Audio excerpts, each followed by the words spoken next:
Let me ask you this. Yeah. Where do you think she is? At the moment, probably dead because I haven't heard from her. This is Edward Pautenis, the prime suspect behind the mysterious disappearance of his own wife, Jennifer Pautenis. On October 22nd, 2019, the Hood County Sheriff's Office got a concerned call from Jennifer's family down in Florida. They hadn't heard from Jennifer, a 29-year-old mom of two who worked as an EMS, and she'd missed several shifts at work, which wasn't like her at all. When they called her husband, Edward, to find out what was going on, he just brushed them off, saying she'd run off with some other guy. However, the real red flag was the fact that he told them not to call the cops about it. Authorities tried repeatedly to contact Edward, but he dodged their calls for days. It was only after persistent pressure from Jennifer's increasingly desperate family that he finally agreed to speak with investigators. You go by Edward. Ed. just Ed? Okay. Ed, my name's Don Stoner, and I'm Awesome. You're the guy that called me. Yes, I'm the guy. Somebody to talk to. I won't get started till my partner gets That's in fine. here. But I will. Let's see. I can. You wouldn't believe me how much happened in my life. Oh my God. This is nuts. Say you work over in Weatherford? Yeah, it's not actually Weatherford. It's Toledo, I believe it's called. Annetta, I'm sorry. Been here about 5 weeks, probably. Worked for Dennis Ledford. Oh, yeah? And, hey, how you doing? Tell me, Brett. Ed Pautenis. Nice to meet you. Yeah. But yeah, I worked for Dennis. I think I've been there about 5 weeks. Maybe. Good guy. Good guy. Well, like I told you on the phone, we're kind of on the infant stages of just kind of catching up, kind of figuring out what's going on. We were brought in after the fact, so I don't assume we know anything. Okay, I'll tell you the entire story of everything I know about her and whatnot, whatever you ask, and I'll volunteer probably whatever you want to hear. Okay, that's fine. Well, first of all, let me get just a little bit of background information, make sure I've got everything right. Okay. So what's your full name? I'm Edward Michael Pautenis. Okay, and let's see, your date of birth? Okay. I'm 59. 59. I feel 109. What's your driver's license number? It's Texas. I don't know it right off. Well, I've been here 2 years. Moved here from Florida. And because of her and what she does, you know, it's like, well, yeah, we're going to marry. I'm going to go, I'm not going to do this. We're going to straighten up now. Blah, blah, blah. I got kids. And here I am sitting in the office talking to you. And this is, if you... Do you know your social security number? Oh, yeah.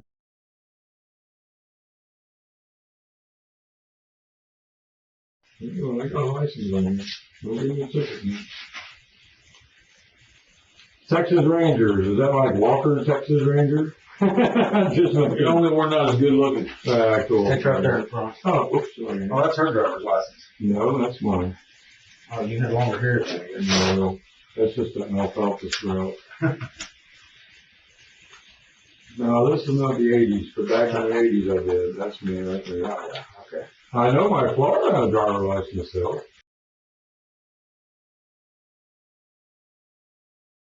Yeah. And let's see. I understand you have a new cell phone number, which is what I call. Yeah, when they asked if there's anything else, you No, need to let me know, dude. I brought this one with me too. These are like leftover phones that my wife and I have. And like when the phones go bad, you throw them up in the thing. And then the kids use them online at home with Wi-Fi to watch their video games. Some are tied into Jen's account. And I brought that to the attention of these guys. If you need one too, dude, they're here. Okay. They'll go directly to, if you have a Wi-Fi, they'll go to her Google Photos. I don't think it'll go to any of her texting or nothing like that. But it shows her Google history and stuff like that if you need something. But yeah, this is a new phone because I give my phone to, I believe it was Lucky. I call him Lucky. Okay. What was that phone number for that phone you gave me?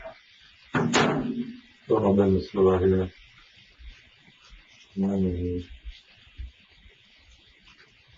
Phone number for that phone is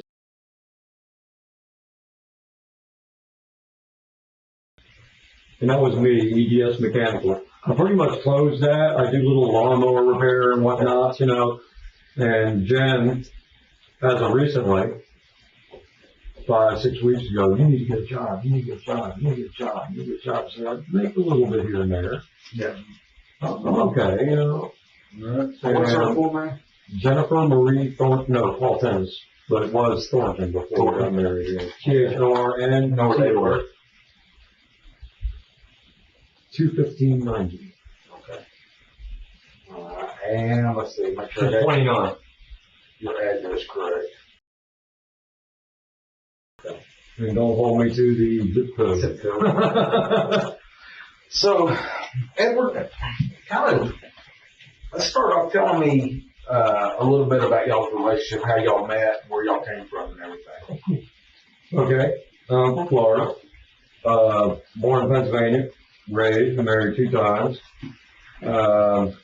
Met 2 times Previously, yep. Never in, up north no, in Florida. in Florida. Yeah, my first wife, we split, fooling around on me. We split, one of these girls, more than me, so I'm like, okay, fine, we split, that was back in the 80s. Long story, eventually she drank herself to death. I guarantee you she did. So she's deceased? Yes. Okay. Lost contact with her. My When second, did she die? when did she die? A couple years ago. Okay. Exact date, I don't know, they didn't really kept track of her. No kids together? No. Okay. The only kids I have are these 2 out here, Jen. Okay.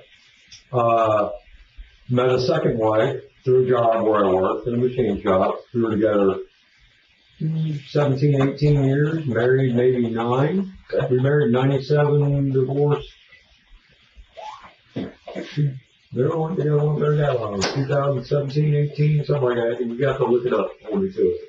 You know, a little Alzheimer's again. Debbie and I were married.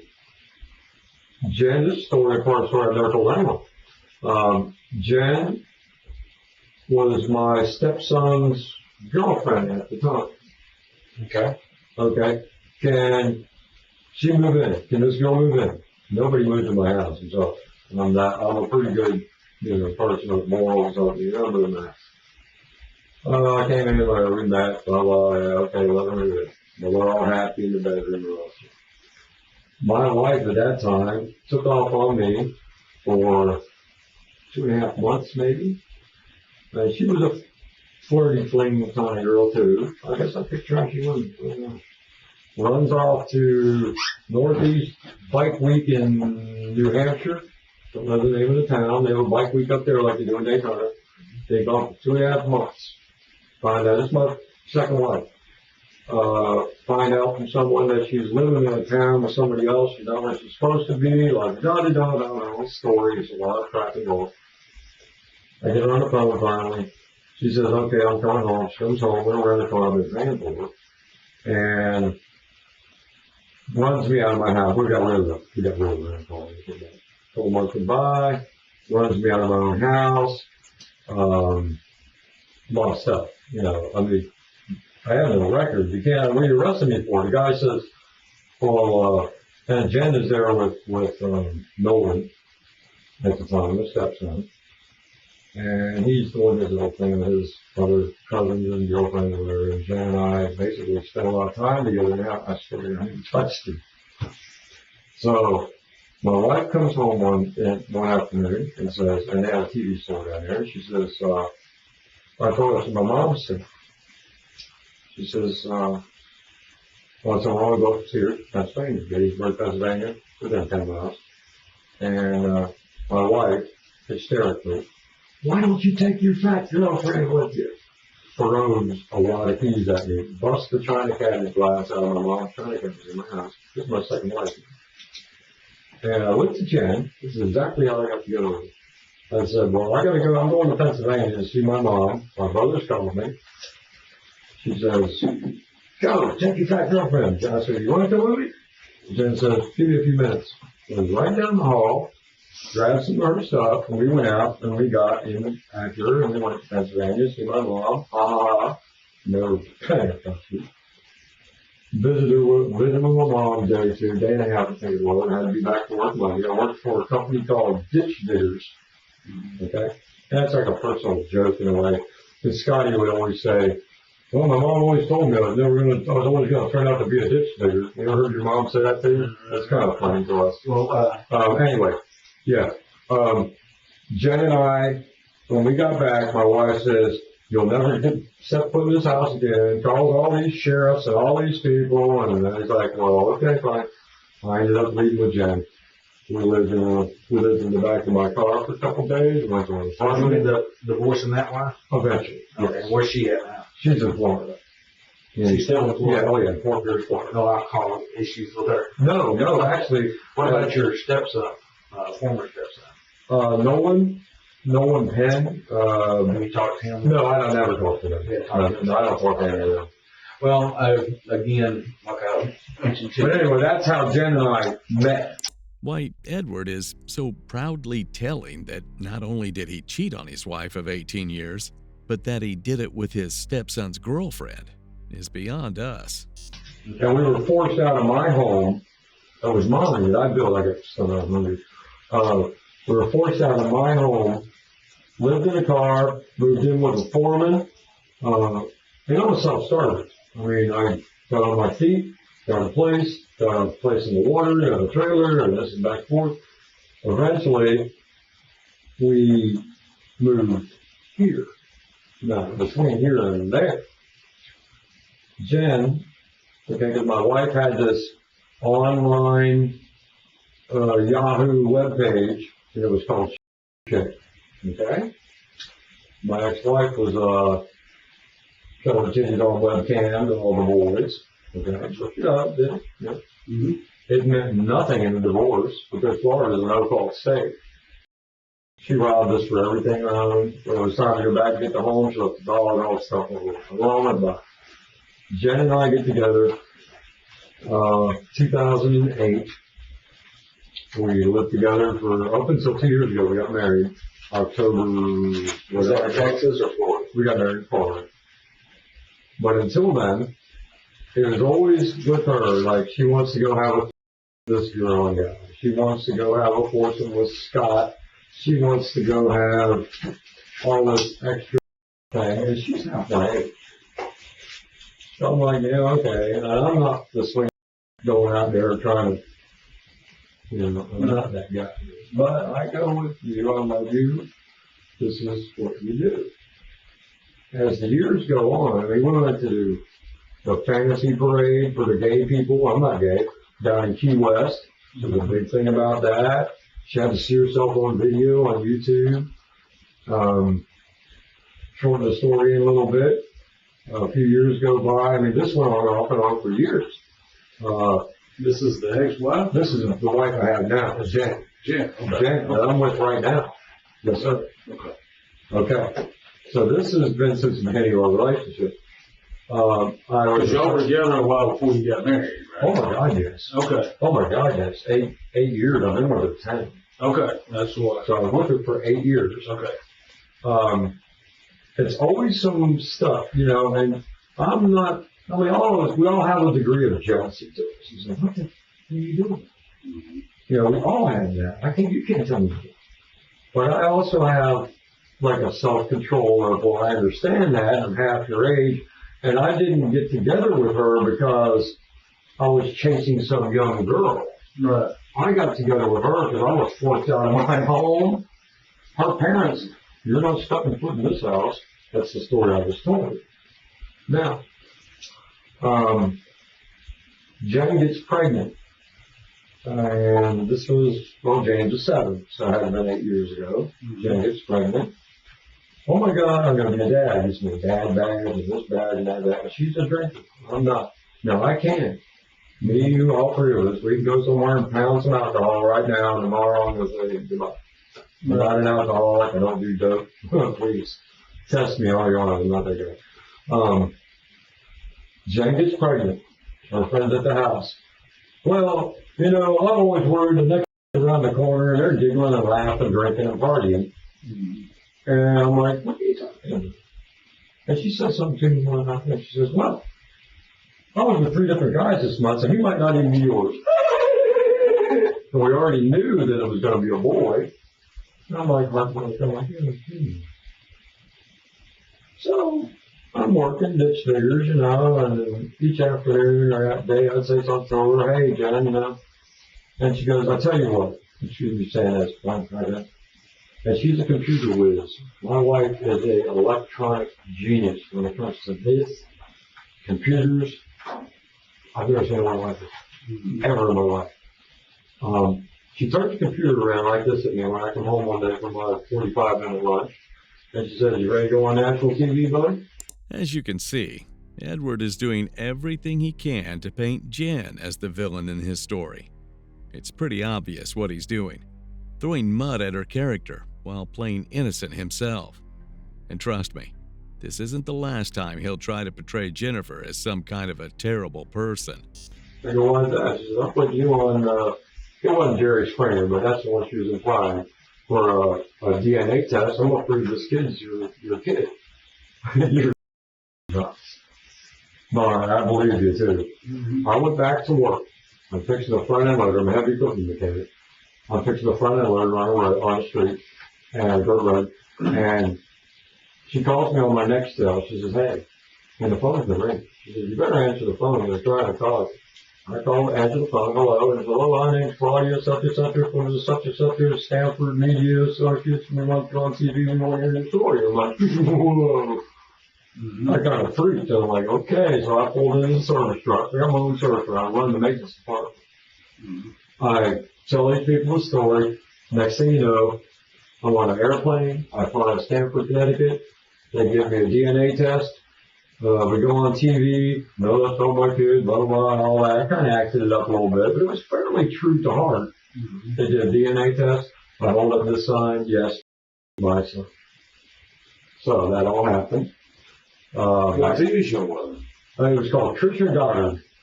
Trisha Goddard? You ever heard of that? Black woman. No. It's on YouTube, and to find it, it's under, Jen has it under Jen's YouTube account. Jen's YouTube account is called Jen T. Jen? Jennt. I think it's a capital T. And that's her YouTube, and I'm not sure if there's numbers behind it. And that's the episode of her son and all that, and we cried and all that, and they gave us a whole $200 and all this, and I went back to work and everybody laughed at me. But we've been together, still. I still love her to death, and I was even closer than I ever was, because this is my kid. Mm-hmm. Every spring, occasionally in the fall, for years on end, she gets this, and I'm going to describe it this way. Urges. And she meets a girl at work, and this girl's got her this, and one of her to go screw around on her here. I swear to God, I thought I seen her on, I forget the name of one of them things. And it was her wearing a Mardi Gras mask, a purple and something gold Mardi Gras mask. It's in my house, but not with her. And I said, Jen, did I just see you with some girl? Because she's telling me a story about, she lies pretty good. She's telling me a story about some girl named Liz and some girl named Elizabeth that she works with, but I only met one of them. But I trust her. She's a manager at the flying gig. I get on the YouTube and I'm looking at stuff one day, just what happened by chance. I see this thing and I'm like, whoa, let's see the radio. So I said something. I said, hey, are you on this? It was something else, Tube 8, some kind of unimportant things. And she goes, no, that's not me.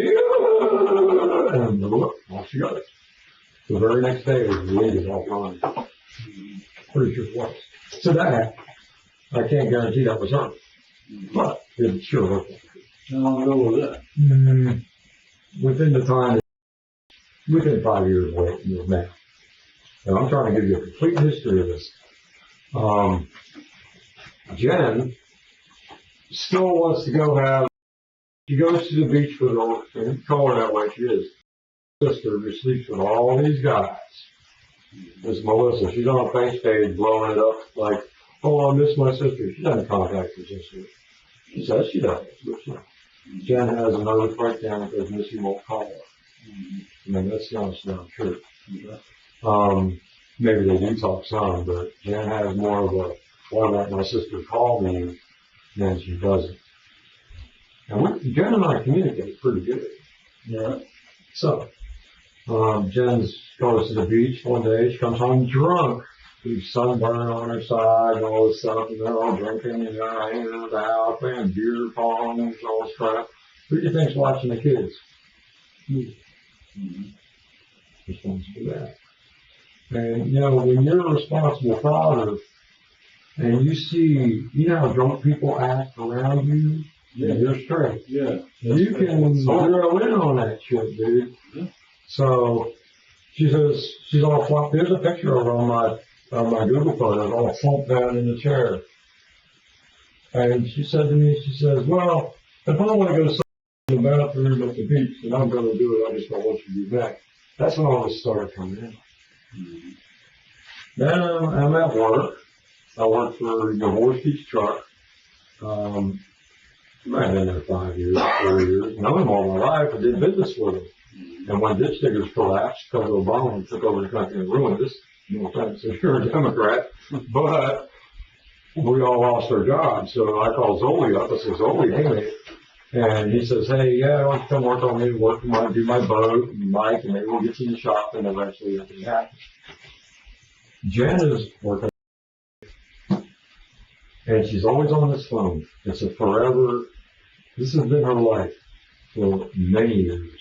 She's on the phone talking, she's on the phone chatting, she's got screen names from, I can't even name them, I don't know how to. She's always got this thing going on where they go, well, you know, I'm a 90s girl. You know, and I love you too, you know, we got kids and blah. It happens. I'm at work one day, and this guy we call Nub, that lost his hand, part of it. I knew him he was a kid, so we nicknamed him Nub. He says, hey man, do you have any idea what you're watching? Or your girlfriend's doing? I said, no, what? There's a lawsuit down at the Flying J, hanging all, you know, guys talking on guns. Hanging all over one of the workers' boys in that green suit sailor, you know, in the green vest. Mm-hmm. And I'm like, really? So I just ignored it, yeah. And then a couple, 4 days, a week go by, where it might have been. I said something to Jen. I said, Jen, so what's up to work for these guys? I think like fucking work for these guys? No. I said, don't play me, girl. Mm-hmm.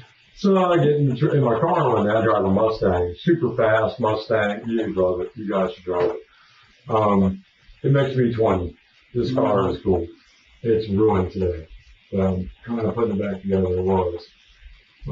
I drive the Mustang down to the job. As soon as I pull out to get out of the car, I hear, Jen, we need you at the front counter. There's somebody telling her that your husband's there. Damn. So I got slick.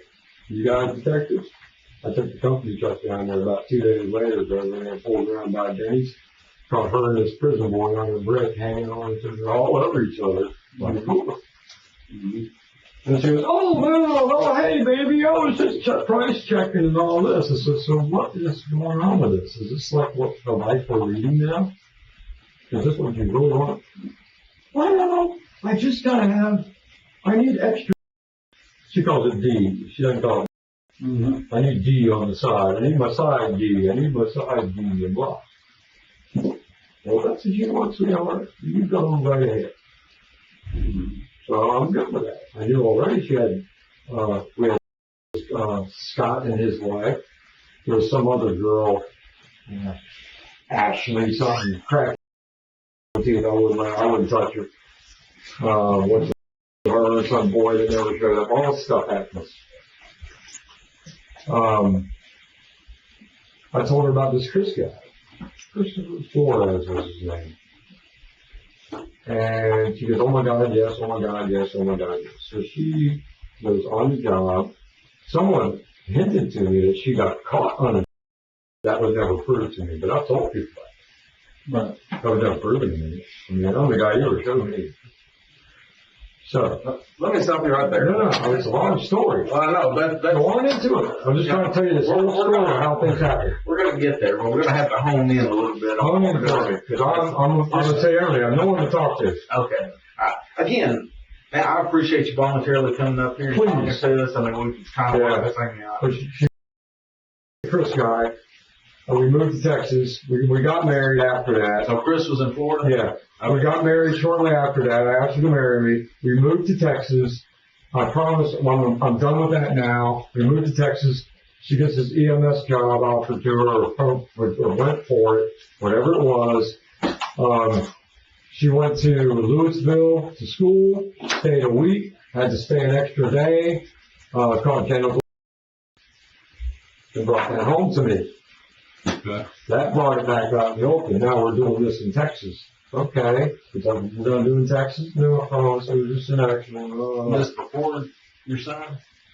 No, my son's already been born. What about the daughter? That's this year. Yeah, this is after came along somewhere in between. There's no denying that was mine. She goes to Louisville, takes training for this EMS classes or whatever she's going to be, 911, whatever she does up there, it's ambulances.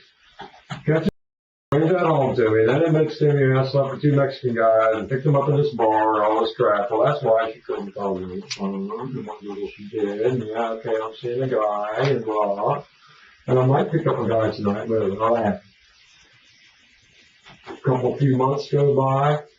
If it was even longer than that, might have been a whole fall. She gets, I got bit by some kind of spider, this brown recluse thing, swung up like a football. My shoulder, my arm, my head, they put me in the hospital for a few days. Jen's like, oh my God, I have to step up and take care of this family. She goes to get you a job at the plantation. Cool. Do some lady. Great. Now I'm going to shorten the story. There's a million things to tell you about this. She gets involved with a bunch of, well, they all cheat, and I'm sorry I'm amongst that crowd. I'm really a good girl though. And I always make a joke, it's like, well, I don't hang out with good girls, hang out with baby. I mean, come on. There's two things to this story. I'm gonna make a joke, I wanna make you laugh here.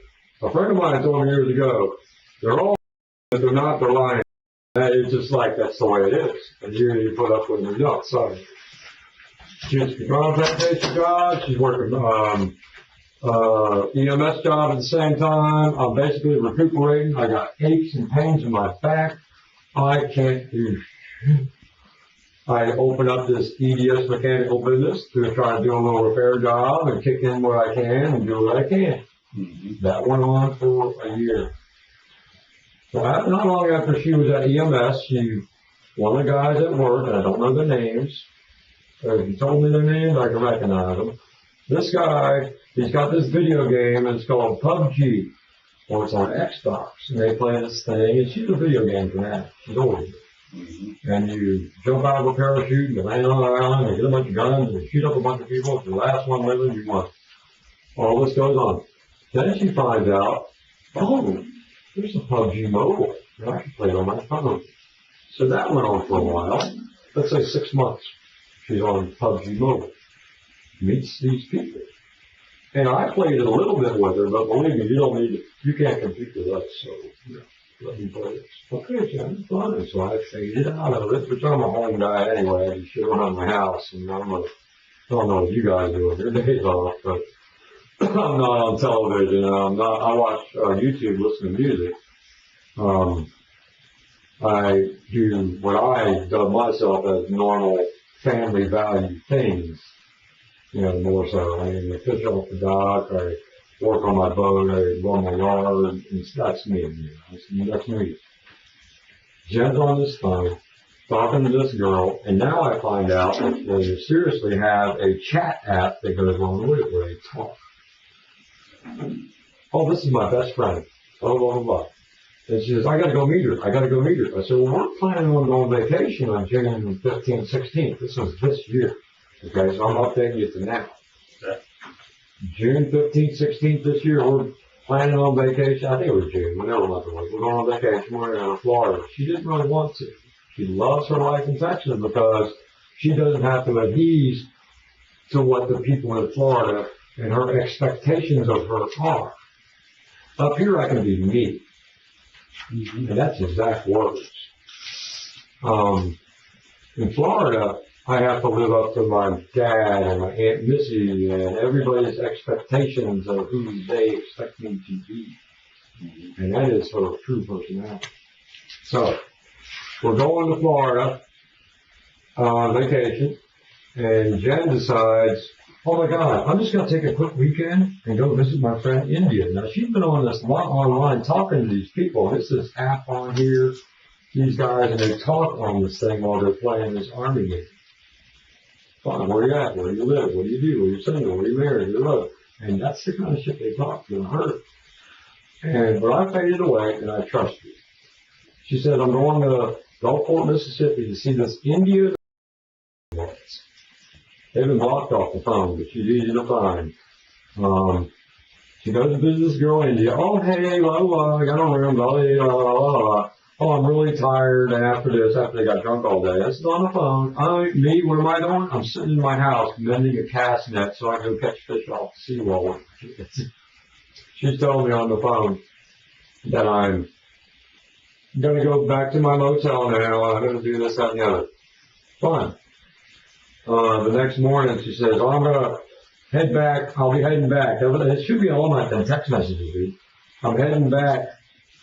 I'm leaving out here about 7. Well, she didn't call me till like, if she even called me, I'm going to call her 11 o'clock. Are you coming or where you at?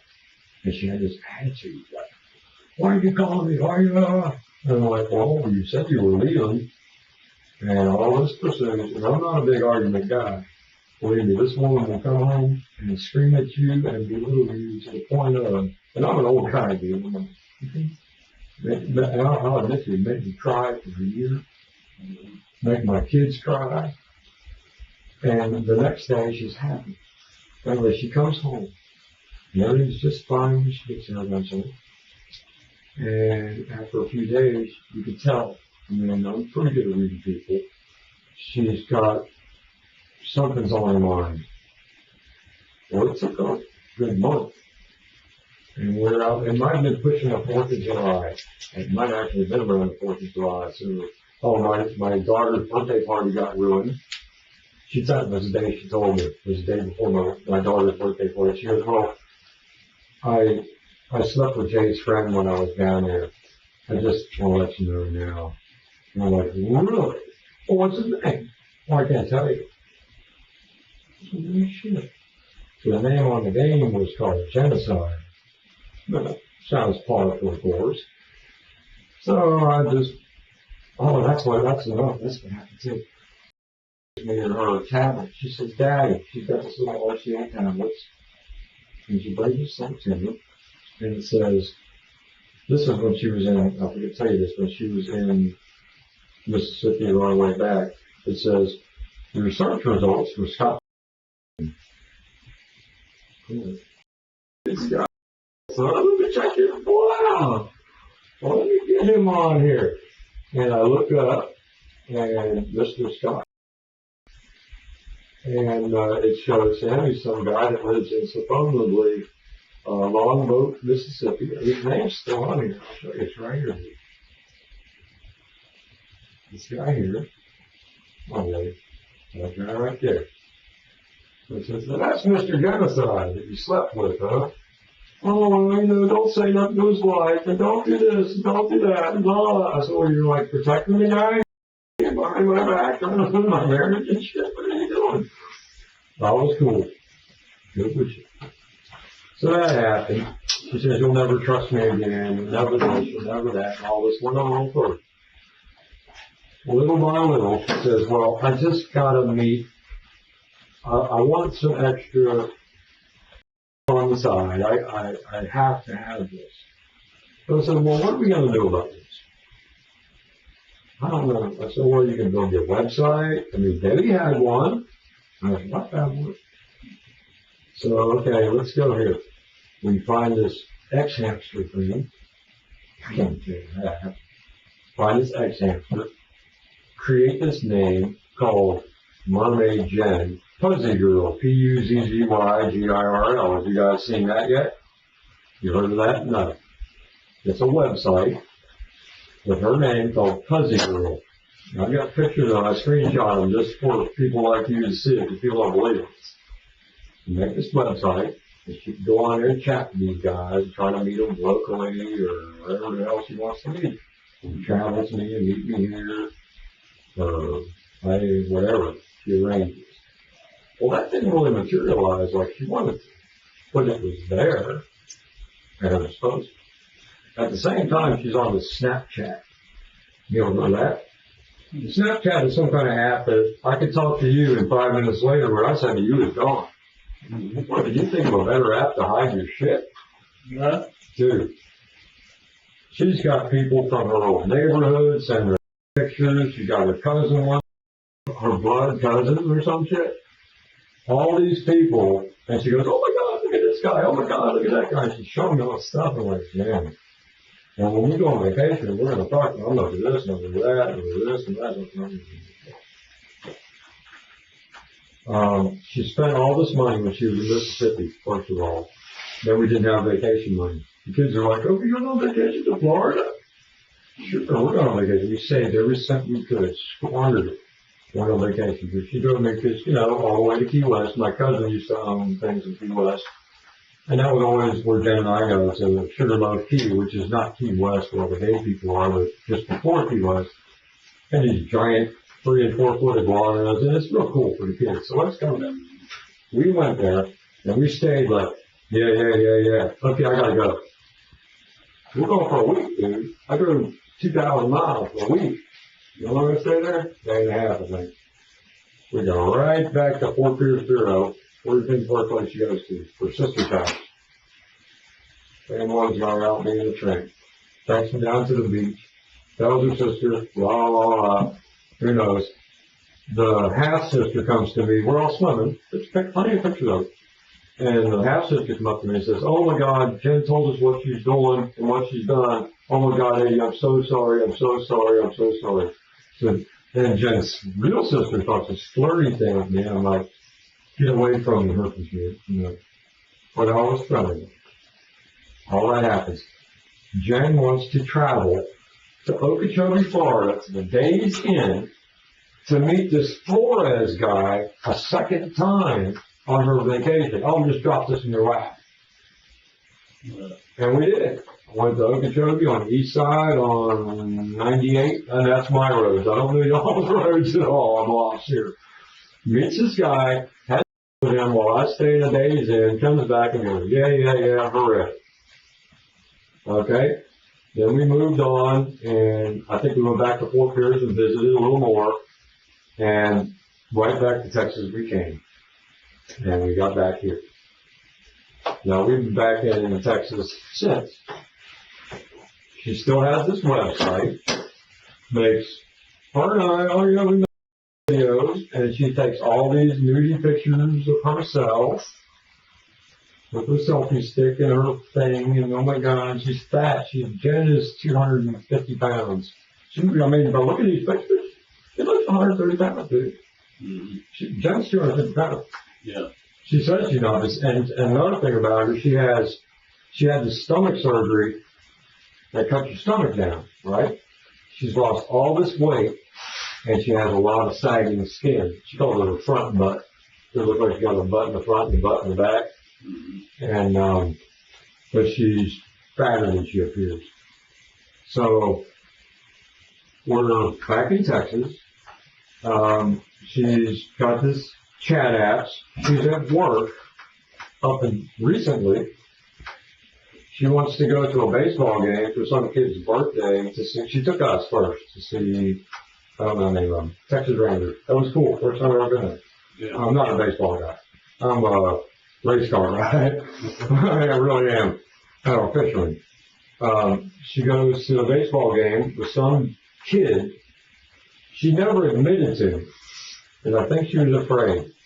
But she made drunken comments, because when she goes out to this wildlife or nightlife or whatever this bar is called over here by us, I don't know the name of it, I'm not a drinker. She made comments like, I just want, you might have 22, no, it was 21st birthday. She was winning this baseball game with these people from Pecan, seeing all this, and game, blah, and then managed to come home. And she didn't drink and drive, which was amazing. But she's the queen of that. Now she's made home plenty. Comes back, she's home. Post the pictures of her hanging on the guy on Facebook, and here I am, that goes on. Then she says, oh my God, my friend Callie, she met this guy, and Callie got fired for drinking or doing something on the job. Well, duh, at the phone plantation. I don't know her. Her name is Callie. Never spoke to her face to face. I don't know her. She's the guys from the Pecan Plantation, the rich guy. She says, oh no. He said, I just want to come stand next to the milk jugs and all these flirtatious things with this guy, Barry Griffin. Okay, dude, this guy's a character. So me, as being a caring husband, pick up the phone. And she's honest with me to a point. I mean, you're catching this, right? I take my Google thing here, and I type in, there it is, Barry Griffin, Barry, Texas. And I go to images, just like this, and she ended up back, my images. There is that on there. He's one of these guys, I don't know which one he is. And he is a registered child in your county. I don't know how to shit right there and stuff. Right. I'm like, really? Alright. I go with it. That's what I'm saying. Yeah, don't bring them out. Oh, no. Well, maybe I can get both of you at the same time. I'm like, oh, yeah, sure, but I would have went with it if she did. She went and text messages Barry. He looks like a criminal too. And texts him. Goes over and meets him one afternoon. I can't say what day it is. Probably find it in the messages. If you have to get the detail on this, she goes and meets this guy at some shop that he owns somewhere, I don't know where, near Pecan, evidently. I'm not sure where he's from. Never saw him face to face. Guy. Oh, he yells. Great. Comes home and she's all adrenaline because she gets such an adrenaline rush from George. This is her high. So she comes back, this very different guy tells me all about that. And I'm like, okay. And then another month or two goes by. Oh, she says, Missy, my sister, has this thing called Kick where she meets guys. The top of these guys. I downloaded it, but I took it out of my phone. Okay, cool. That makes sense. But she didn't. And I trusted. Whatever, because you're pretty honest with me. I mean, I'm letting you go do this. If you're letting your wife go out and what do you expect her to do, to be honest with you? She likes to hang. It's the excitement of getting away with it. So, she's got this Kick app. Things are going on at her job. She says the lady at her job does the same thing, but I don't know if she's on Kick, but she's on Snapchat. Telling me about an IT tech, I don't know the name. He comes in and does computer work or something at his job, and he's sending me, it might be in text messages, but it might not, because she's sneaky like that. He's sending me his wife's schedule so I can hook up with him, which means I can meet him somewhere now. Okay, that's a technical job. Between then and, say, 5 weeks ago, if that long, I'm out, because it's my van, but it's her van, she drives it. She's always rubbing in my face. I don't own anything, all I own is a boat. I'm like, well, we couldn't get it put in your name, because Dave gave it to me, they signed the title over to me, and that's how it went, and blah, blah. And the woman, I need my new car. And her car we gave up. We had a car we bought from Public a couple of years ago. I found cubic yards in that too. Ford 500. We gave that car up because of payments, because when I got bit by the spider, I was no longer working for ITAG, International Trade Asset Group, which is a trucking company in town. They're on near James Road. So we gave up the Ford 500. Dave, my brother-in-law Dave Stutter, he owns the house I'm living in, gave us his van, which had a broken transmission. I fixed it for $5 with the silicone. God did that for me. That's her brother? That's my brother-in-law, my sister cousin. All her family's at home. Okay. So she's crying about this van and all this stuff. I go out because I got to clean the van, because my wife is a pig dumpster in the car. I keep my car pretty clean. I'm a car guy. You got show cars over the years. I like my shit pretty neat. I'm the one that cleans the house. I do laundry. I take care of the kids. I wake them up. I do. No. So, anyway, Jen, I go out to the van one day to go clean it out. And I take it up the street to Zippy Speedy down there by the Halloween place. There's a car wash. Yeah. And I run in there to vacuum it out and open up the back seat, the back door of the van and get in there. And down in the little clicker thing where your doodad goes, I see that for a little bit. Pretty bad. Uh-oh. There's a vacuum over on the ground, let it run. I walked around looking through the van. I found 3 individual vacuums that were in her van. Now, Jen works 12-hour days, 5 days. She like 3 days on, a couple days off, 2 days on, a couple days off. Chinese hours, I call it. I make a joke of it. Yeah. What kind of Chinese overtime is that, you know? And I found condom wrappers. I would say that was 5, 6 weeks ago. Told me to, and I can't. I found that. And since then, she's really, and then I go to work for Ledford. She says, well, and I got a friend here, Alan. He's a pretty good guy. I mean, don't know him well still. It takes a long time for me to earn your friendship. Mm-hmm. I mean, I don't volunteer to be friends with you. I will wait on you. No. All right, I'm going to tell you waiting over here. Okay. Alan says, and I fix a dump truck for him, he gives you $500. I do something else for him, he gives me $100. I do something else for him, he don't give me shit, he gives you some eggs out of his chicken farm. You know, it's like a friendship. He's trying to be my friend. I'm not saying that I'm hardcore like that, but a man earns a friendship through trust. Right. Correct? Not buying me. A true friendship. Not, right. That is my life lesson that I've learned. And Alan seems to be really on the up and up. I don't know him well. He's married to a young wife like mine. His wife's like 29, 30 years old. Seems like a nice girl. She's a little ditzy. She's got 2 black kids. My wife and her clash. Now, she doesn't clash with my wife. My wife clashes towards her. I can't stand her. I don't want my kids around. My kids are great there. I go to Alan's house. I did some hydraulics for him. I do his dump truck for him. It wouldn't pass inspection. I'm a kick mechanic. Didn't do him my whole life. I wired his truck for him one afternoon. He made barbecue for us. He's a good person, but I'm not buddy friendship with him. I don't talk to him very often. Once a week sometimes, once a day, once in a while, but very seldom as it continues. Alan keeps telling me, you're 80 man? Because I'm like, dude, I come back from Florida, she blew all my money on his junk, you wouldn't believe what's going on with her. And I don't tell him the whole story, but I tell him what's up with it. Yeah. So he says, Ed man, here, let me help you out. You give me a few $100 when we got back to Florida and make sure I had enough to get back on our feet again. She got back to work. This is after this fling vacation she had, which I know from life to everybody, which I knew about most all of it, if not all of it. Alan says to me, and this is where this whole story starts really kicking in.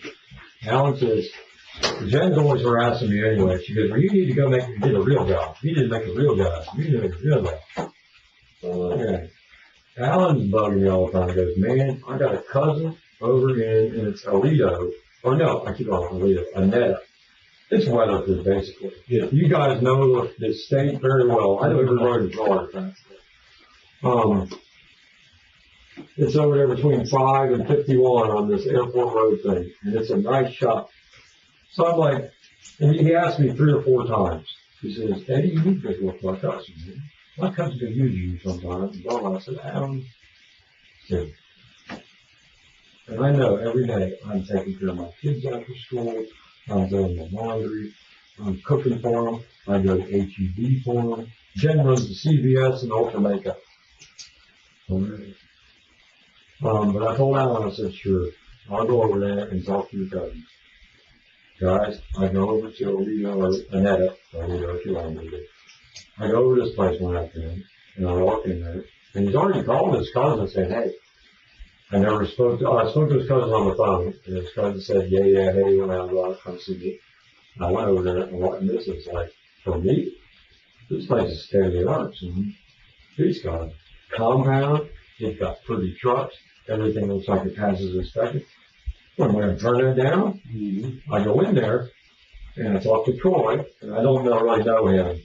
He's a smart mouth little guy. He's about 38, but he's on the up and up. He's not there's people I call them, one of us, and the ones I call the others when it comes to mechanical. He's one of us. He is a guy that makes it happen. And I talked to him about 10 minutes, and I figured, yeah. And he goes, well, how much you want to work for this?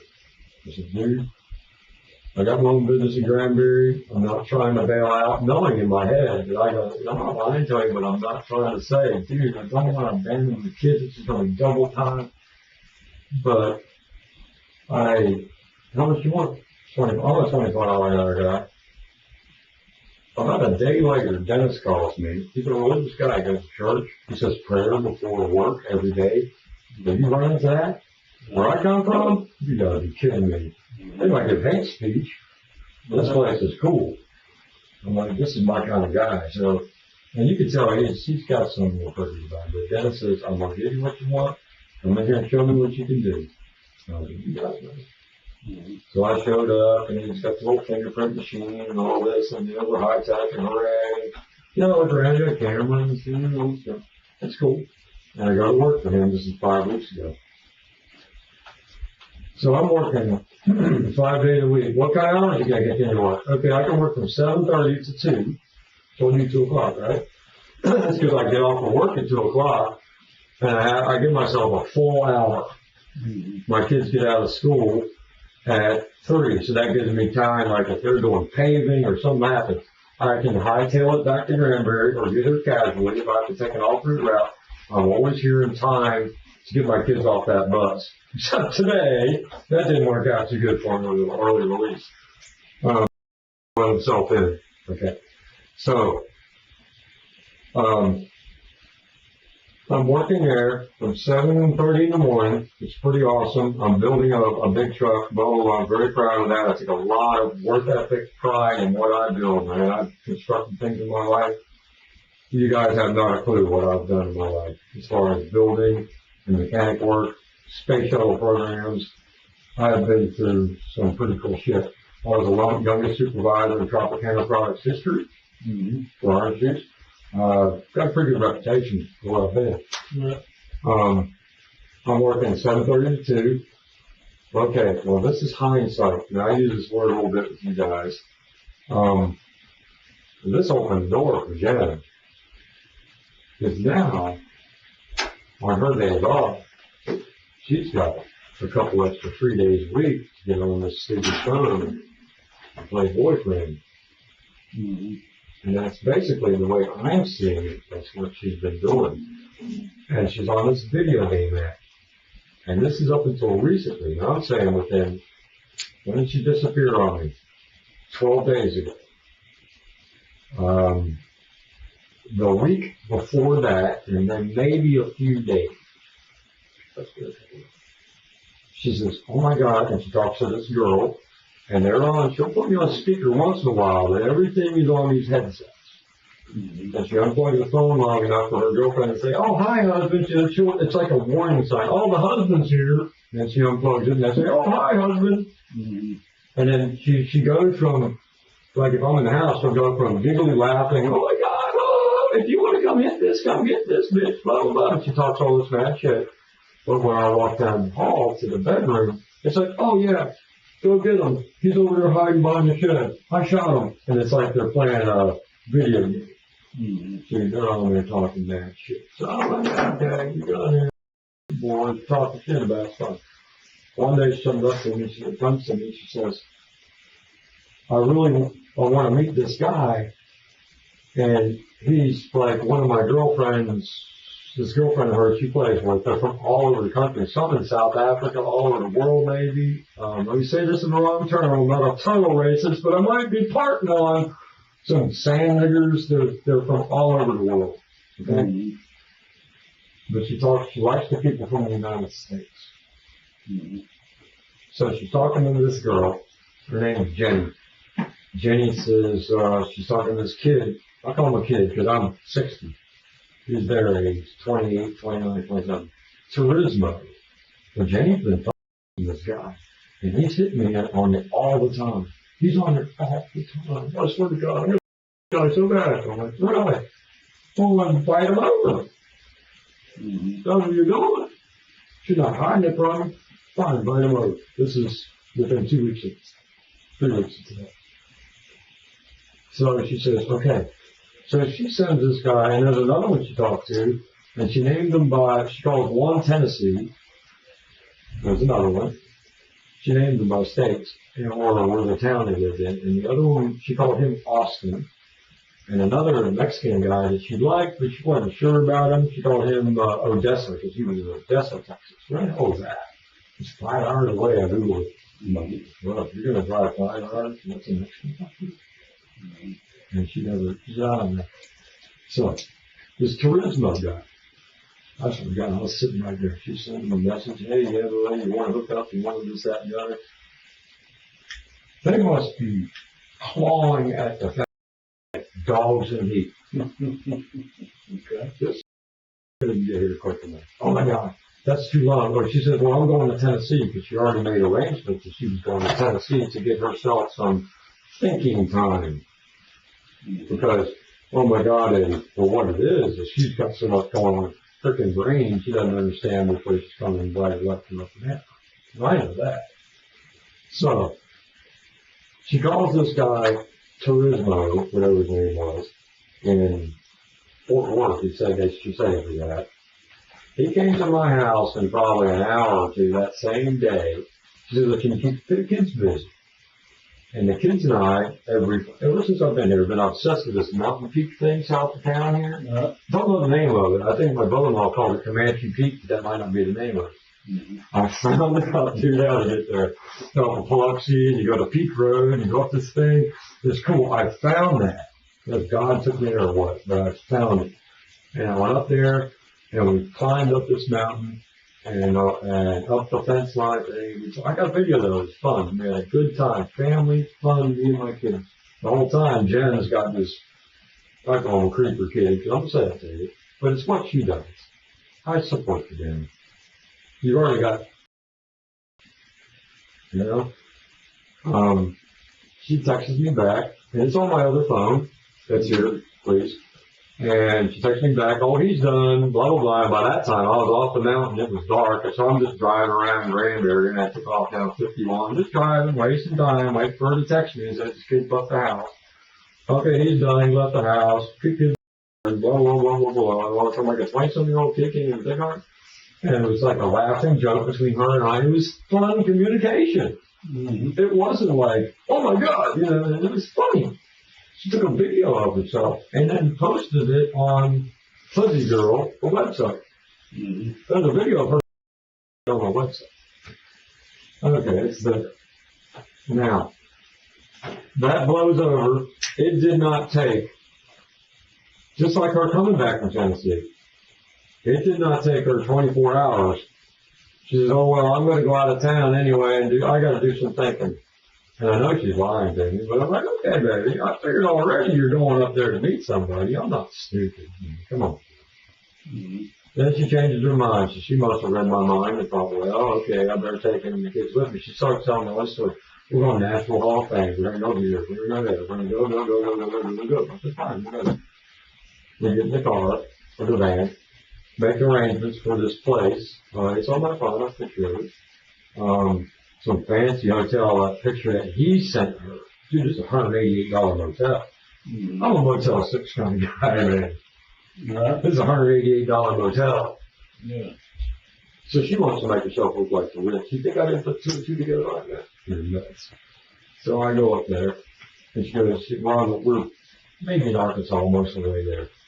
And she says, well, There's this guy, Tennessee, and I've been talking to him and gonna meet him, and I'm gonna do this and that. And I'm gonna meet him in the afternoon. He works for the railroad, and in the afternoon, just keep your kids busy for a couple hours, and then I'll call you, the normal, okay?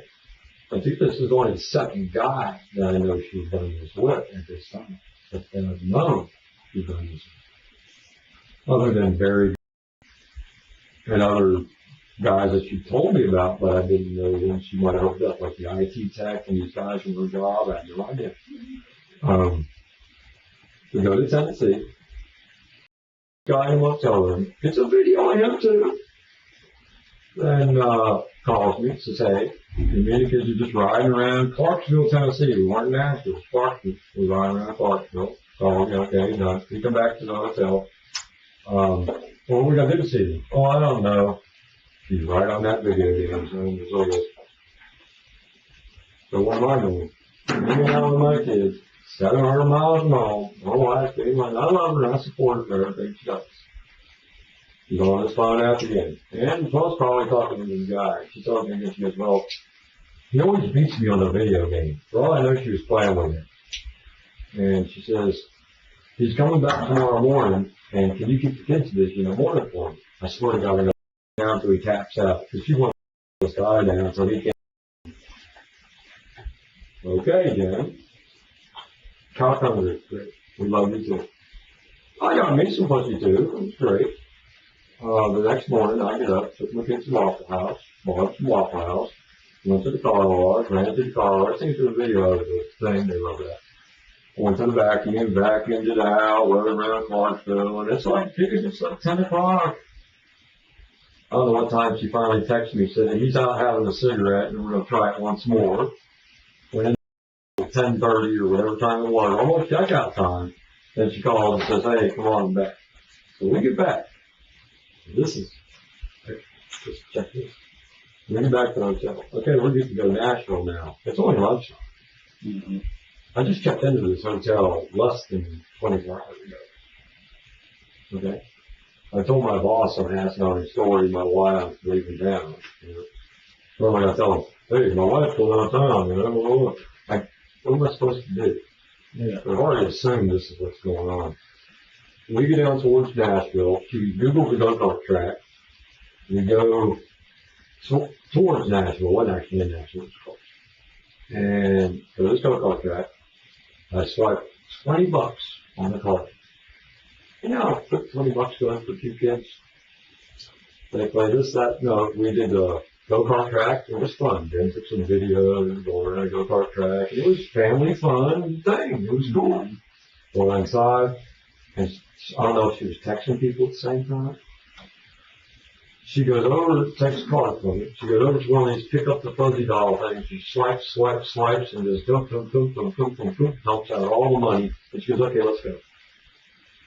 All right, Daddy, And the kids and me are happy. We're happy having a happy family. This is fun and happy. We get out, get in the van. I said, so we're going to come to you for our thing, right? Oh, no, I got to get back. You got to get back. I'm going back to Grand. This is 12:30, 12 o'clock, maybe. It couldn't have been lunchtime. We bought a McDonald's drive-thru. She wouldn't go inside McDonald's drive-thru. I have pictures of me and my kids at McDonald's everywhere I go. I get their picture of McDonald's. She wants to go drive-thru and go home.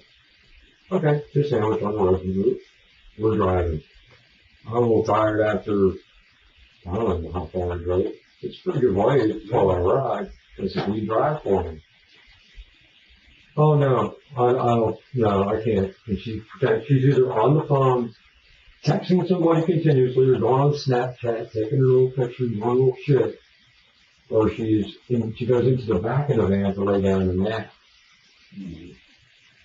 And Mommy's still awake? Yeah, she's still awake. She was back there on the phone talking to somebody in the very back seat of that van. It's the normal. We drive all the way back to Granbury. On the way to Granbury, I found this out just the other night that I have nothing to do. Like you guys, you got jobs doing this stuff. I have nothing to do but look through these pictures day and night. Every word, especially my wife too. Because she wasn't completely honest with me. So, trying to figure out a clue as to where she went. This is what I can't get. I know she was talking to people. I have a video on here that because phone goes to my account, play phone goes to her account. She's narrating videos. Because my dad's in the store and blah, blah, blah, blah, blah. First video said, my wife's on there and she says, "I'll turn that off." She never turns the video off. He's like a, movie producer kid. He's bright. The second video, he's like, "Oh, my dad in the store and we're at this place." And I Googled on the thing, you push the picture and it'll tell you where it was taken at, or somewhere on Arkansas. At a Flying J. And here is the back seat, like where you're at, over this seat. And I could see clearly, these little oval shapes on these chat apps. Mm-hmm. I could see that on her phone perfectly. I can't say who she talked to. I know she talked to somebody. Did you still have that video? Yeah, oh yeah. I'm going to play it for you right now so you can watch it. That was on the way back. That's on the way back. And let me get it up there. And the way you can get into these phones, you need a Wi-Fi. And the phone, if you know how to operate it, I don't know a lot about it, but I know enough about it. So what is this phone? This is the one I just bought. So what? My phone automatically will go to all my Google photos. These are people here. This is I have that Snapchat, but I never talked to anyone but Jen. This person here is Katie. Sent me an ad. Bam! As soon as Jen was disappeared on us, within 2 days. And then his name came on my Facebook. I just screenshot and it goes right to my Google photos. There's Jen. These are the pictures she took Sunday afternoon with all that makeup she had on. And some of these have filters. This is the type of makeup she had on when she left. Okay. She had makeup on when she left? I'm certain she had makeup on before we went to bed. There she is with the comb in the face from the guy. And just give me a second. Here's the video. Here's the one.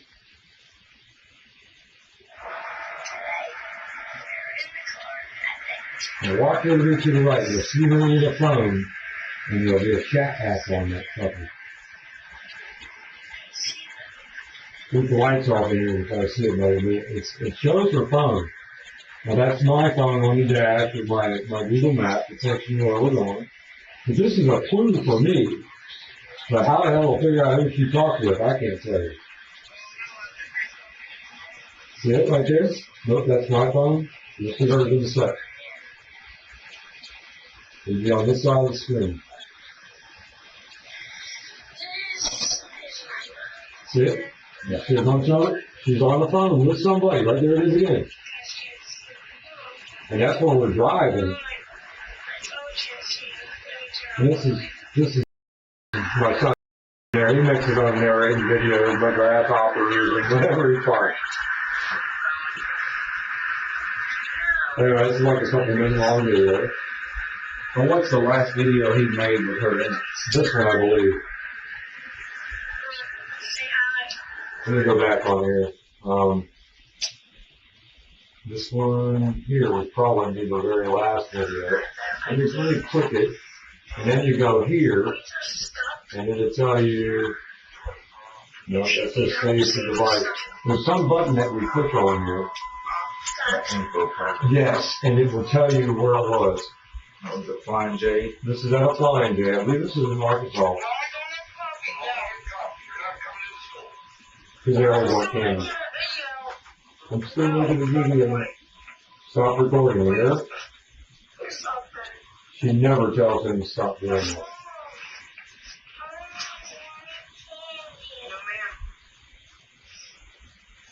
This is on the way back to Greenway from Tennessee. Well, if you guys go all night, man, I can talk about this forever. Because the way she left me was weird. I mean, I want to tell you that too.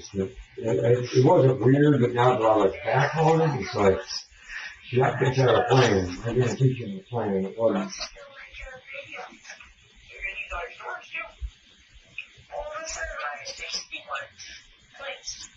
Or 61 plays.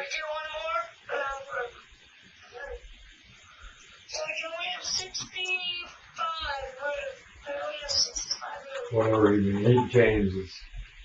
Whatever you do. Anyway, that's that. Let me get that off of there.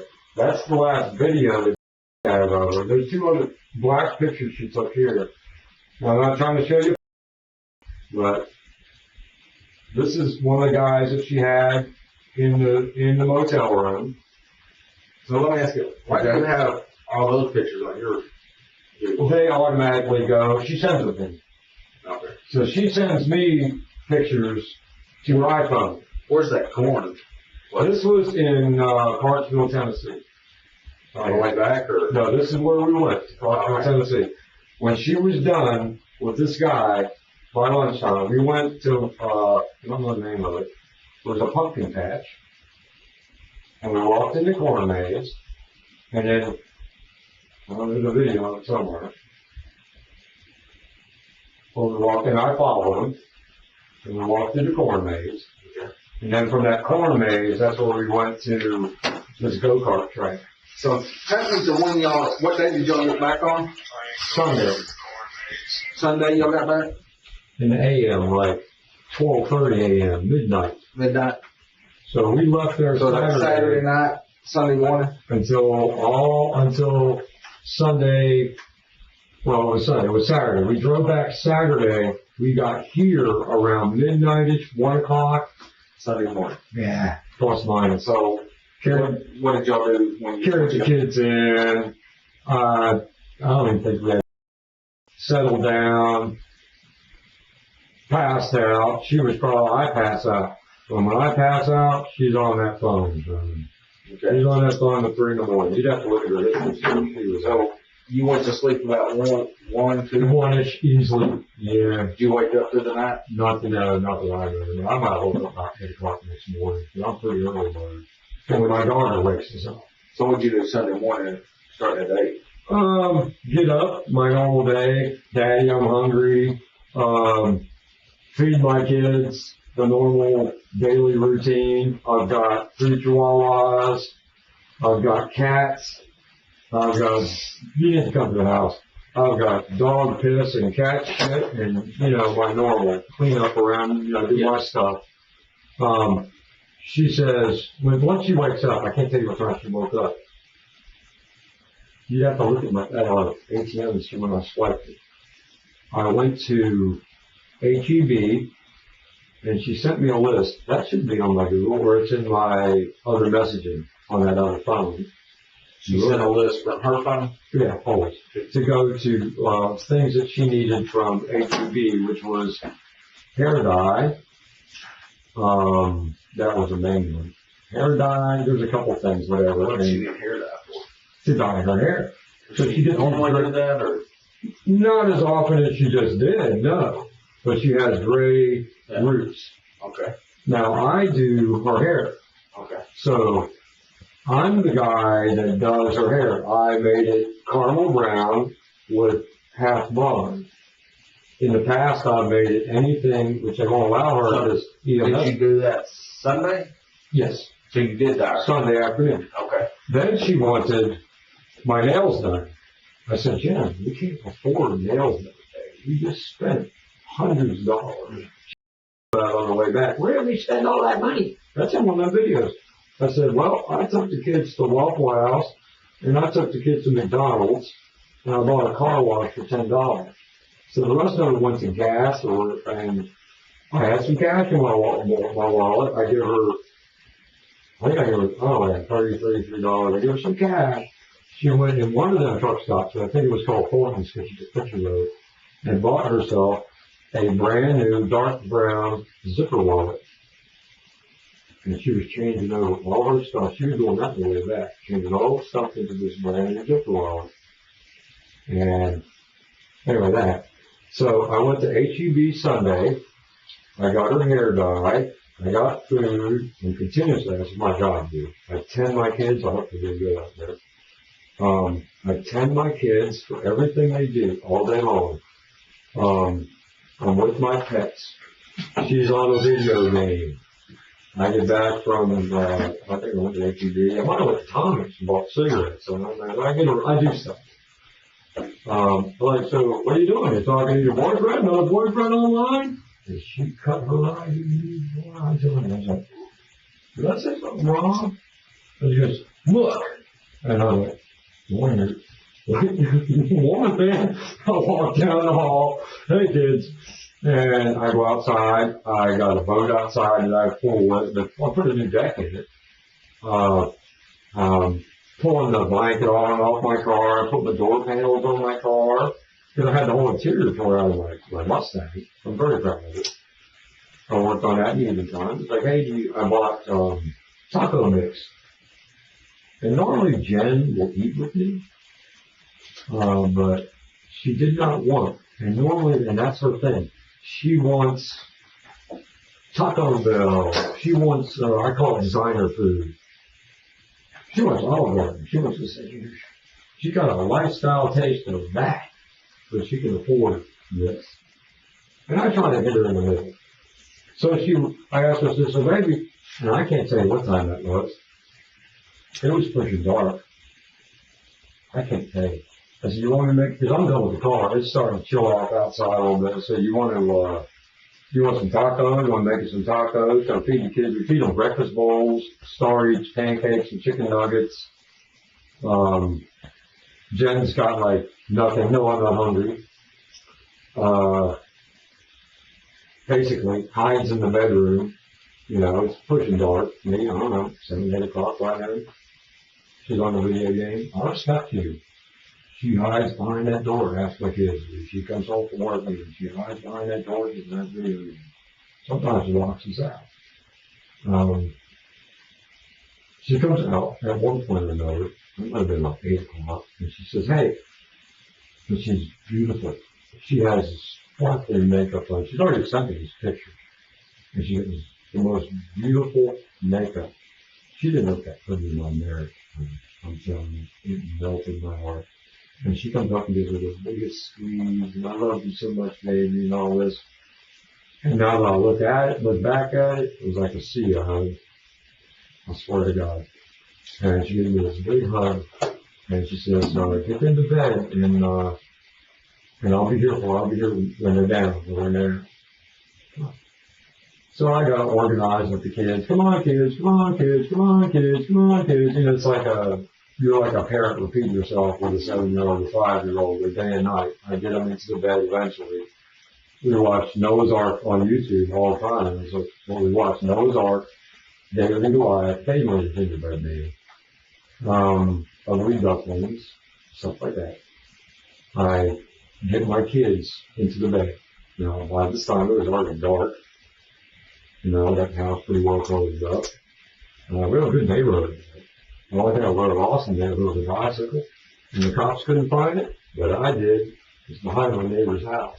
I never called the cops to say, hey, or my next door neighbor, because I am that kind of person, to say, dude, your kid robbed my mountain bike off the floor, $150 mountain bike. But he's got it. It's there right now. But anyway, the house is fairly good there, so the house is closed up.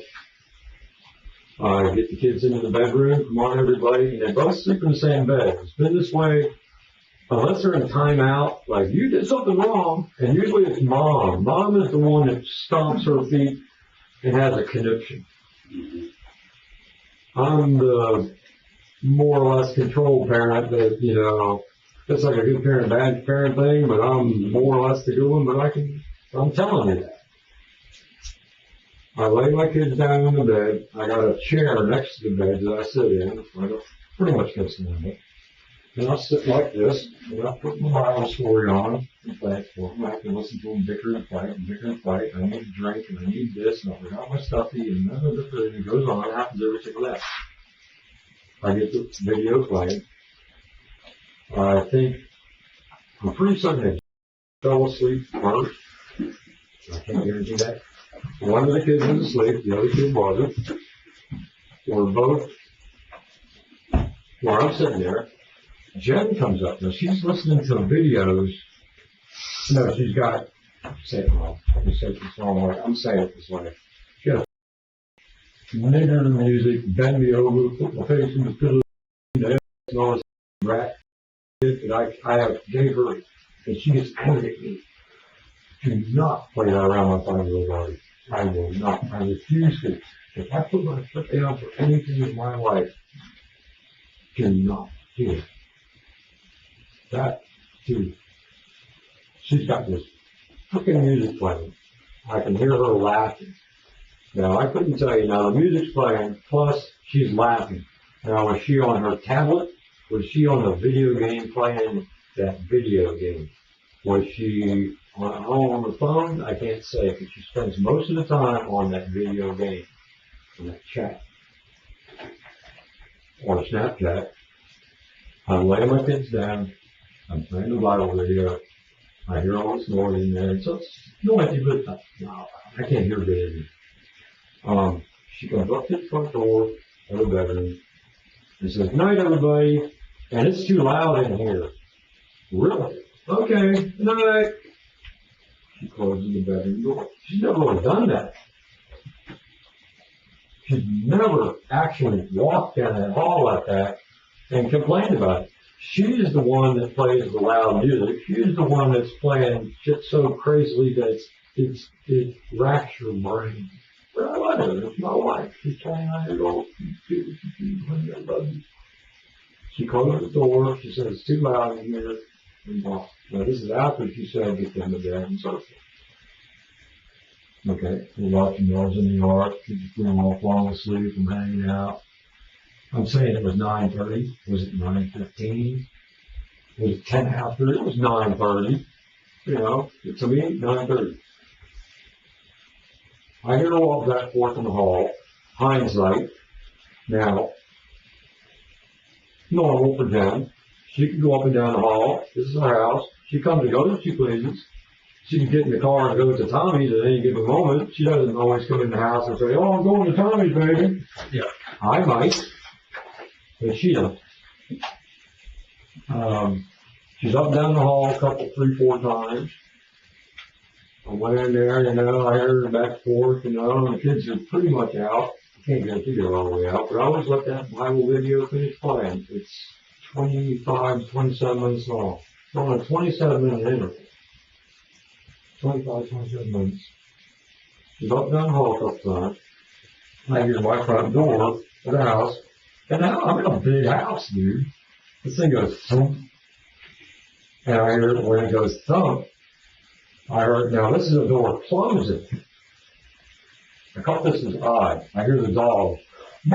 And 3 chihuahuas, a little alarm clocks. And if someone's around you, they come and pee on your foot. So I hear the dogs barking.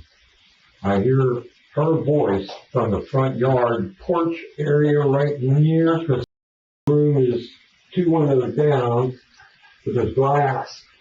I hear going, "Shut up, shush it," or something to the dog. Dog's got quiet. Well, get it outside. No, whatever. Hindsight again. Maybe she's in her van. No, it didn't dawn on me. She's outside. Less than a minute. And I swear to you, less than a minute. I hear a little car. It wasn't, I got a vehicle. Let's just call it a vehicle. And he's her to this. I can't say she was in a vehicle because I didn't see her get in it. But I'm in a quiet neighborhood, man. There's not that much traffic there. There's some crackheads and shit across the street over there. I call them that. That's how they act. I hear a little vehicle. Like ease off in first gear. It didn't sound like it revved out. But dude, I'm telling you, that thing, and I'm a car. It was a 4-cylinder, 6-cylinder, 4-cylinder. Could have been a mini truck, could have been a mini car, could have been any kind of car. It was a mini one though. And I heard 4 gears, so it had a gear shifter, peel off. Down the road, and it wasn't like a racing car, it wasn't a fart muffler, but this car took off. And I just like, whatever.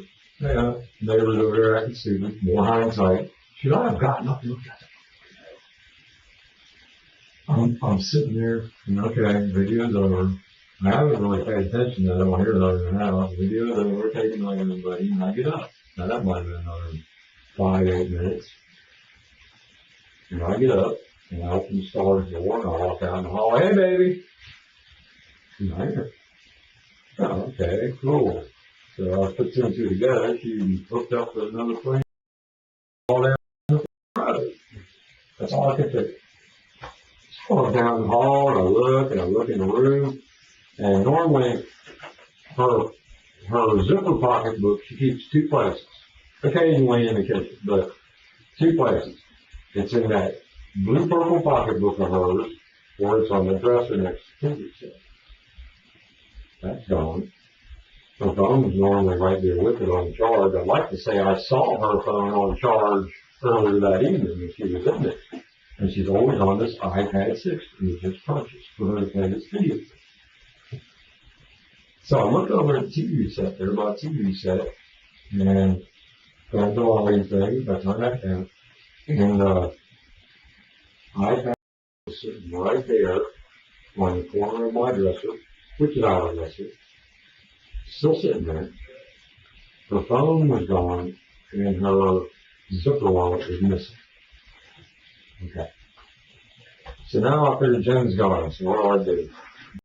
Well, I'm looking at my phone a little bit. Well, I'm going to call her or not? And every time it's like, why don't you stop bugging me until you know I'm done? I'll let you know when I'm done. I stayed off of it. I didn't say anything. I lollygagged around for maybe a couple hours. By that time, it was what, 10:34 to 11? I got to go to work tomorrow. She was up 5 in the morning, 5:30 in the morning. Curling in the bed, going to sleep. Kind of wondered why now. She should have been home, but well, okay, maybe she's having another bang-a-thon. And I love her to death.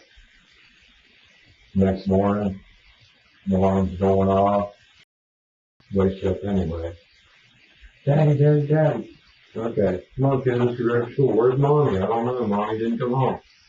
And I'm like, okay, mom didn't come home. I don't know exactly what time I texted her, but I know it was at least 6:45, because I put them kids on the school bus by 6:15. What did you want to text her? I can't remember exactly. It's in my other phone. Okay. I might have called her, because she has 3 things that I talk to her on. I talk to her on the phone, I talk to her on a regular text messaging, and then I have a Facebook message. And she jumps back and forth between them 2 messages. So I know I text her, it's like, hey, or whatever. We'd have to look it up on the phone.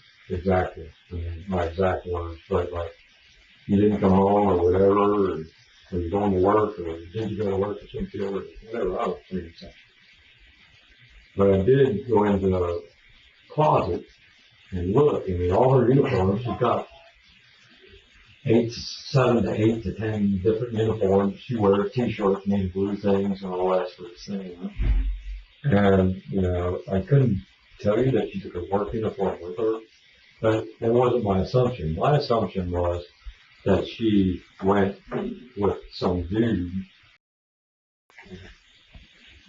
And maybe, I mean, she didn't answer me when I called her, and it went directly to voicemail.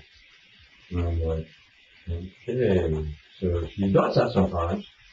She'll send me a message. You might even see it in the messaging, or it'll be on when she's talking to me. Well, I'm not coming home then. You ever want to say that to you? No. That's her. That's her. And she, whatever. So I let the day go by. I'm kind of being respectful. I kept the kids home from school. I'm kind of like, you understand, I might try to call her again. Why didn't you let the kids go to school?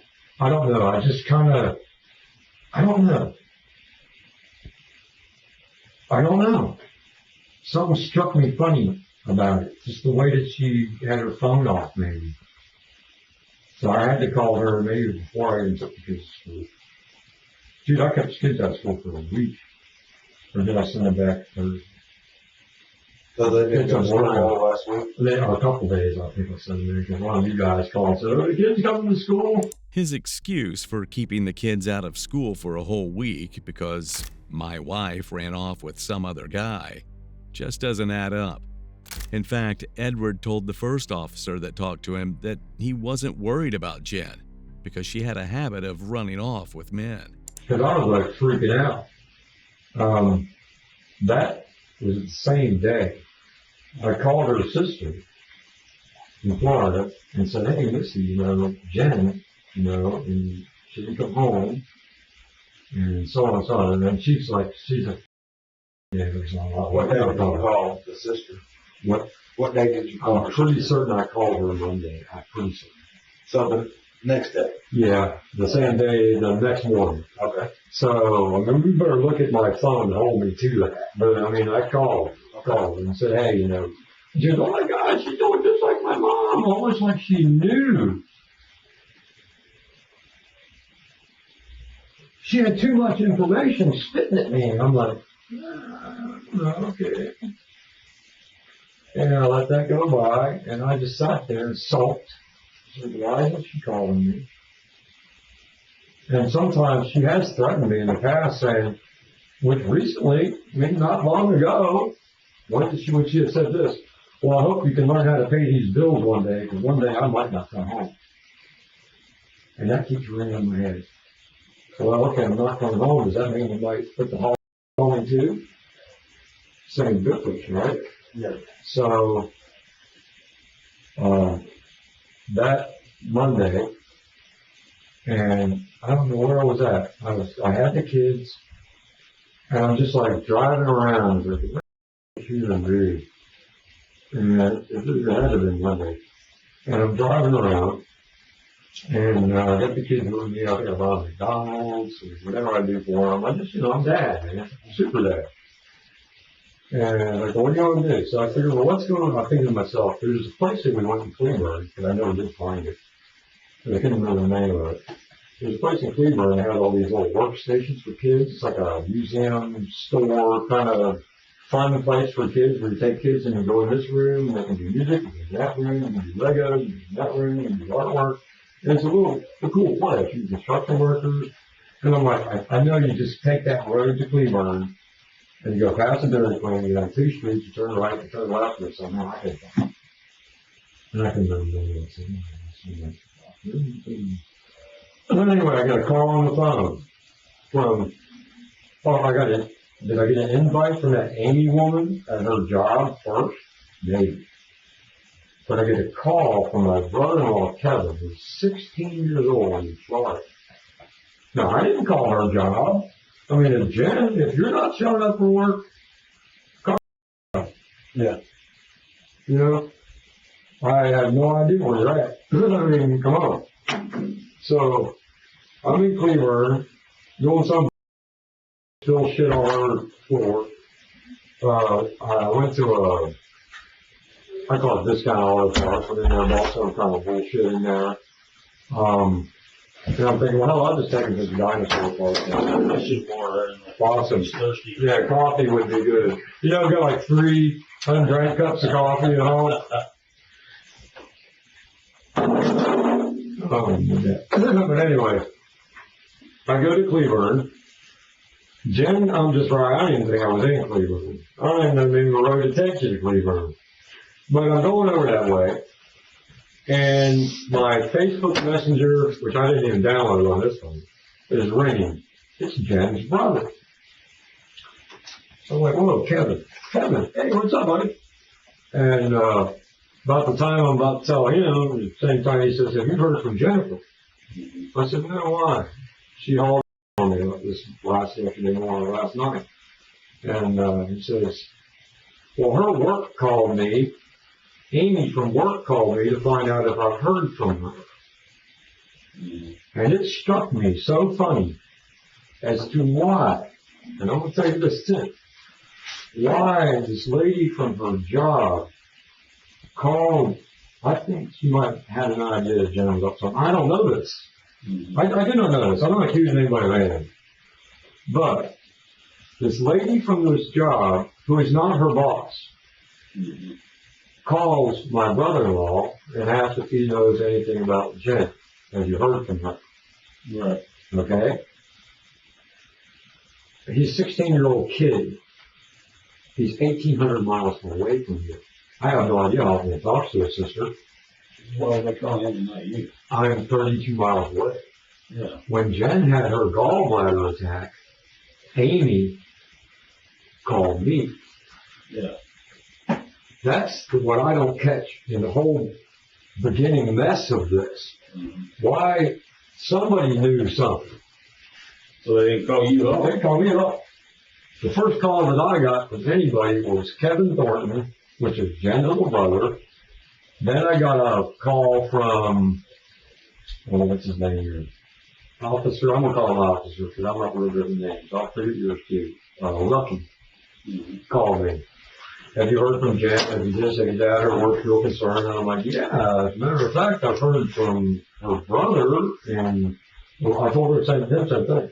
I said, this lady from the job called Kevin in Florida, who turned around and called me. This lady sent me an invite. I don't invite people on my Facebook messengers and all that shit. If I know you, you can get on there. There's people that add just anybody comes along. She sent an invite to me on there and never said a word to me.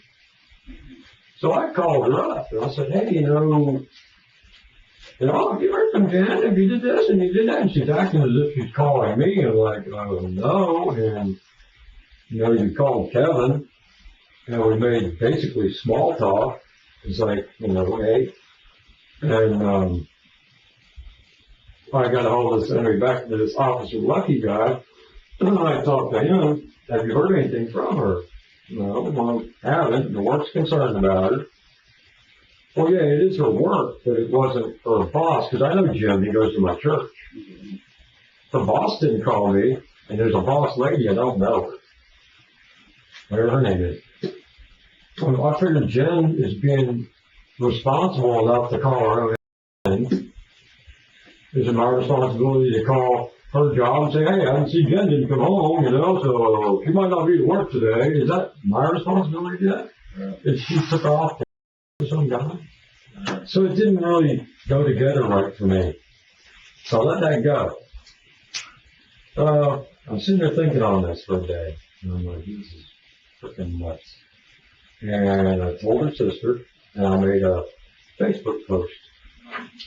My wife, Jen, left, blah, blah, blah, same story I told you guys in short words. Took off. She's meeting guys on the internet. She has her own X-rated website. She posts videos of these guys. I put not one cuss word on that Facebook, not one thing, nothing out of the ordinary. It couldn't have taken an hour, my friends. Somebody flagged that video off Facebook, and it was took down for whatever reason they put on it. I'm gonna be on that one show soon. It won't show you the video. It won't show you the post I made, but it'll show you where it was flagged off. And you're so much dry with bad as mine, dude. I told them I was taking the Dairy Queen when we get out of here. So you want to talk some more if you want over Dairy Queen. I'm going to go down through these things here and see if I can spot these. So was it a video or? No, it wasn't a video. Just a post. Okay.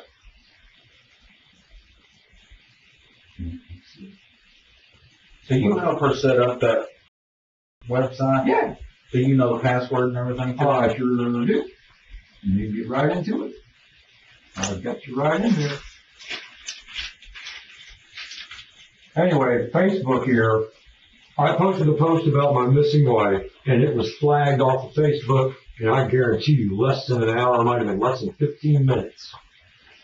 Next thing you know, her sister's on there. Oh my God, my sister, and oh, my sister is gone. Oh, I'm having such an issue. So I text Missy, and I said, Melissa. She refused to answer my call. And then there was some other woman that came up there sending me, and I'm just openly, heartedly talking to anybody. It's like, yeah, Jen took off. Some other one, what the hell's her name? Catherine something. And sends me these rude messages on here. I'm like, whoa, I'm just telling you that Jen has been seeing guys offline. I think she took off on me and hauled ass for somebody, and I haven't heard from her. This girl said, I don't care who she's. I need her emails and her passwords and all this shit. That's in the freaking text messages. And I'm like, I was just freaking running on here saying. Who is that? Some woman named, you find her name on here. You can tell I'm an expert at this shit.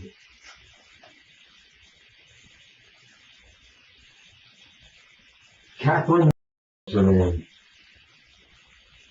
And she says, I was the one to help Jen get her surgery. Excuse me, woman, I was the one that took her down to get her surgery, so you're only telling that story to yourself. But I'm not the guy, like, when you come at me, I'm not coming back at you, man. I'm not that guy, dude. So I will avoid, I mean, God teaches you that. You avoid that. You know, that's somebody blatantly attacking me. Yeah. Okay, let's find this website here for you. Well, Okay. when we Go ahead. do that, this is what I wrote down. Okay. One side, I don't know what one side it was. Do you know the username and password? Yes, let's get it on here. Let me double check it real quick. Information about this is water. This is Laura. This is my son. He must be on his phone. Some information about this one. Okay. It's called Fuzzy. X Hamster is the porn place. Okay. Her name is called Fuzzy Girl. Right here it is, but it's with a capital P. Puzzygirl. And why is because we couldn't call it because all the S's were taken up, so we put Z's in it. Okay. And the password, I want to double check this with you. The password, I haven't been on it since.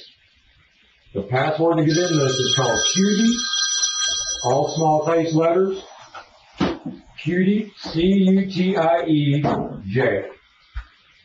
So that should be the password to get in there. C-U-T-I-E-J. Cutie J. That should be to get in there. Let me double check that, man. Because if she's been on there, she could change this password as quick as me. Okay.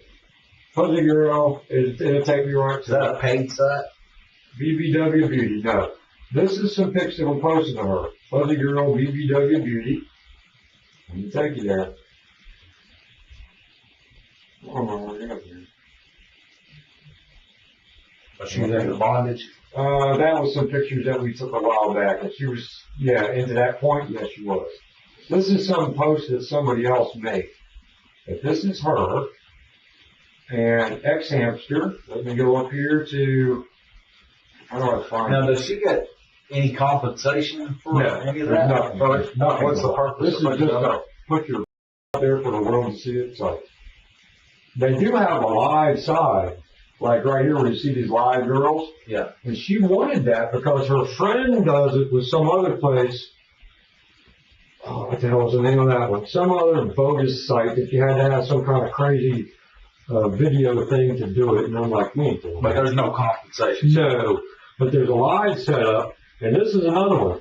I set her up, was starting to set her up a live side so she could go on webcam and talk to these men. She dropped it like a hot potato. Dropped it, son, like it didn't exist. She has a Facebook. Yeah, she has a Facebook too. And she's, I have to find it on here. You don't know her. Do you know her Passwords? Absolutely not. No Instagram, Facebook, But she has Instagram. Snapchat. She has Snapchat. I don't know all the apps she has.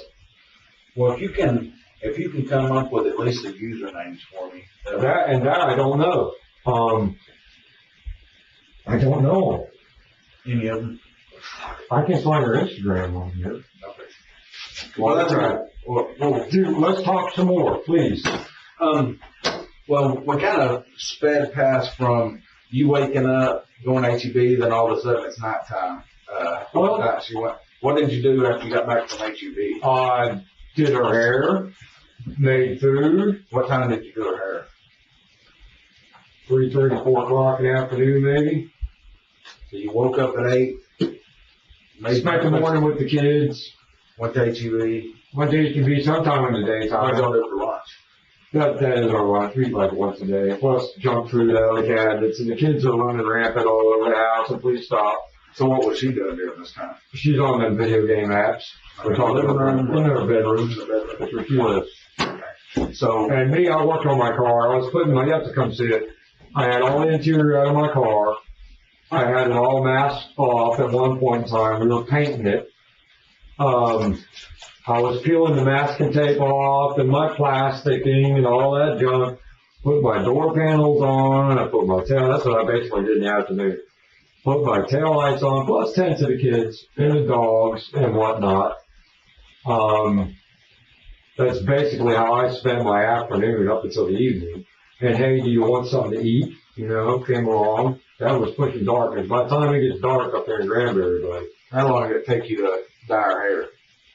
maybe an hour, An hour. plus minus. Well, if you do it 2 shots, because you do it, they might have been longer than that. Maybe longer than that, because you do 1 shot of one color, she goes in and rinses it off, goes out, blow dries all this crap off, then she comes back to you later, and I did the other half, the blonde. So I did the brown first, then I did the blonde afterwards. And then she fixed herself all up and did all her pictures and all that. And she sent them to me. And, basically, but I spent time with, working on my car. That's what I do, work on my car. I send it to my kids all day. And my chihuahuas, my dogs. I can't say if I even went to Tommy's, but occasionally I'll take them to McDonald's. It's just no telling what I, but I spent the afternoon being me amongst the family. I can give you that honestly, and So as far as you know, she took her phone with her. Oh, I know she did. What do you know she did? Well, assuming she did, she just not in the house. Okay. Assuming that, yeah, you're making a point. Yeah. You were making a very good point. Yeah, just like me saying she took off with a guy in the car. I did not see her get in the car. And I tell you that honestly. I did not see her get in the car. I heard her car speed off that evening. Correct? I know she left out of the house and she said shush to the dogs. And a few moments later, I heard her car zoom off down the road. Now we get a lot of cars off down the road. And here's another one too. Tells me. I know she sees other men too. Because the other day, he says, Daddy, I see Mom's boyfriend. Well, that's a joke we always make, Mom's boyfriend. And I said, really? What's he look like? He said, well, he's Chinese. Chinese? Yeah, he's got little eyes. Somebody can go and see the wrong work. And he says to me, I asked him a few times, he had crushing kids again. And he says, he speaks Spanish. And has a big shiny white truck. He says, yeah, with small tires. Now, how much could they elaborate that story up to make it sound like that? Because that came from my kid's life. Yeah. And usually a kid saying, hey, a guy in a white truck came over and looked Chinese, speaks Spanish. A Mexican guy came over in a white truck, so somewhere along the line. But in the afternoon, that Sunday, we came home, I'm sure you wanted, this is going to be pretty good for you. You got to hear this. I got home at midnight. I went to bed. More than likely, she stayed up. I got up relatively early in the morning. I'm saying 8, I don't know, 8, 9, 7. I tend to my kids. I feed them. I got the daddy all day long. Daddy my picture, daddy my artwork. You can be daddy anything in any given day. I went to H-E-B, went shop for a few groceries. I bought her lunch foods, which is basically, and she never eats them. I don't know what she does with them. I bought her salad. I bought Jimmy Dean sausage, meat lovers breakfast bowls. Might have bought hamburger meat, and I bought taco salad or taco kit for Taco Del Taco kit. I bought a few things for lunch. For the week, I bought that. I come back to the house, she's in there, she's doing her video game and whatnot, and I did her hair for her, and it takes 2 days to do hair. Worked on my car, because she's always insisting.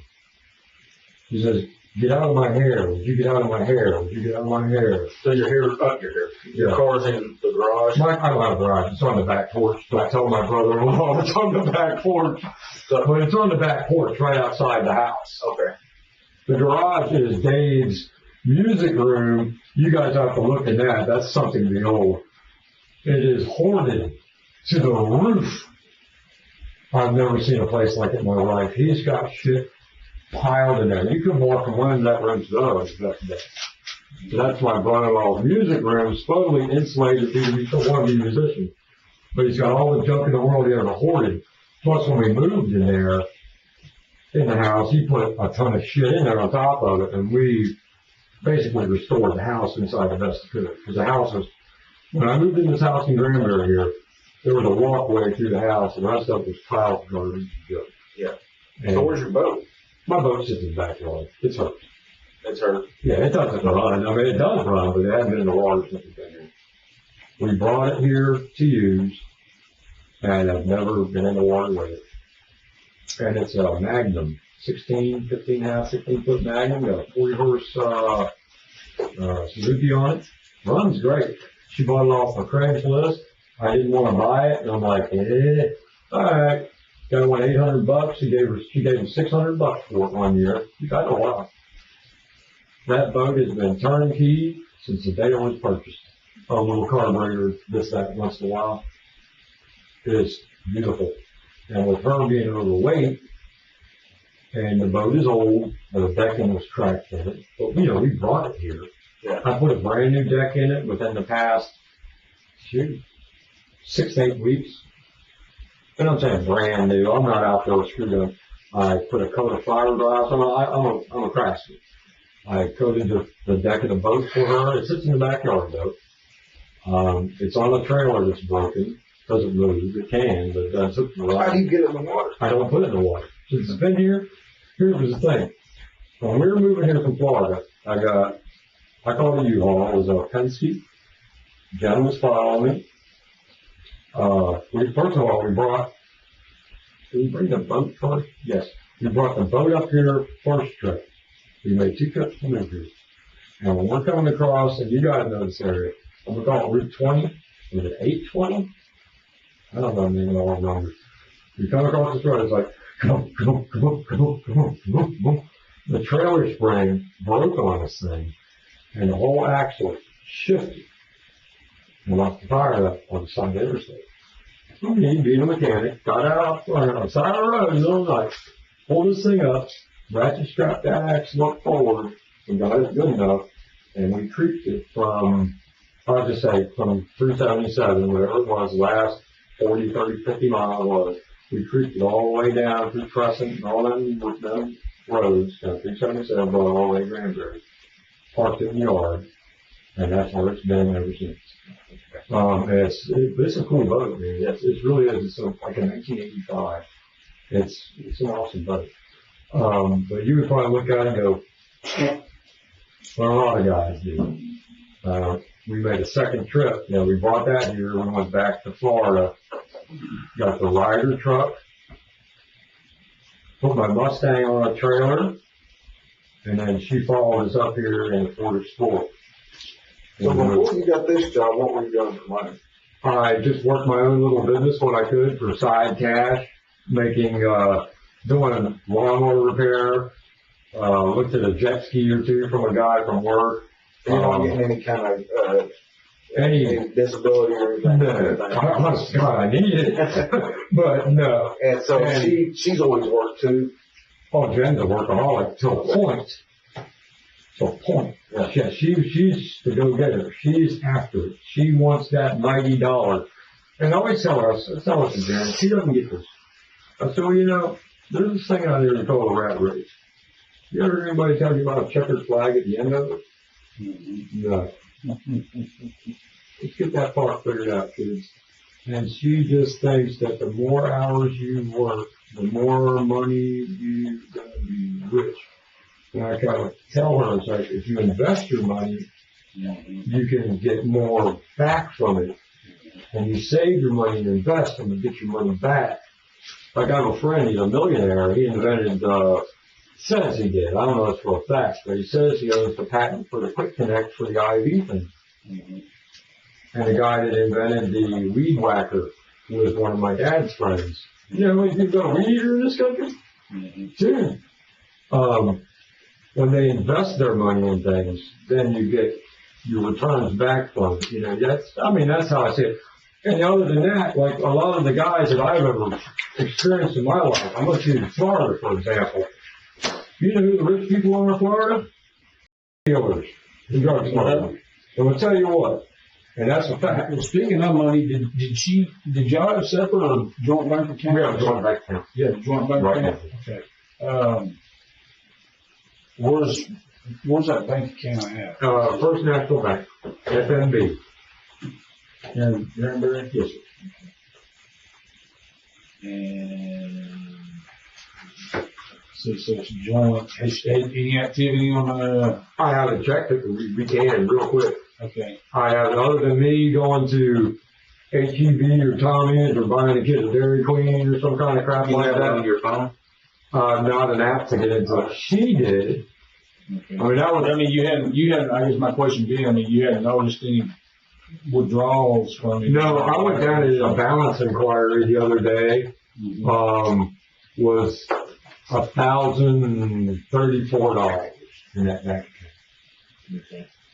Since that, I've swiped the card here and there, 20, 40 bucks gas, this, that, blah, but I haven't double checked it to keep track and see if anybody's She using had credit cards of her own? it. From a company called Ulta.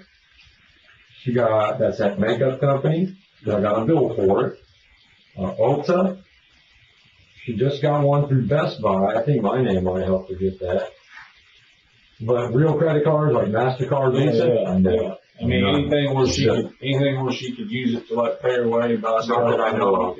Okay. But I don't know that for a fact. And she didn't. I may have missed part of this because I stepped Right. up. Did she leave the house any at all on Sunday? Through the day? No. Yeah. Zero. Zero. Okay.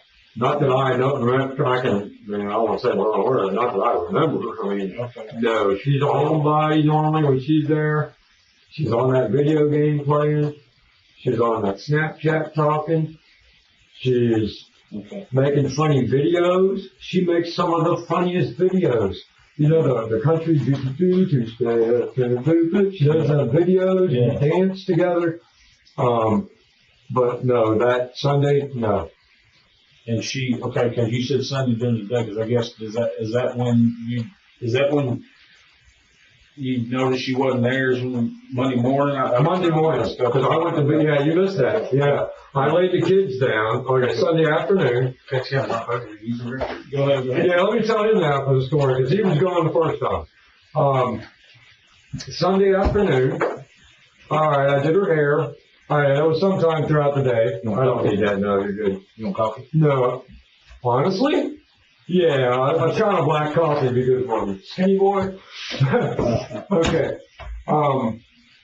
Yeah, Sunday. So anyway, I'll go through the whole Sunday again. I'll wake up Sunday morning. I can tell you 8:39, 8 something. I'm fairly early. My kids wake me up. Hey, Daddy. It's Daddy, Daddy, Daddy, Daddy. I am the guy that tends these kids. Now on her face page, oh, it's all about me and my kids. No. I don't know how long that's been there, but That works. I was drinking it. That absolutely works. That absolutely works. If I got a fly in my coffee, right? I'm just joking. Anyway, Sunday morning, let's go through this. We get home about 1 a.m., maybe 12:31, 2, 1, something around 1. Go to sleep. Because I'm dead tired. She refused to drive home. Refused to drive home. Now, I've done drove up there, did all this crap and all this stuff, and then drove all the way back. Well, she's text messaging and doing having a blast. I get back. I can say safely that I went to sleep before her, because normally she's up till 3 in the morning. Jen is a night owl. She is that person. She was on that kick at wee hours in the morning, that chat app that it's all people. She's on kick at her job from 7 a.m. till 5 at night. Well, she's supposed to be doing 911 dispatch. Come on. So anyway, Sunday, I get up, I attend my kids like a normal day. Jen gets up, she's maybe on her video game, she's chatting or whatever she does. It's like we live together, we're in a family relationship, we're not arm in arm as long ago. We didn't go to church that Sunday. I guarantee that I go to church practically every Sunday, and I go to First Granbury. Y'all didn't go that day? No. Okay. I go to First Baptist, and then I go to Granbury Baptist. So I go to two different churches, sometimes alternating. I got Mike at one of them, and Lonnie at the other. I haven't been to First Baptist in a while. I go to Granbury Baptist quite often. We didn't go to church. We stayed up. I got the kids at their normal torment dad till he's pulling his hair out, through the day. Jen says, I want to do my hair today, sometime or another. I'll feed my kids. I got 3 chihuahuas, a turtle. I got how many cats? I have to do the cleanup of the house. I do laundry of the house. I do everything in my household. My wife will throw a load of laundry in the dryer or the washer. And that's as far as she gets. Oh, I did some laundry today. All right, you threw it in that washing machine is what you did. And I was dry. I do all that. I hang the clothes. I make sure the kids' teeth are brushed.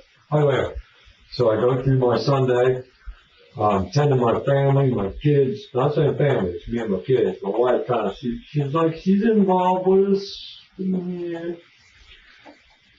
Go to H-E-B for us, get my food and my stuff. I got her hair dyed. I did her hair in the afternoon. It probably took a couple shots to do it. Like I was telling him, did you catch that part? Yeah. Part of it.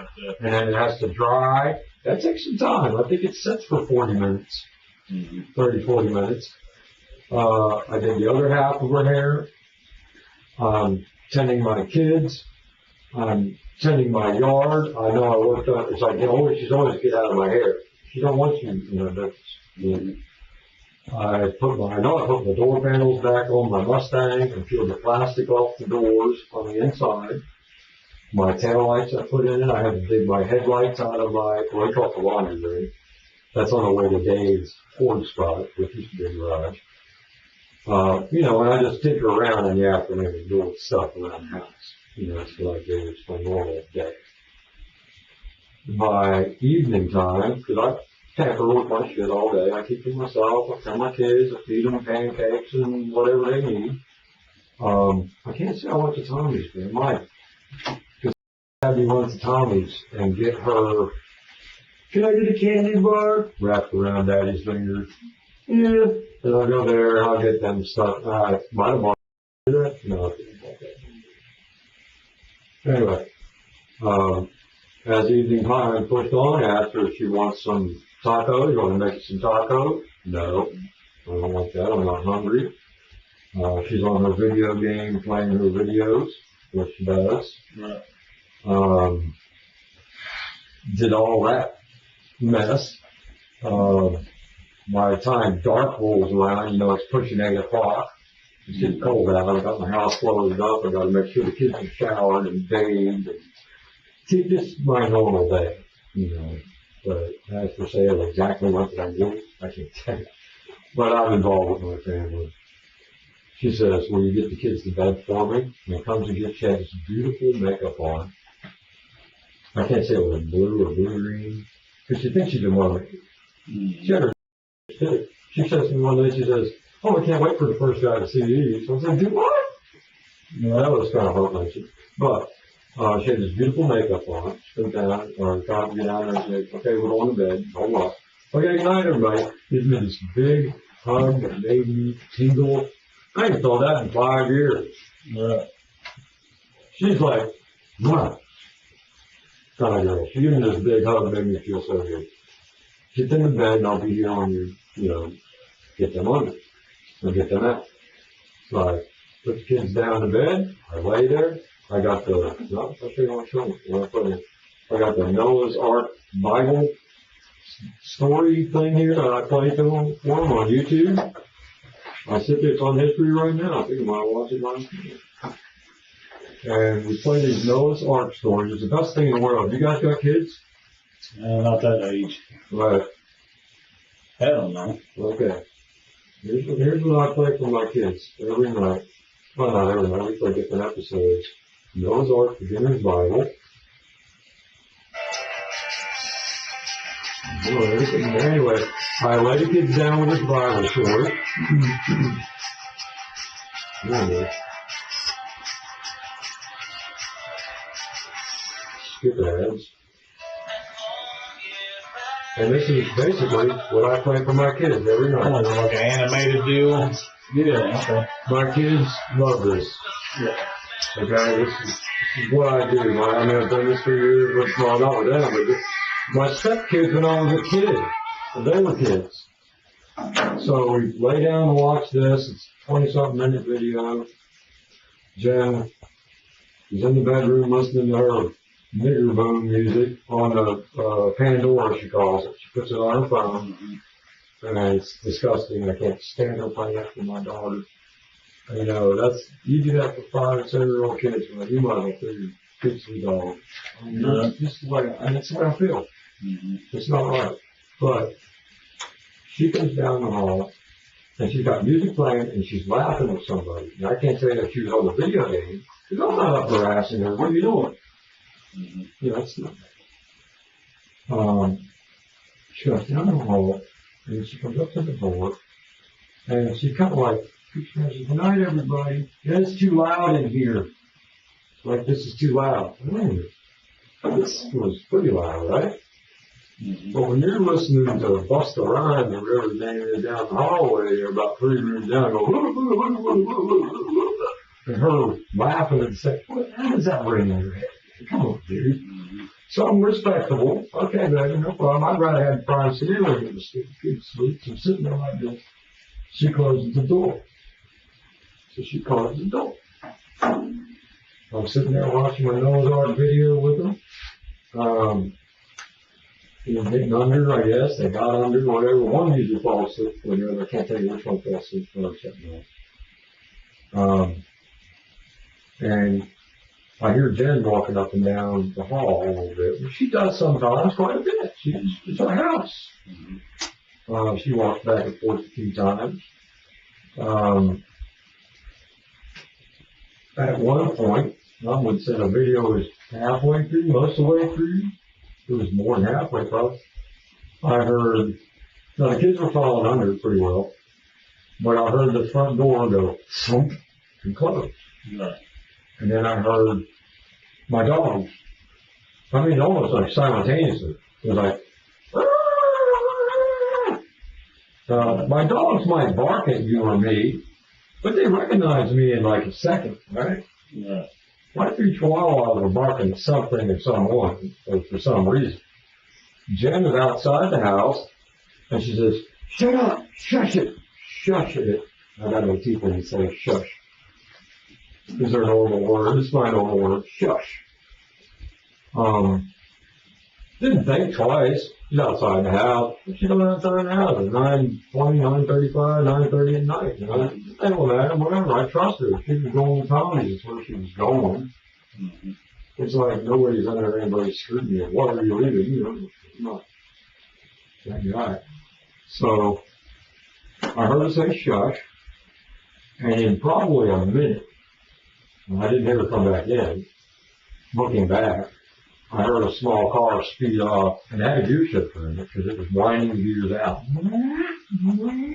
Walked down the road. I heard at least 4 gears. You know, I'll hear people, like the guy around the corner, got a hot rod shop. He'll say, oh, I did a burnout over there, oh, every chance I can in front of my house. I'm sure it wasn't it. There's a small car or a small mini vehicle. And like I was telling you, I can't guarantee that she's gotten into that vehicle. Right. But I can tell you, coincidence or whatever words you're supposed to use there, she left the house, that door closed, she told the dog to shush, and in less than a minute, her car speed off. Didn't pay attention to it. I finished watching the video, the kids are sleeping, and watch the video. You don't have to watch them to the end of the video, within reason. And I get up, and I walk up to the door, open, bedroom door, and both kids are in the same bed. Hey, baby. No answer. Sweetie, I look for her. Don't see her. No hair. I'm like, okay. her TV was still playing in the bedroom. So I walked back down into the bedroom, and I looked, I just, Jen's not there. Baby, look around. I didn't go crazy. I knew right away. She hauled ass or somebody. I put two and two together in my head. And I heard the car speed off. I heard the door close. And I said, shush. And she's got a thing about beating guys. And I'm like, all right, she meet somebody.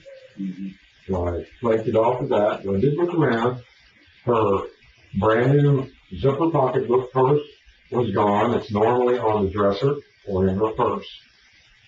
I'd like to say I've normally seen it on Sunday on the dresser, but I can't see that. I'd like to say I've seen her phone was plugged in on a charger that afternoon because she was on that iPad 6 playing that video game. And normally when she's there, that phone was on the charger. But, when something like this happened, my brain isn't thinking of every little detail in sight. I'm just having my normal evening, afternoon to put the kids to sleep. But I figured she ran off with some dude because she just had this major obsession with some kid she called Turismo. Some guy she made a harebrained story about she called Tennessee. And we went all the way there for her to see. I told you that thing. Some other guy that she talks about online, she calls him Austin. She was pretty hot about meeting that guy. And another one in Odessa, that was a Mexican guy, Mexican. There was another one too that was, she showed me a picture of one time, it was like full thug gear with all these, I don't want to call them, 13 gangsters or whatever. Dude, you look rough. Yeah. And she likes them bad boys. That's her type of guy. Was she a pretty good mother? I don't want to badmouth it. When the kids were in need, my kids were sick, yeah. On a daily basis, I don't want to say no. I don't want to say that, but no. I mean, yeah, not really. Like, we see her an hour a day. It's all about her. She's always there for the they fall and hurt themselves. She doesn't give them baths very often. I do. She'll buy them clothes. But like, what do you mean by a pretty good mother? Well, what do you mean by that? Like, well, I just mean like, did she,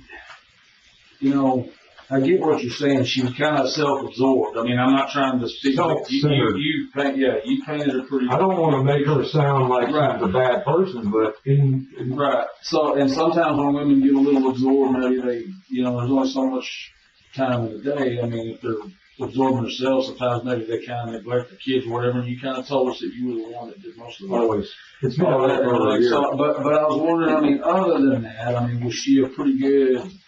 I mean, was she? Do you feel like she loved them?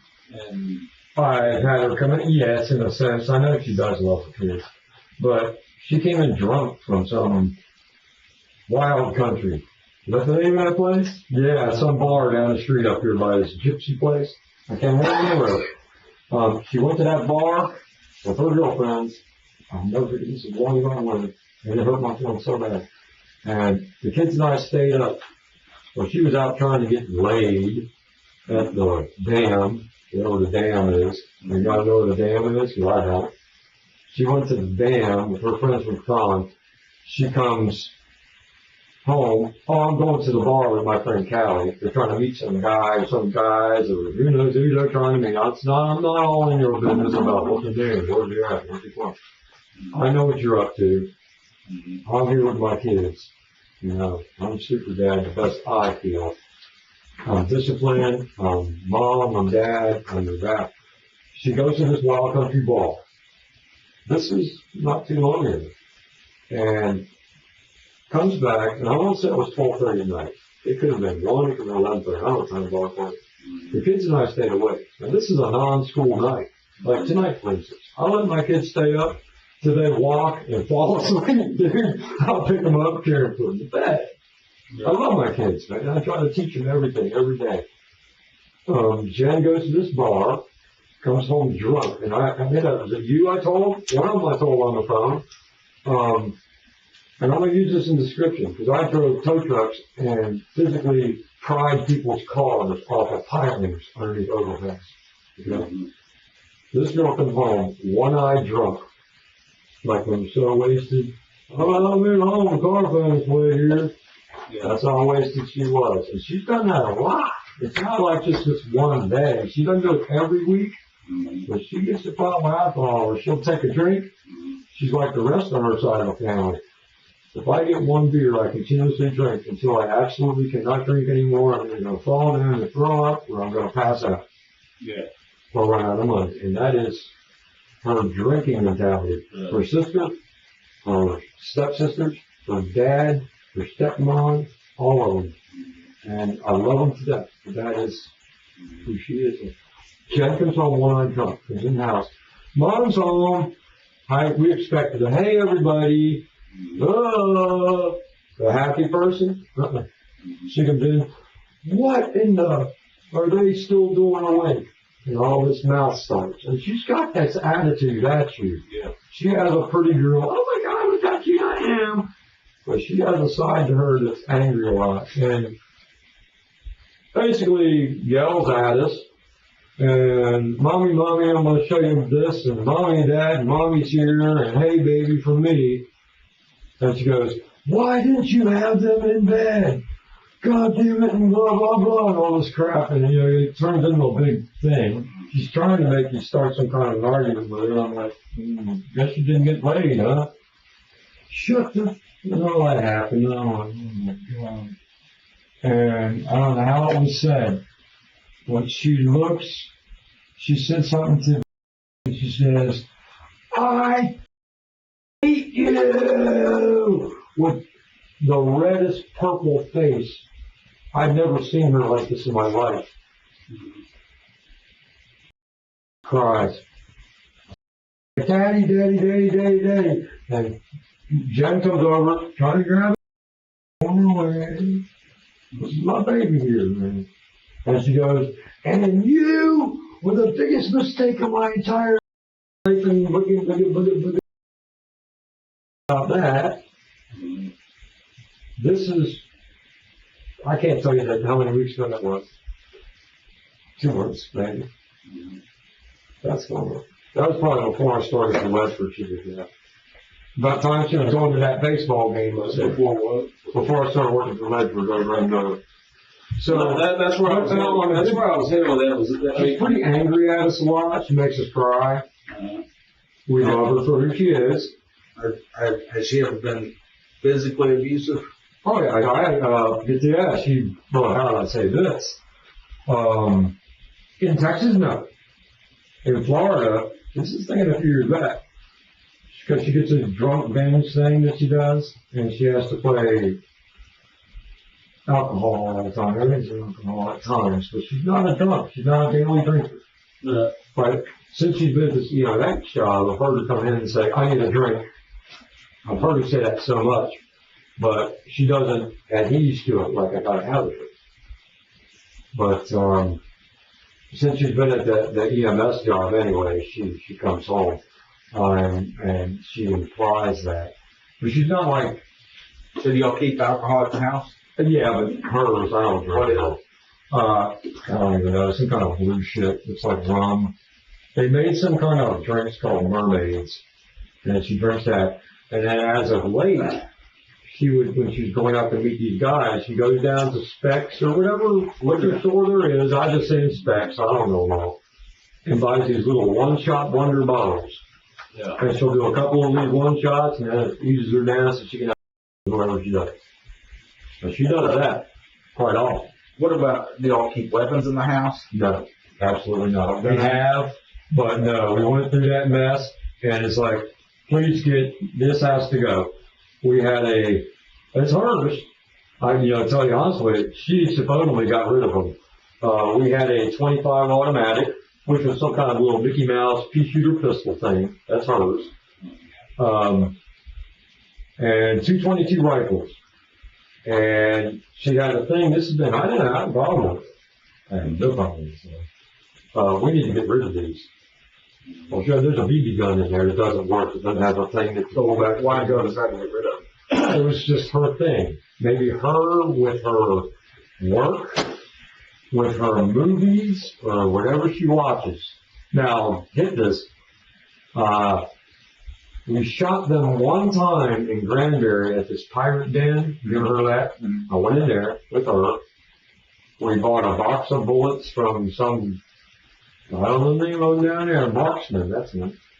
He fixed one of these guns because it jammed up all the time, and it was sunk underwater in the Toyota 4-wheel drive around the water.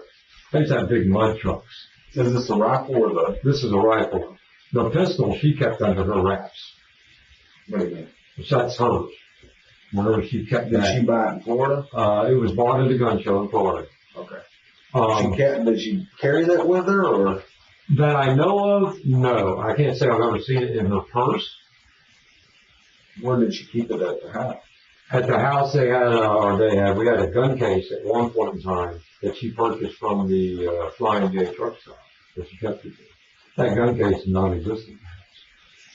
I was assumed with her that she got rid of all of them because I told her that day, this has been a long time, man. This has been, how long ago was that? We'd have to look on Facebook and find out the picture of her. She's a dead shot with a gun. She cut the center out of a target at full length. I call it the shooting gallery with a 22 rifle. They go that eye on her like you guys, but I never seen her shoot on that model. When's the last time you saw that pistol? 3-4 months ago. More than that. I can't physically saw a pistol. I can't even tell you the beginning of the year. When was the last time? Let me look at my Facebook. That's all right. I was just wondering if It's find on Facebook. Yeah, I'm just thinking maybe if she took off with it or something. That's a possibility. What about But see, she told me she got rid of them. She got rid of there was a 1022. They came from, I think they came from a gun show or Cash America Farm in Florida. And then there was a 22 Marlin that I had since I was 18 years old, and I was in tears over her saying this has to go. So I'm like, fine, we never shoot them anyway. Well, I got kids, and we don't need guns in this house. Fine, get rid of them. So how long ago was that she wanted to get rid of all the guns? After we went shooting that one day. And I want to think it was someone affiliated with her work that got them. That bought the guns? I'm not certain. Okay. Jen can tell you. But did she tell you she got rid of all 3 of them, or did she just say she got rid of We them? have to get rid of them, she says. Okay. Now, whether she took them on her own, I mean, they just laid in the closet in gun cases and things. And I haven't. So, I mean, that's some shit from my childhood. She was the big, I gotta go shooting. So did she ever, was she ever physical with you to a point where you had to defend yourself? Oh, yeah. So Oh, my God, I had her arrested. you had her arrested? How's that? 1 year, I can't remember. We're in Florida. Okay. We hadn't been together a couple of years. She's an angry person. Her brother I'll tell you the shooting thing, her brother was a prisoner, got out of prison, was at the house, pushing on all these girls one night. You want some of this? Let's say how physical Jen is. You guys think you're tough? She punched a hardened prisoner out in one lick. Bow! Knocked him out. The boy was laying on the ground shivering. So you couldn't take her? Her sister moved in with us. I'll make the story as short as I can. Her sister moved in with us in Florida. I lived on the river in a house. Her sister moved in with us. What year? I can't hold to it. It's got to be a record somewhere because I know Lucky looked it up. You guys can look it up. Her sister lived with us. Her sister's like, oh, no, you weren't. But her sister is like that. Just start some shit with her sister. And Jen gave me a bunch of shit. And I'm like, hey, no. And starts all this bullshit with me. They're drinking. I'm not. And she cold cocked me, busted me in the head with pots and pans. I can't remember. I remember I was ducking. And I remember that clear. And I'm no man, I'll stick up for myself, but I'm telling you, buddy, when I got a 300-pound woman trying to kick like an Amazon, I ain't fighting you. I got out of here. Yeah. So I got out of the house, whoa, and kind of calmed down. Her sister wasn't there when it happened. And she's like, hysterical. Go ahead. Call. I want to go to jail. Hey, Yeah. that was good though. Don't what do you think happened? She called me from jail. Hey baby, will you get me out of jail? I'm so sorry. So who do you think got her out of jail? That's the way it always. Who do you think paid her restitution and all that money for all this crap that she had? Me. And that was been way back. But since then, she still has that violence to her, that attitude. She's got that, and you can see it in her video game. Yeah. She's vicious. She got a screen name called Liz Vicious at one time, but I don't know if she's still using it. Well, let me ask you this. So This is cool talking to you guys, man. This is getting a lot out of me, man. I mean, I like this. We're just trying to figure out, like I said, what happened here. That's Right. all. And we appreciate you being willing to talk to us. Anything, man. so as far as you know, I've never told anyone the extent that I'm telling you about today. This is, well, and we appreciate it. and I'm looking back at myself thinking, am I going to go through with this shit for this long? Well, I've just crossed my mind. This is nuts. I was gonna say, all three of us are thinking the same I thing. should have got out of here years ago. I stayed with her, I think, because of the kids the most. You know, honestly, God, I really have, because I don't want a busted up family. Although I've heard her say, I came from a broken family. Yeah. I've heard her say that, haven't Let me ask you this. Yeah. Where do you think she is? At the moment, probably dead, because I haven't heard from her. Why do you think that? I'm just saying off the top of the head. Because normally Jen, when she hauls on me, she contacts me. So, if you think, how does that make you feel about this? Scared to death. Well, what would make you scared if she's? If you Well, think she's- scared, I'm on my wife, something's happened to my wife. Yeah. You know. Well, I guess. You know what I'm saying? I mean, I'm fucking tripping over it because, look, Jen has left me to go ahead. She has left me before, and within 12 hours or a day, there's always some type of conflict. Mm-hmm. There's someone has heard something from Jen. She can't shut up. Yeah. No. She has to be known. I mean, unless she's truly taken herself into a new identity or met herself a sugar daddy that's sprung her off of Tahiti. Yeah. What are the issues? And I'm asking you. You don't. Because normally she would be in contact with someone, me especially. I mean, I'm her rock. I'm the guy that she leans on. I'm the guy that she depends on. I'm the guy that goes to the hospital when you're hurting. And that hurts me inside that she's not made no contact. Yeah. But now after she run off, She took her phone with her? as far as I know she did. Okay. Well, he stopped me in the middle of that a while ago. But yeah, her phone is not in the house. Okay. I So was gonna say, it'd be. the only things that are in her house, that's why I brought this, was one like her old phones, and you can go onto a Wi-Fi and see her Google and see her history and see where she's been. Like it'll show pictures and things like that. That's basically dead as of now. But my biggest fear with Jennifer Thornton is putting her on Facebook is she's left and has met or gone and met up with the wrong crowd. And that is not an unlikely thing because she tends to, over the years, like she wants to have thug guys.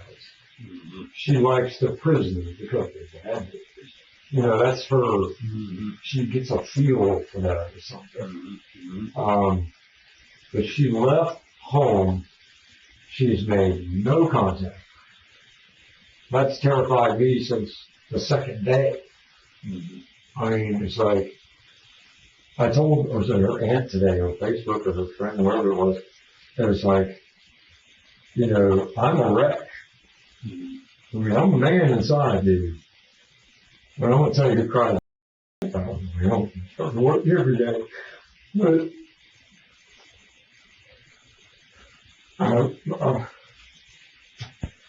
it's, we got to keep it together. So what makes you, what gets you so upset about it? I'm not upset. I am upset. She's Well, gone, you dude. said you cried your eyes out. So. Right, because my wife's gone. She's not here. My normality is not normal now because she's not here. Yeah. And it's agonizing. I don't know the correct word to use. It's agonizing for me. Now I'm like, which I've always been for the kids, but it's double time. It's like, especially as of now, this has been, how many days has it been? 12. She's been gone. Someone came back into our house 2 days later. Did anyone tell you that? No. Oh, well then. You haven't talked to the lucky guy. And she left Sunday evening. Monday went by. I want to think it was Tuesday or Wednesday. That's when I took the kids to school. I need a call. Your kids haven't been to school. Okay. I'm basically having a meltdown here because my wife didn't come home 2 days. I can't report her missing because the cop tells me they left under her own free will. Mm-hmm. Is that true? Because that's what this lucky guy told me. Wednesday, I know it was Wednesday, I got the kids up. I had them Wednesday. Here they were. It's the first day of school. I get them in the car. I took them to school, dropped them off at the front door of the school. I went to HEB, got myself some cat food, and got a McDonald's egg McMuffin or whatever they call it, and made my way back to the house. When I got to my home, my front door was wide open. I left the door away though. My back slider from back towards where my Mustang is wide open. I walked in the house. I was told to see if I heard any contact from James Waltender. So I get on the phone, and all I have is this number on here of this guy that called him. I know now it's this Lucky, this is his name. He's a nice guy, pretty helpful. I called him up and said, hey, someone's been in my house. Really? Have you heard from Jennifer? No, physically I haven't heard from her, but someone was in the house. So I'm looking around the house as I'm on the phone. A pile of her shoes were missing. I go down the hall towards the bedroom. I'm looking back and forth. All my dogs are out in the yard, but the door was open. I go back down the hallway towards the bedroom, and at my bedroom, I got a big walk-in closet, which you walk in, but it's garbage. There's a few, let's just call it that, I won't call it numbers. There's quite a few hangers on the floor, some of them broken, some not, and a pile of her clothes missing. But not everything. In my kitchen are these, not just call my name, Texas Tough Trash. There's at least 4 of them, because it took me days to use them, laying on the floor. Mm-hmm. And that was kind of odd. So I guessed, and I went back down the hallway and looked. About half of her underwear was on. Anything that wasn't in the laundry wash had been dug in. A bunch of her underwear, a pile of just shitload of socks, a lot of her clothes out of the drawers. And what was weird about it, there was one item in this drawer, there was one item in that drawer, the sock drawer had quite a bit, and one pair of, she called her favorite underwear in the underwear drawer. And the house had been gone through not like ransacked, like robbed. Mm-hmm. Now, I have like my father's jewelry box or his Marine Corps stuff and shit like that. That was there. Any of our fishing gear was there. I'd like to say someone grabbed a pile of makeup. But when I spoke to this lucky guy, and I said, hey man, somebody's been here, and I'm kind of like, I'm shaking. And I think she's been back. And to me, it looked like, in that amount of time frame, my friends, I don't think the 3 of us could have ran in that house and grabbed that much shit and got out of that house. And somebody came in there and knew I was dropping them kids off at school. or they were watching. And that was on Wednesday. Then when the lucky guy comes over, he's like, what surprised me was, and I found a Bud Light bottle cap on my kitchen sink. Mm-hmm. And it was horrible, that. I don't think it did. There's a Bud Light bottle cap. I was like, my kitchen sink down. You look in the trash can and see if there's Bud Light? Didn't see anything in the trash can. There was a Bud Light bottle cap like somebody popped it. And it was on the kitchen sink. Right on my counter. So I have a sink in that L shape and then a microwave and blah, blah. But it was right on that green, like, almost like somebody popped it off and went, I saw that. But when I said something to Lucky about it, the first thing I'm going to ask you guys is, if I notice something like that, is it my responsibility as a homeowner to say, hey man, can you guys come over here and fingerprint this house? Because that's the first thing I thought. Someone should have came in there. But I didn't touch the rest of the day. I'm like, I'm not touching other kids. Come on, don't do it. Well, I figured somebody's coming over there to look at stuff. No one ever showed up. No one asked me if they wanted to show up. I didn't ask anybody if they wanted to show up. But I know someone was in the house. The lucky guy came over later in the week to meet me. And I talked to him. And some other cops came up there. And don't say anybody lies to me. I'm not going to say any cop ever lied to me in my life. We've been trying to get a hold of you. And here's my phone, dude. No one tried to get hold of me. So, okay, I know it's a tactic. Whatever it might be. That's cool. It's probably I'm good with that. Your voicemail's not set up. No, I called you several times. Well, then there you go. And it never, okay. I couldn't leave a message, so I Got called you. Yeah, so I have to look and see your phone over. So anyway, usually it'll show you like where someone called your phone. Like Yeah. you missed a call and didn't say anything. So okay, I'll buy that. I'll do that. Anyway, lucky guy comes over in the afternoon. I don't know what day that was. And I'm having a talk with him. And there's two other investigators from over here. And I'm talking with the lucky guy. And we're looking on, is it my face? Because I can't access Jen's. I can access my Facebook and see her. We're looking on my Facebook at something. And here it shows Jennifer was active 1 hour ago. So, she's active on Thursday or Wednesday, whatever day that was. That was the day after the house was ransacked. Which wasn't ransacked. They took her shit. They took her clothes. No one touched mine. No one touched a pair of shoes. And now Sarka lost it. So that's another thing that happened this past week it had to have been Wednesday. Right. And then they asked me for my phones, and I'm like, sure, man, whatever you need. Like, same thing with you guys. Anything you need. Well, and I'll tell you, and on these things, that's the best way. I mean, because we got to move forward. Because, when somebody goes missing, we got to turn over all those stones. So, I'm scared. That's the very, very best thing you could do is As far be as an open book. it's like, I'm a wreck inside. Yeah. I mean, my wife hollers on me. I'm just going to put straight out words, dude. I've been this woman for a lot of years. I've had a lot of problems. I let her do anything she wants to do. She's slowly changed over so much time. She's got her new groups of friends. Yeah. She's separating me from her life. Well, let me ask you this. She's If not she came back today, would you stay with her? long enough to get away from her. What does that mean? I don't think I could live with her after doing this, putting me through all this. I would probably, I don't know. I don't know. That's a hard decision. Because my sister just said the same thing, and she's on her way to Texarkana. She says, "Hey, don't you call me if and I was just talking to her, if you take her back." Because they know me. Right.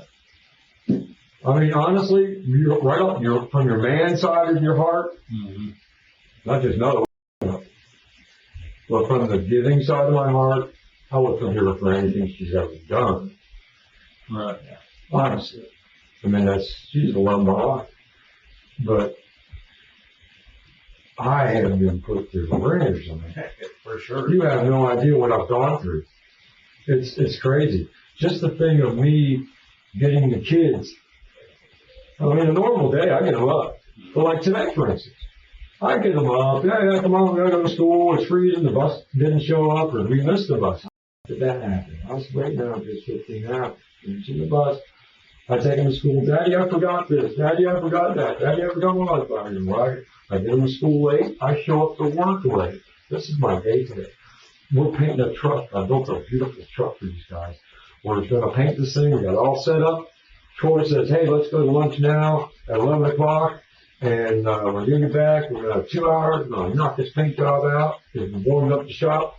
And I go to lunch, get me a coffee, and get back to the shop. And I'm sitting there, and I turn on this app that I got on here called Teacher Dojo. You ever heard of that? Mm-hmm. And it says early dismissal day. Oh, shoot. Yeah, I'm 32 miles from home. I'm sure your boss is I didn't want to tell you that, but man, I'm flying 84 miles an hour across Route 51. Please don't give me a ticket.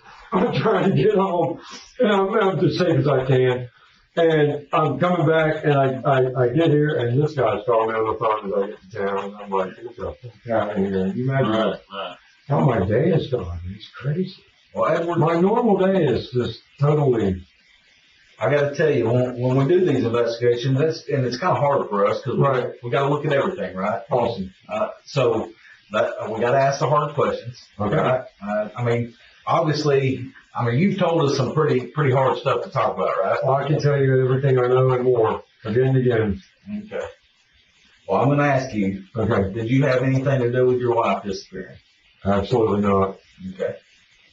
You didn't hurt your wife? Absolutely not. You didn't kill your wife? Absolutely not. You sure? Yes. Okay. Well, like I said, in doing this, it's the best way we can do it's like peeling back an onion, right? And once we can peel back a layer, we don't have to look at that layer anymore. Okay. Does that make sense? Sure does. So that's one of the processes. Okay.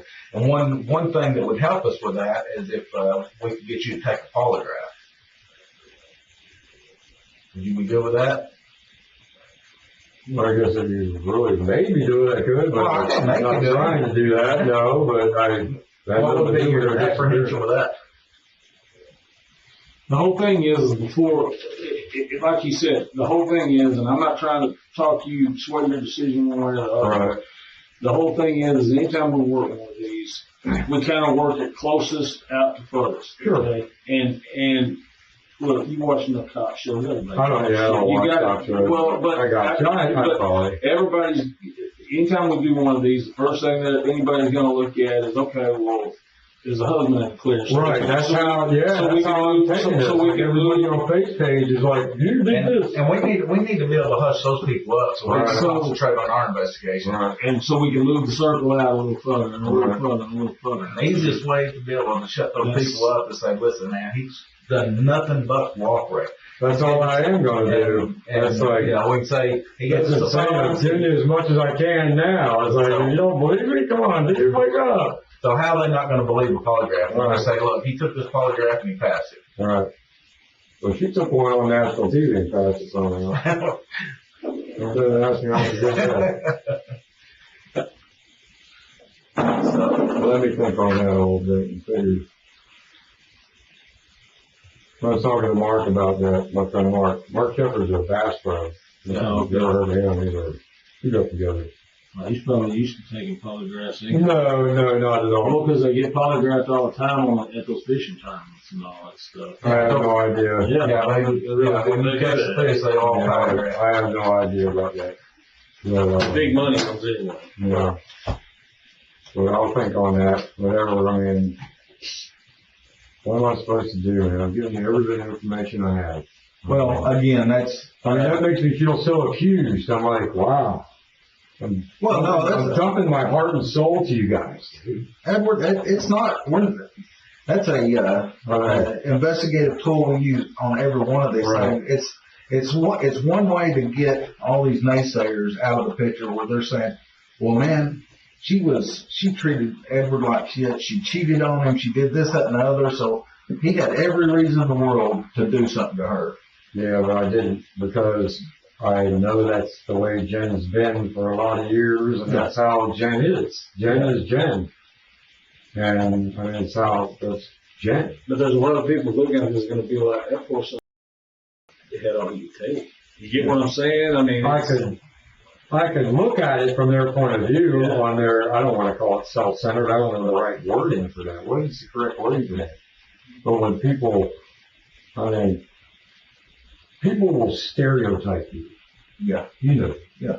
And, You notice neither one of us in here have judged you on this whole thing. I mean, you laid out some pretty funky. everything I know, You laid out some pretty funky stuff that's not the It's normal. not funky, it's truth. Yeah, and It's absolute truth. and we haven't judged you on that a bit. I mean, we see and There's no hear judgment on it. Yeah. The truth is the truth. I mean, that is how she is. And that's how things are. That's the truest thing you said. The truth is the truth. You can't change. There's nobody. and I think there's a lot of truth in what you said a while ago when you said you probably put up with a whole lot of this shit because of those two kids. Exactly. I mean, I get that. She's threatened to leave me and threatened to go, and she's threatened me and physically done things, and I'm moving out, and I've been through that. And my kids, I came from a broken family. Yeah. You know, Right. I've been through all that too. Right. You know, with her, and it's just like, and I've been through it. I mean, on jobs, I've been through the same thing. We had a guy. He was a salesman, and he was great. He was one of the greatest salesmen at Vial Brothers Train history. He sold jobs all over. And you knew Bill was on it. I mean, he was an awesome guy. So Bill, or his secretary was his wife, girlfriend, was stealing checks out of our checkbook at work and then writing himself a check. Yeah. And then we had a secretary at another company I worked at, that because the boss was so involved with his big deal, that she put her boyfriend on the books, and he never put on the job. Right. And he got a paycheck every week from the company. But when it comes down to that stereotyping, it's like, wow. Well, in these cases, and we've been doing this a long time, it's easier to convince people that we're moving in the right direction if we can give them something. Hey, we completely ruled this guy out. Right. And they're not on our all the time. Hey, you need to go back and talk to him. You need to go back and do this. You know, if we can rule you out completely and tell them, and we will. We'll go straight to those naysayers and say, listen, you know. Nothing to do with her leaving, other than she hates me and she had to frickin' go see her boyfriend. So I think you. That's the bottom line of this whole deal, dude. I mean, that's the bottom line of this whole thing. It's like she put the hall on me. I didn't. I'm a little frail old man, dude. And nobody's saying anything but that. Right. Like I said, we got to go through the whole process, right? That makes me kind of feel in a way. Oh, I understand. Like you don't trust me, you know. But I can understand from your point of view that you have to look at each and every deal in exactly the same frame of mind that you were looking at. Absolutely. And I do understand that. It's a hard deal. We have to do this. I will consider that. Okay. Let me Understand. I mean, you know, I'll say, yeah, sure, right now. I mean, just let me think on this a minute here. My brother, I call my brother, my friend Mark, you know, he told me, he said, dude, and even my sister said that she had some guy that they knew, and his girlfriend died in the bed next to him. And she says, they grilled that man, and grilled that man, and grilled that man, because his wife was a drug addict. And she did this, and she did that, and she did this, and he did that, and never let it off the hook for it. Today, he's moved to another town with that. Law enforcement then? Yeah. Okay. This is what my sister told me. Mark, he's a good friend. We call ourselves brothers, you know. He told me the same thing. He says, dude, life will not, and he says, think through everything you do. But I won't tell you I won't do it. I will not tell you I won't. But just let me think on this a bit. And do I need to talk to a lawyer or something? It's not going to affect it. You didn't do anything wrong. I didn't do anything wrong. But putting my head on a chopping block, and how would that be? I'm just saying, do you actually believe in 100% of a polygraph? Even then, I mean, I can't say it. What am I supposed to say on it? I'm skeptical of it. Well, here's the thing. They're very direct questions. Certainly. Okay. It's not, any hypothetical questions. It's not, it's very direct. Fact-based. Fact-based Right. question. Did you kill your wife? No. Okay. So that may be one of the questions. If you didn't kill your wife, then that should be no problem. Now, if we ask you a question, were you mad at your wife? Well, hell yeah, probably. Yeah. Well, I mean, that's not a good question because at what point were you mad at her? Right. So that's too vague. So these questions are going to be not very many, just a handful of questions. We're damn sure not going to be in there, this long. It's just going to be. Yeah, we've been in it for a while. Yeah. This is kind of cool. The longest I've spoke to anybody about this whole thing that's happened, I have told you two guys, and you two guys have sat here with enough patience to actually listen to me. Mhm. And any person, whether it's been on that face page, I call it face page, or anywhere, even Jen's dad, well, I gotta get to work. But dude, this is your daughter. You gotta listen to me throughout this whole deal. Well, all we're trying to do, Ed, is find out what the truth is and prove the truth. Right. Okay? And like you stated, the polygraph and all that is one of the tools we use to prove, okay, hey, Sure. we looked into Ed, and to top it off, he took the polygraph. But now the key, or I say the key to that, the caveat to that is that before we leave here tonight, Right. okay, don't leave. Make sure you put everything out on the table, okay? I mean, if there's been anything either out of embarrassment or whatever that you've left, kind of held back or whatever about y'all's relationship, about anything related to her leaving or, anything like that. I mean, make sure to Pretty well told you anything that I know. I mean, anything you've asked me, I volunteered you every bit of thing I know from the time I met her until now. I mean, we moved to Texas because of her fooling around, and she was going to straighten up, be a good girl and all that, and we came here, she hurt one, and then she met them people. And I'll tell you, normally these types of things are a lot easier to navigate through. Right. But this with the extracurricular activity she was involved in. Oh, yeah. So The Snapchat thing's out of control because you can't tell who else you talked to 15 minutes ago. I don't want you to feel picked on this deal because if we find one of these guys that she met, we're going to be asking the same question. We're going to say, hey, did you kill her? Did you do something? Right. So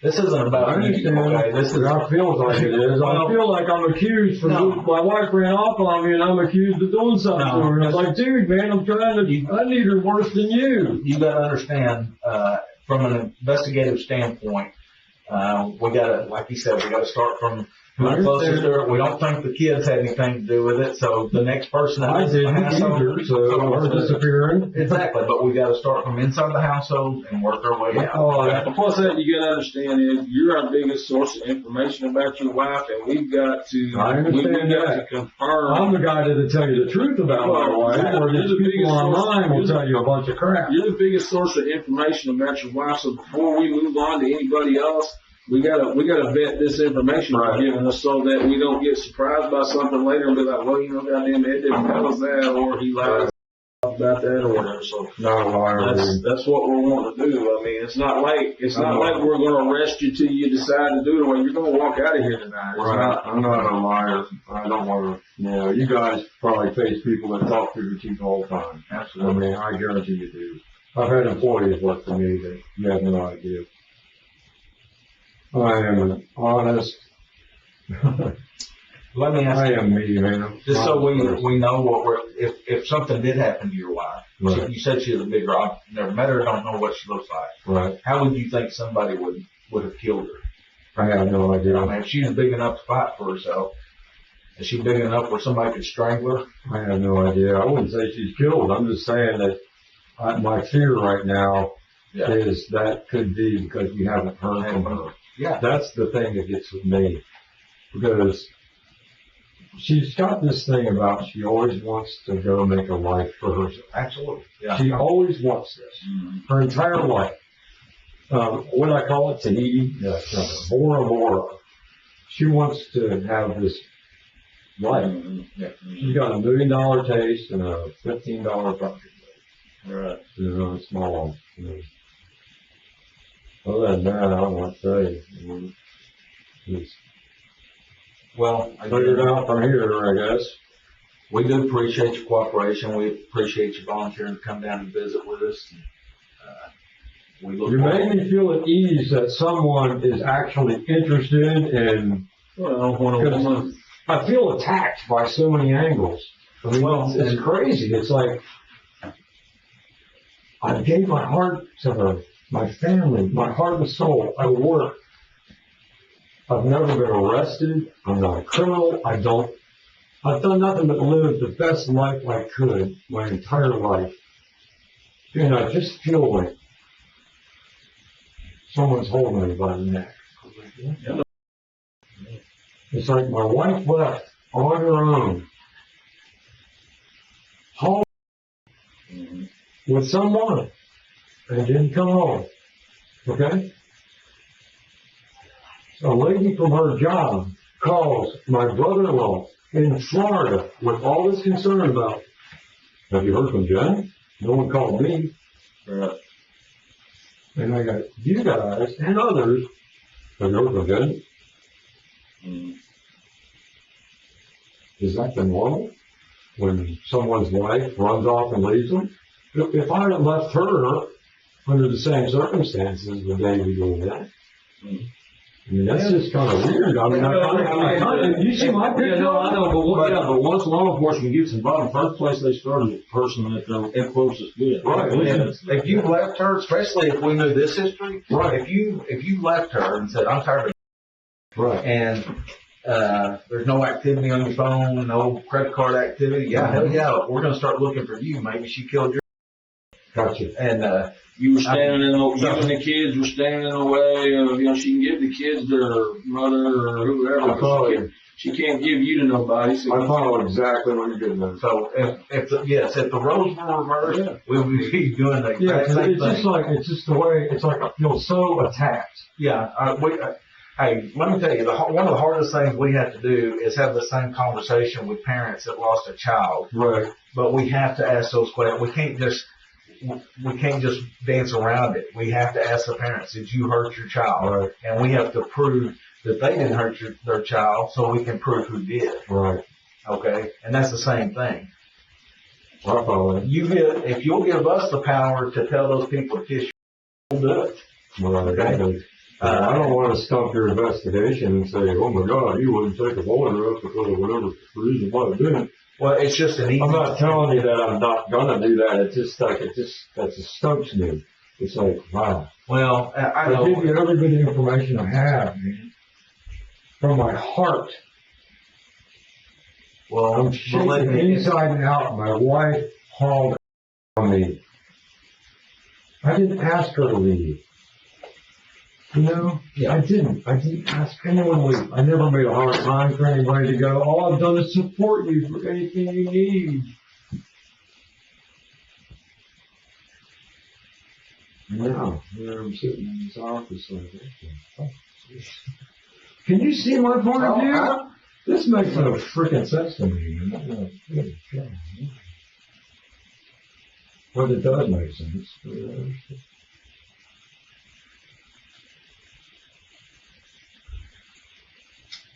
I don't know.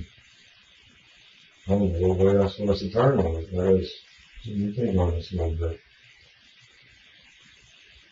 I'm 100% certain I can pass polygraph test. Then I was going to say, what is your apprehension What do you mean by apprehension? about having to think about it? Most people say, hell yeah, I want to prove this up, and you're It's apprehensive. just the way that I've been attacked by everyone.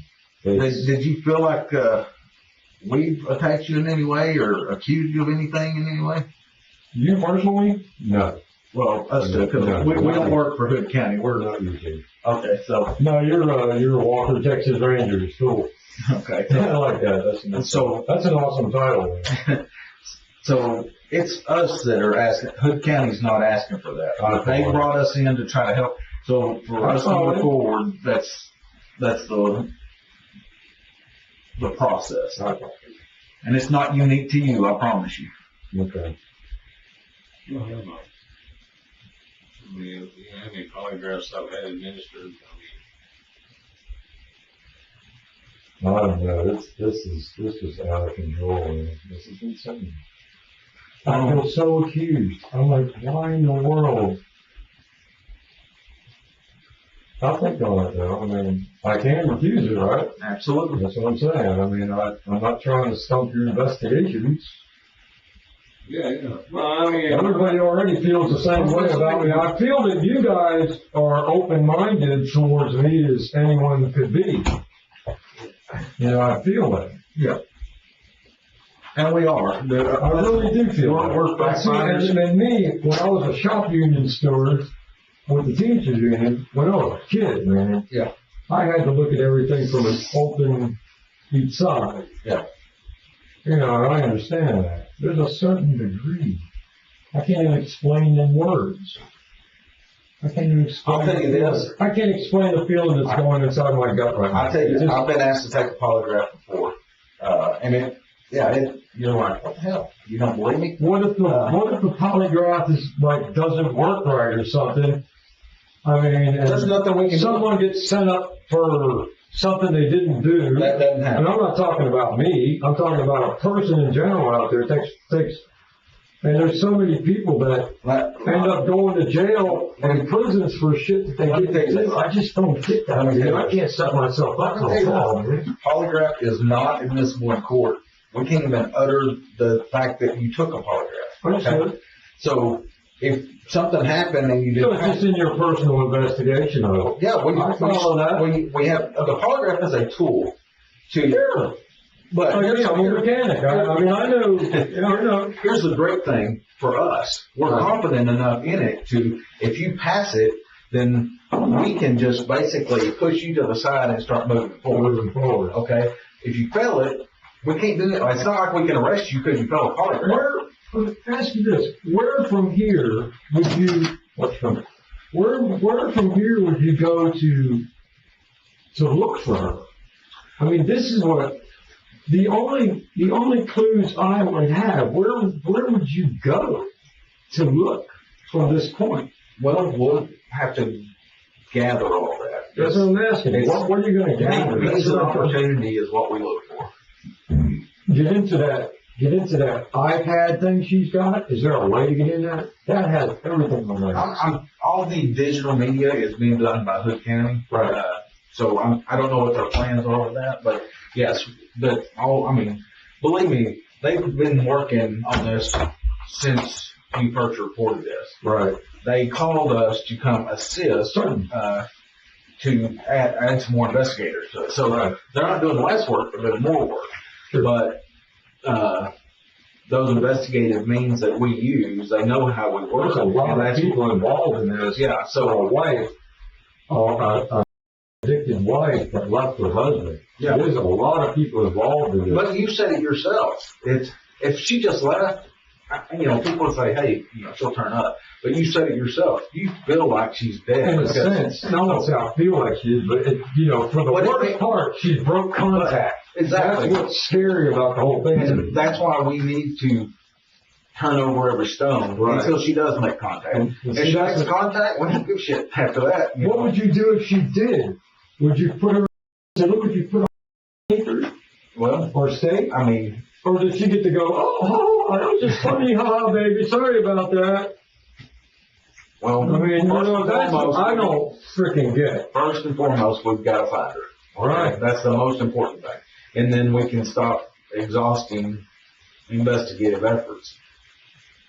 So if Once in a while, she turns up, you know what she said to me? She says, I'm addicted. I need to get on. She said all kinds of stuff. Jen's she's crazy in a sense. She says, well, at least I'm not addicted to drugs. Would you rather have a crackhead? She said that's a new word. Or you know what else I found in her van at one point in time? And I don't do dope, dude. Please, I'm telling you. on the roll vial for another dope. I found a little vial of this shit, and it was, I'm taking a guess, liquid weed, liquid marijuana. You heard of that shit? Yeah. And they put it in some kind of little super pipe thing. That's a big thing now. Oh man. Dude, I smoked pot when I was 13 years old. Nobody smokes the old weed dope no more. I don't smoke at all. I haven't smoked pot since 7. So I don't smoke, I don't drink. Drugs, I don't care to. That's what's led me this long. I'm 60, I'm 59 years old. You know where my friends are? Not here. You know why? Alcohol, drugs, crime. Alcohol, drugs, crime. Right. And that's where they're at. One of my best friends, Donnie, just like me. People say we're brothers. Does his work, does his job, does it, we call ourselves survivors because all the people we grew up with have basically went on a crash and burn, crash landing with their life. I told Jen many a time, you know where you're headed? Crash landing. Now who's getting a crash landing? Me. I'm sitting there like, whoa. I mean, that's how I kind of feel on it. I'm getting really, well, I don't want to say it in the wrong time. You guys are pretty good, right? All of it, even the other people. And I feel emotionally beat on by this whole escapade because my wife decided to take off at 9 to 9:30 on a Sunday night almost 2 weeks ago. And she hauled on her own, free and willing, out of our front door of our home while I was laying my kids down. Someone from her job, whoever made this whole report of a thing here, why you guys are here today, where did all this originate from? Someone from her job?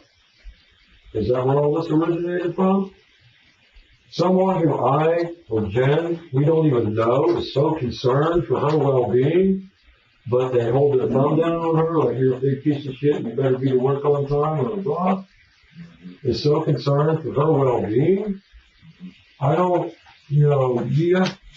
Well, that's in the back of my mind too. It's just like, how does that, excuse my mouth, but how does that happen? She left on her own, out of our home. We're in a quiet home. I don't know nobody. She's on this internet all night long playing with these guys. Yeah, I want to go meet some guys. I'll give you some this in here. We'll go to Tennessee. We'll go here. In Florida, blah, blah, blah, vacation. All that's great. Yeah. She doesn't show up for work one day. Leaves home the night before. Mysteriously doesn't show up for work the following day. And work contacts her brother 1,800 miles south of here instead of her husband. But when Jen was in the hospital with gallstones, the same person contacted me to say, oh, we hauled Jen off to the hospital with gallstones. That's something shady right there, guys. That's not me. So how is this person, so whoever made this big thing of my wife learned, well, I realize that she hadn't been here for how long? Correct? She hadn't been back. She hadn't made no contact with me. But with a person who does, supposedly knows her, evidently, contacts a 16-year-old child in Florida on a Facebook Messenger instead of calling a husband who is right here. That's where I find something skeptical in the whole program. I mean, I didn't buy into it the first day I heard it. You know? You guys, oh, go into the border. Yeah, okay. Well, I'm going to think about that. But you look into this, because why is this woman, I don't know her, contacting a child in Florida? Are you sure they don't have something to do with Jen not calling in and showing up? Maybe she was having something going on with somebody at her job over there. Some shady happened. Somebody from her job prearranged came along and they come flying in my neighborhood, picked her up and down the road they went. Make it look like Ed Paul Tennis is some kind of a creeper old man. Dude. You know, I'm not a detective here, so I'm not stupid. I mean, it just didn't make sense to me. How in the world that they could cause this much because my wife left in the middle of the night, or not even in the middle of the night, early in the evening. She left early in the evening to go do whatever she did. Didn't come home to me. Did you listen? Then didn't show up for work the next day. And that place did not contact me. That just didn't ring with me. It still don't ring with me. And then the lady, the same lady, whatever her name is, never even contacted me. She sent me an invite on Messenger, so I called her on Facebook Messenger voice thing and made small talk with me. And that's where I stand on the whole program. It's like, what is that about? So you think somebody at her job? I don't know. I'm not detecting it. I'm just saying, it just doesn't make sense why a person, and Jen doesn't talk that highly of that lady. So whether she did or not, she doesn't talk that highly of it. Yada yada. That's all I can tell you guys. I daydream on this a little bit, thank you. But, I feel so pressured and so attacked, it's insane. You have to understand how I feel, right? So, yeah, you have to. You have to. No, I get the fact that you're in an uncomfortable position because you feel like you haven't done anything wrong, and it's almost like you have to prove my innocence for anyone to move on. It's like, what? For that shit. Yeah. But I understand the point of view. It's like, it's process of elimination. It's like me doing a tune-up on your car. It's this, that, or the other. It's not that spark plug. It's this, it's that. It's a coil pack. You process elimination, correct? And then you find your way to where you're going. And you resolve the issue. I do understand. Yeah, I mean, we've explained it. Yeah, you don't have to anymore. I mean, I'm with it. I'm absolutely with it. I don't get it, man. I do get it, don't you? What's your schedule like next week? I work 7:30 in the morning, so 2 in the afternoon. Monday through Friday? Yeah, Monday to Friday, unless the kids get out of school early. Okay. That's my normal for Dennis. I told him I'd come in tomorrow, but Troy said something today. He said, no, we're going to get a opinion today. Yeah. But I told him, it's like, hey, if I can bring the kids in there. And see, taking the kids in the job shop doesn't work out to you. Yeah. I had them in there once before, and they love daddy's jobs because they get to get on the big machines and have a good time. And I teach my kids every day. I teach my kids. And see, this all depends on my personality and all this going on. See, I am a good person, dude. I'm not drinking. I'm not partying. At home, I'm teaching my kids morals. I go to church with them. Where do you go to church? First Granbury Baptist, sorry. 3151. When's the last time you were there? Last Sunday. Was past Sunday? Yeah, wait. Okay. Wait. Yeah, there's two pastors there. Lonnie and Lonnie. You got Lonnie the entertainer, and Lonnie the serious guy. It's pretty cool. It's like a neat blend of church. And they sing a lot, so it's cool. So the kids go to Sunday school there? Or? No, they used to, but there's an issue that happened. And I'll explain what happened.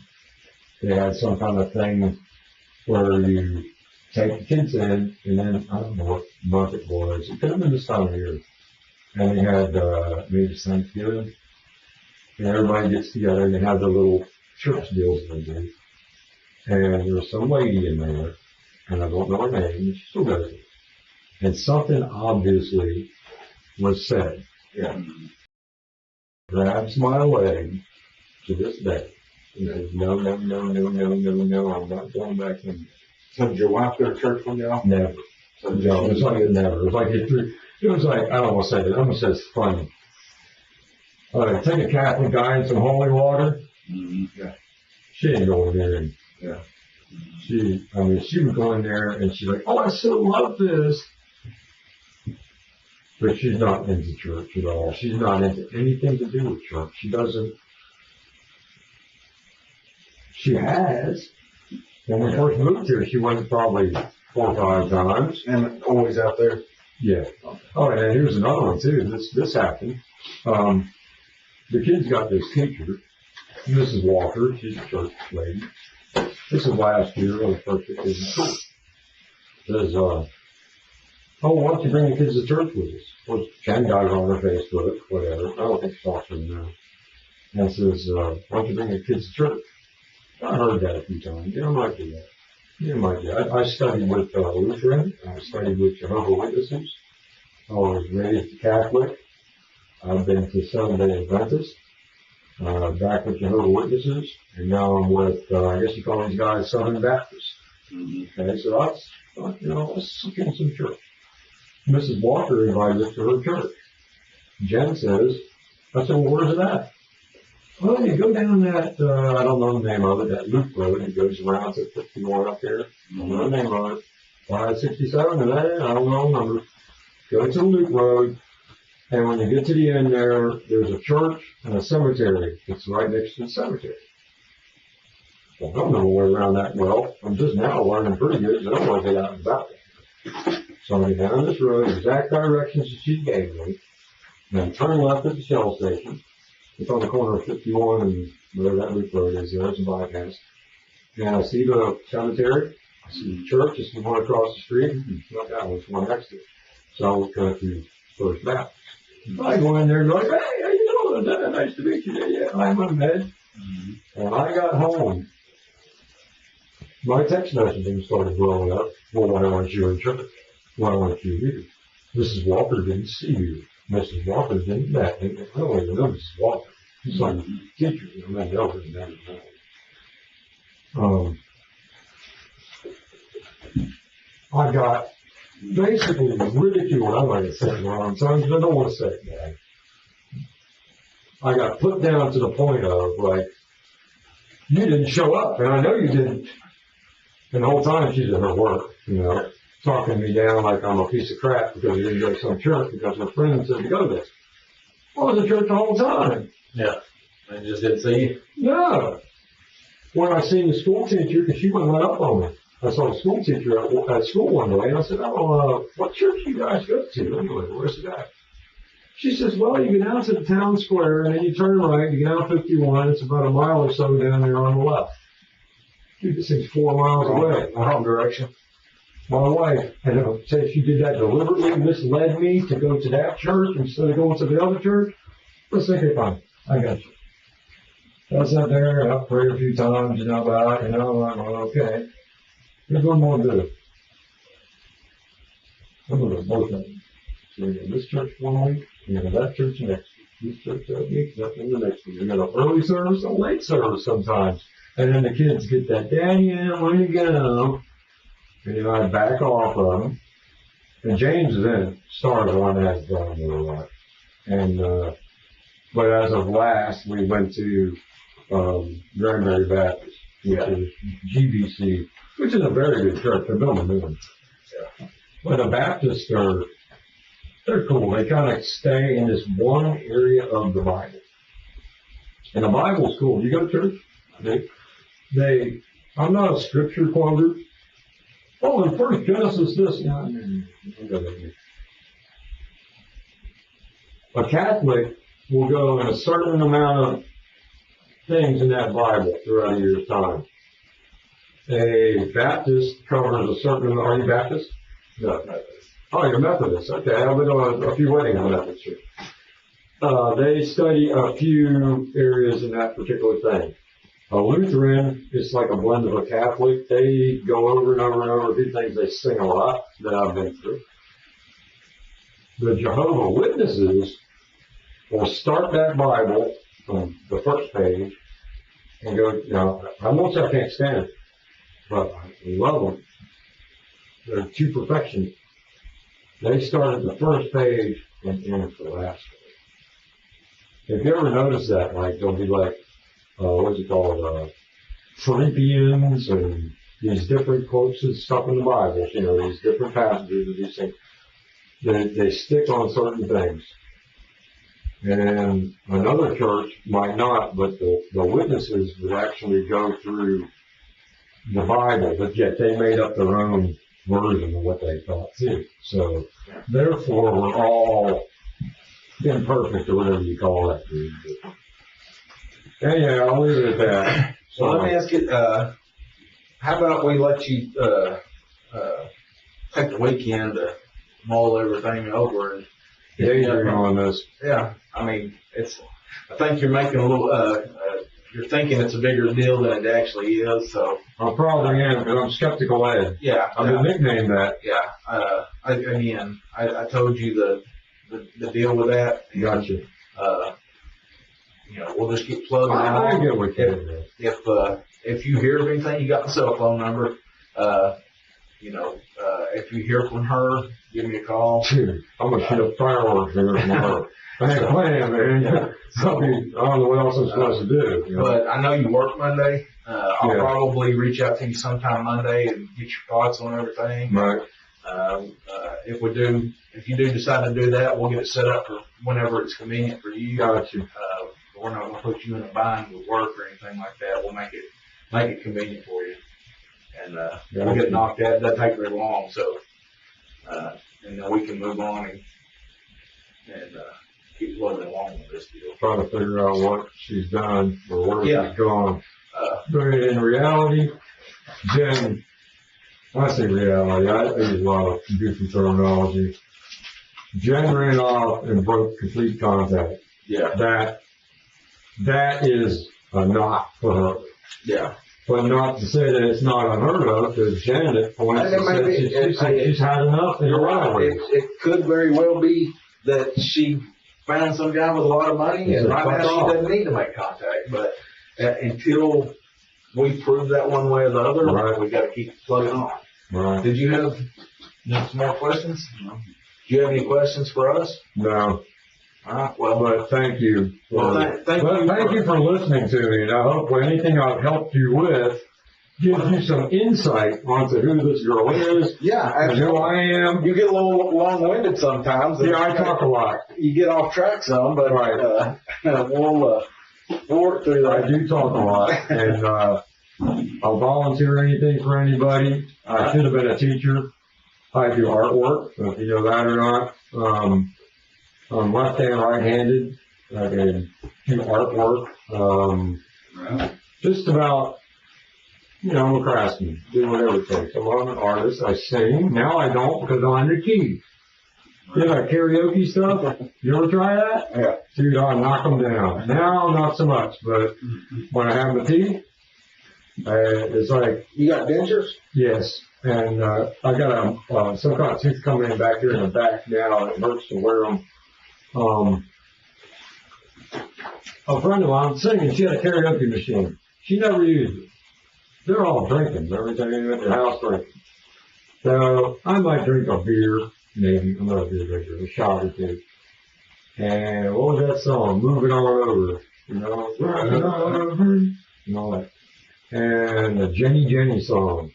Any songs, they come on this karaoke machine, they're up there going, well, these are songs you sing in the car your whole life, dude. Come on. So I grabbed all this microphone and I'm moving all over. I'm singing all these songs. And this, dude, who's that? Is that you? I'm like, yeah. And my friend Mikey says, man, you got to get out to this place and try it. And I went in there and sang a sharp dressed man with a ZZ top, and raised the roof in that place. And I did Move It On Over, a lot of songs. And it was so cool. Like, they would allow kids in there until the evening time. Well, after a certain hour, it's like, this is an alcohol establishment. So after the food bar closes, I could pull in, when my car was in show car condition, I could pull that Mustang in there, get off to work in the afternoon, get my kids, go over to this little food place. It's a beer joint place. Bikers, all bikers. And I'm not a biker. So I go in this little beer joint place, They come right to us with fish sandwiches and sodas and french fries for the kids, because they knew I was going to get on stage. Because once I got on stage, it was over. And I get up and I talk. And when I was a kid, I'm saying a kid, 16 years old, I did radio commercials for surfing money. So you go up to the radio station and they got the thing. Today it's all different. It's digital shit. You're like, yes, and if you're the 19th caller, you too can win. You know, and you got this voice, and they like that voice, and they're like, wow. So you read off this thing, and you say so many words, and then they take their machine, they blend it all together, and they give you your $40. So we were kids back in 1975, 74, we go surfing for the week for $40. It was kind of cool. But I always, my whole life, I started doing that karaoke, and I kind of dropped it this past year since my teeth were pulled. Yeah. And I can't, like I tried a poly grip, adventure grip, and super glue ain't enough. And the teeth that they give me are like straight cut. And I don't feel the sound in myself like I did with my regular teeth. Yeah. And see, I got hit by lightning. That was in the 90s. I had just gotten with my second wife. We weren't married. I got hit by lightning, knocked out cold, and woke up days later in the hospital with my mother, a priest, people from the hospital, and they didn't know how I made it. But I was knocked out cold. Yeah, I'm at it. And ever since that, they say I won't shut up. So if that explains anything to you, but I won't shut up. Well, that's all right. Well, we were glad to hear from you. I'm glad you got a hold of me in that sense, because I need, this gives me a little relief talking to someone. Absolutely. Because, man, there's no one, like when I go on, and I try to stay off of it. I see these people on this Facebook, boom, boom, boom, boom, boom, boom, boom, my sister this, my sister that, my sister this, my sister that. And I'm like, I want to put that on there 24 hours a day too, and they attack me. Yeah. And it's like, I'm done with it. As much as I want, but. Appreciate you. Thank you, sir. Yeah, it was good to meet you. No, no good to meet you. I like the guys with firm handshakes. After this interrogation, Edward immediately took his children out of school, moved out of the house, and most suspiciously, hid his white van, which raised a lot of red flags for the detectives. When detectives asked him about the van, he just told them that it was in a storage unit somewhere in San Antonio, but he couldn't remember exactly where. Unfortunately for Edward, it barely took any time for the detectives to find the van, and unsurprisingly, inside the van, they found blood that matched Jennifer's. On December 4th, 2019, Edward was arrested for tampering with evidence and brought in for questioning. All right, I'm going to read the constitutional protections as we did. I think Tony did last time, probably did. Some we do every time. Your constitutional protections are important for me and for you. This is, you've heard this before, and I'm just going to read this real quick and then get some water and get these cuffs off. All right, you have the right to remain silent and not make any statement at all. Any statement you make may be used against you at your trial. Any statement you make may be used as evidence against you in court. You have the right to have a lawyer present to advise you prior to any questioning. If you are unable to employ a lawyer, you have the right to have a lawyer appointed to advise you prior to during any question. You have the right to determine if you leave at any time. Okay, you understand your rights. Listen, let me find somebody that's got a handcuff key. I don't mind leaving you cuffs, but I don't think you want to fight me. So I'm not. I mean, I'm not. Thank you. Thank you. I'm not that guy. So I'm gonna send a message to them because there's nobody in the hall. I was supposed to go see a attorney after that, child place.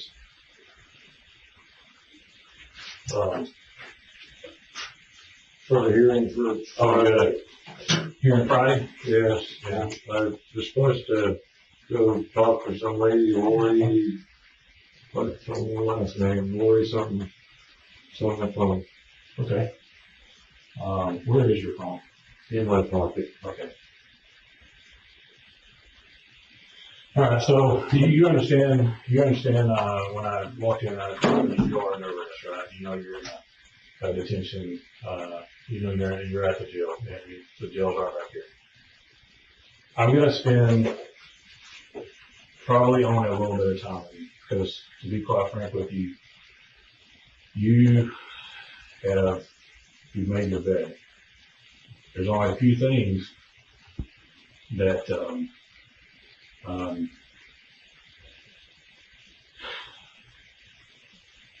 how do I say this, Ed? You know, here's the thing.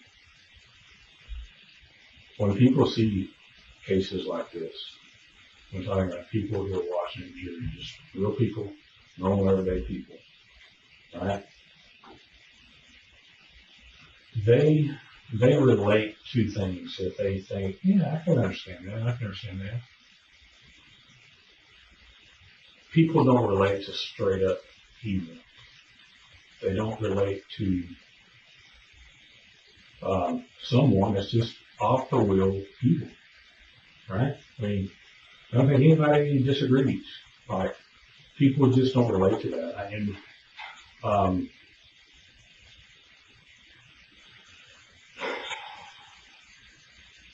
22, 23 years of doing this, put a good gauge on people, the case and the outcomes and the resolution. All right. I communicate with the district attorney in all my major cases just all the time. All right. Saying complete candor. Say what you want. You can allege fabrication, you can allege tampering, you can allege all these kind of ridiculous things. I'm going to tell you something, welcome to Texas. They ain't going to fly. Alright? They don't like somebody like you coming in and telling them. They just can show you work, man, made this happen, they made this happen. And I'm just going to tell you, because what we're going to do here in a while, we're going to turn on a recording, alright? But I'm going to talk to you first as we are just man to man. Alright? Because if your story is going to be what it's been,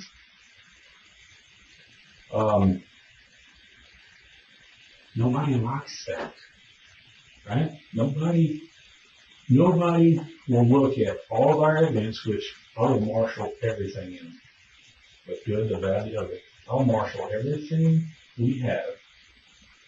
And don't underestimate, like I told you last time, that you have everything or you think you know everything. I know you went back to the house and you saw, this is what it looks like when you clean out a crime scene. Yep. That is what it looks like.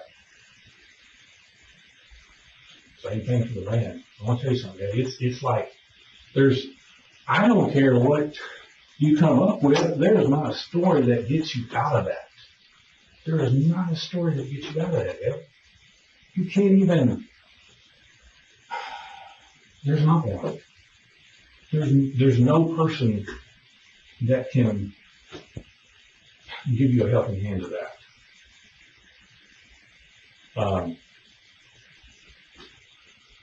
I think the only person that can help Ed is Ed. You know,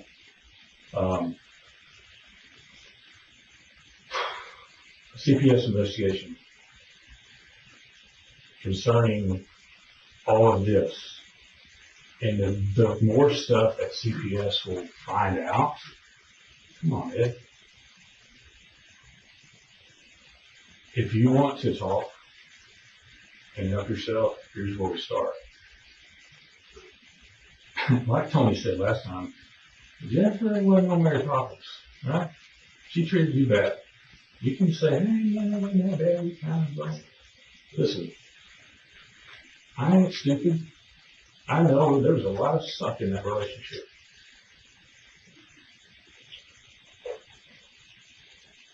So people look at, well, is he flat out evil? I'll give him evil in terms when they're assessing what they want to do with you.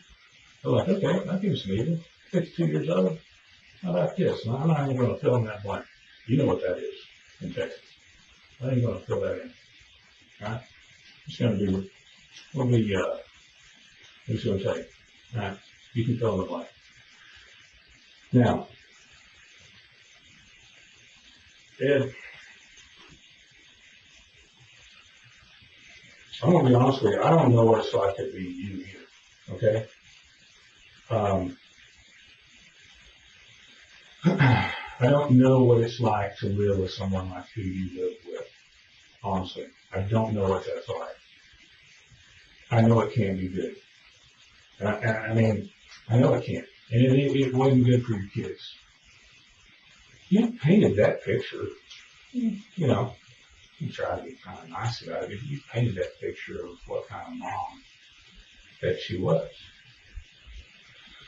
Problem is, you're trying that you're, you know, it's all me and I read the Bible and stuff. You know what? Good. I hope all that's been very impressionable for those kids. Because that, you know, I don't know how often you did it. You know, like you're reading this stuff. But people who sit back and watch those kind of interviews, they're like, yeah, you got some religion after that, sure. And you know, come on, man, you're from Florida. It's the same thing in Texas. Like, a few states away, the white minds. The people in Florida,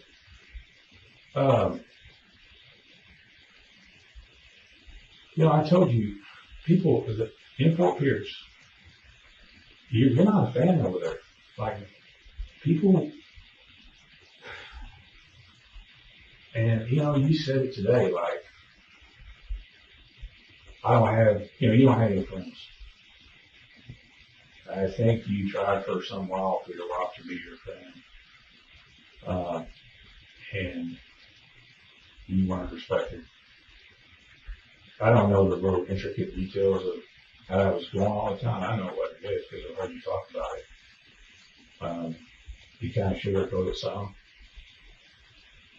You can lie. I mean, you lie a lot. That's bad. People don't like people that lie. People that lie means, well, I don't have to tell you what that means. I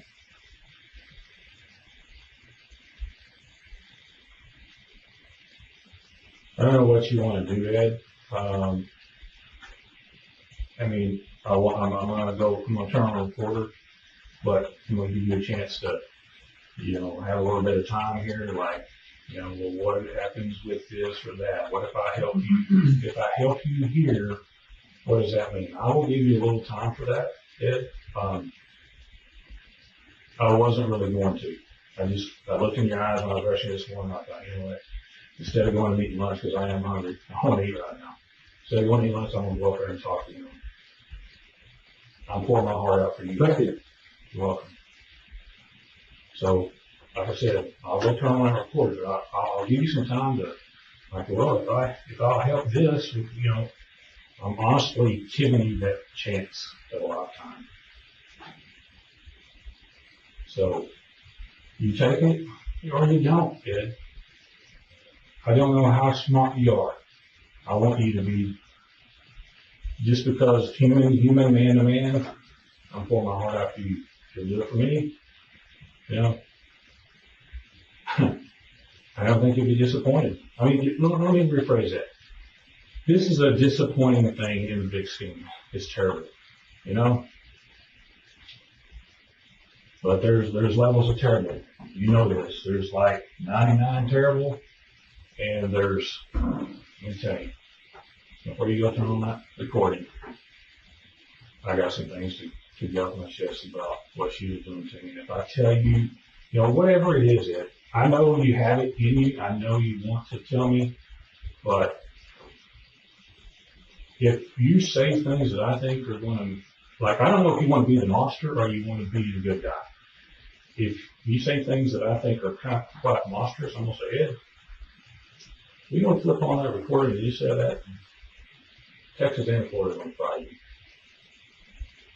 This is like an interstate deal, actually, for it. I mean, it's contract. Yeah, because your vehicle crossed state lines. You got federal, you got state.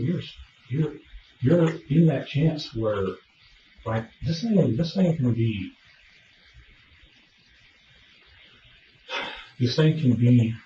the ball can be in your court for what I'm giving you an opportunity for. I could have had lunch and I decided to come by here. You know, if you're not into, if you're not into that, then hey man, I go have lunch and I'll see you, probably a few years from now when they're ready to tee up. Am I making any sense, sir? I believe so. I mean, I don't understand the cross state line thing, but that's irrelevant, I guess, at this point.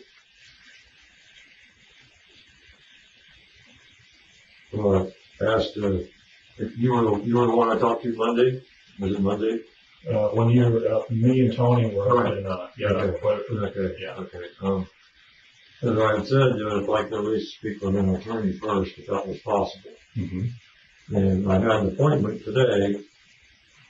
I don't know if they come down here or whatever, but that was where I was overhearing, I believe, for Friday. Mm-hmm. Your CPS hearing thing. I didn't know if that was a CPS thing. I don't know I really took that, but I guess that is what that was. An official proceeding will be all about your kids on trial. Right. All right, it's going to be all about the remedial and that whole thing. Okay. Because I've never been arrested like this, so I don't really follow this whole program. I know. That's the reason I'm So I'm here. listening very carefully to what you're telling me. I hope you are, yeah, because you have this opportunity right here. I'm not going to make phone calls and play a lot of ping pong with you. I'm not going to play ping pong with you. Like, hey, you know what? You got your opportunity. I'm right here. I'm not going to waste any more time.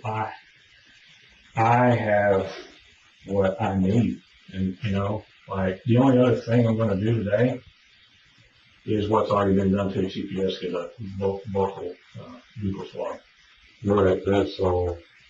I'm drug free anyway, so there's no problem there. Yeah, That's what I think drugs since I can't remember. And I did only smoke pot, so I'm not a doper alcoholic guy. I'm not hitting it. Those are things in your favor. Telling you straight up, I haven't ever been, so I'm good.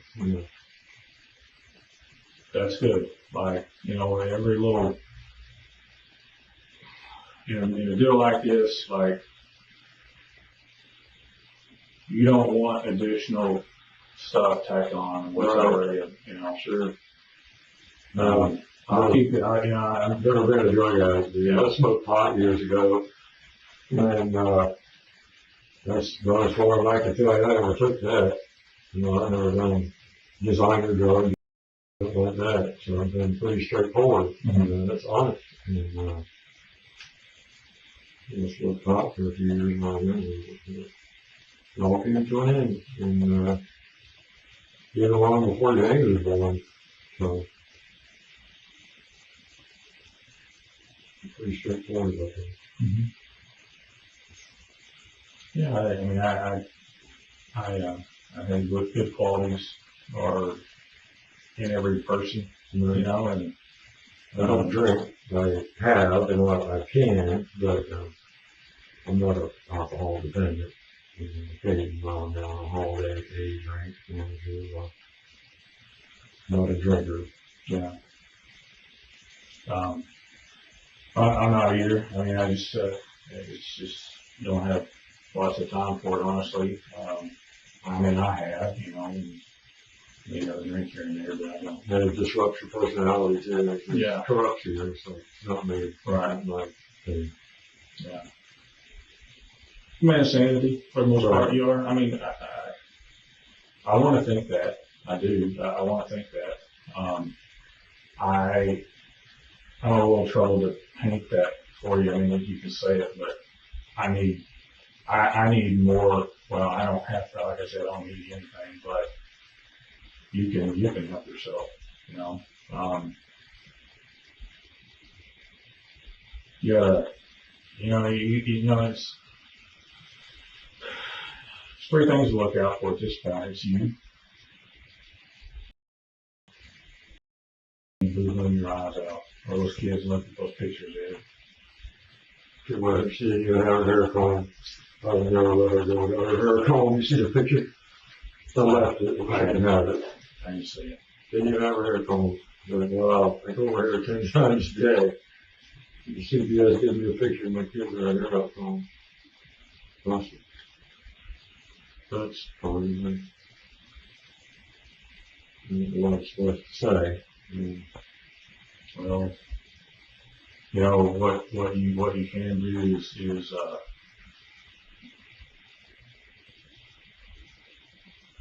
you know, you can clean up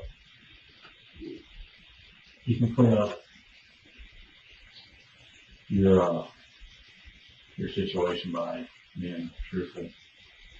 That's what you can do. You can decide not to. Can decide, you know, I don't want to talk to you. You know, I don't know, maybe you don't like me. Maybe you like Tony better. Maybe you like, you know what I'm saying? I don't know. I don't know, maybe I can. Don't take that. Don't say that. I mean, I take people as individuals. Yeah. I don't know. Individual people. Okay? Yeah. I really do. Well, so,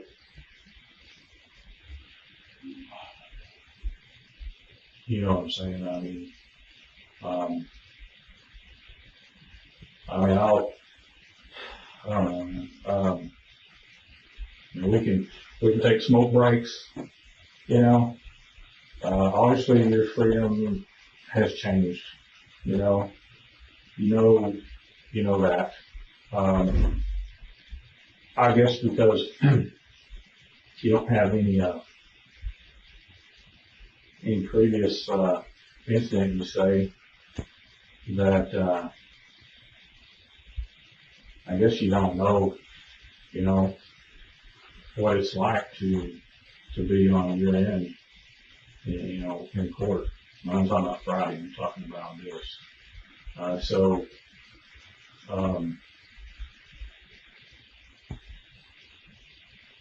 I've got nothing to do with Friday. See, I didn't understand that was either way for either way. I had no idea. Yeah. Don't know. I really didn't. Yeah. I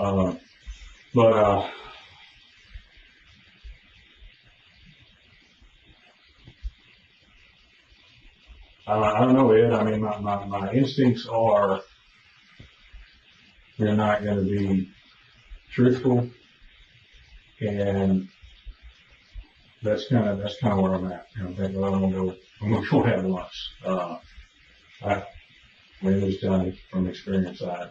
You would impress me if it were different than that, honestly. The first thing you impressed me with is you actually came back to Florida. In my experience, I got to go out there and get your butt. You know, lay back on the plane, have a real good time. I am glad I didn't, that wasn't, that's the first thing that impressed me with. But I don't expect anything else. So, what do you want to do? I don't really understand. I mean, I need some guidance, some of the, you know. Well, let me tell you. You were talking with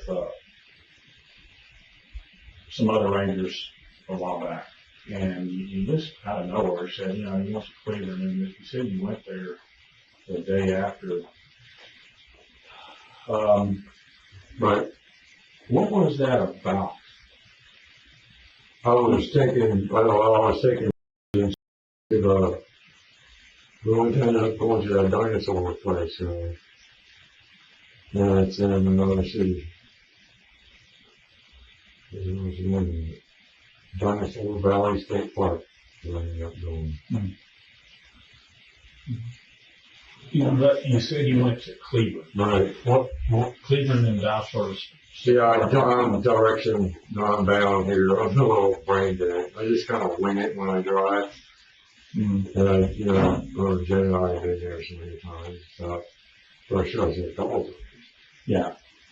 And there was a place over there that, and this picture's on the phone, that was, you take the kids there, I just found it, and they have little station rooms. It's like a museum type of thing where you can do construction, you can do Lego, you can sing, you can draw, you can paint, stuff like that.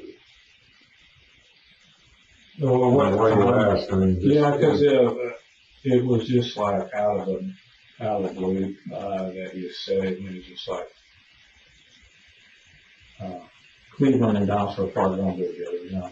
But when they connected to that 67 road, I see what you're saying. yeah. Okay. Yeah. I mean, I know you're from Florida, so but not really, I mean, I know all roads in Florida. yeah. I really do, but I don't, Texas here is like everything is lying in the woods and I don't really know so much.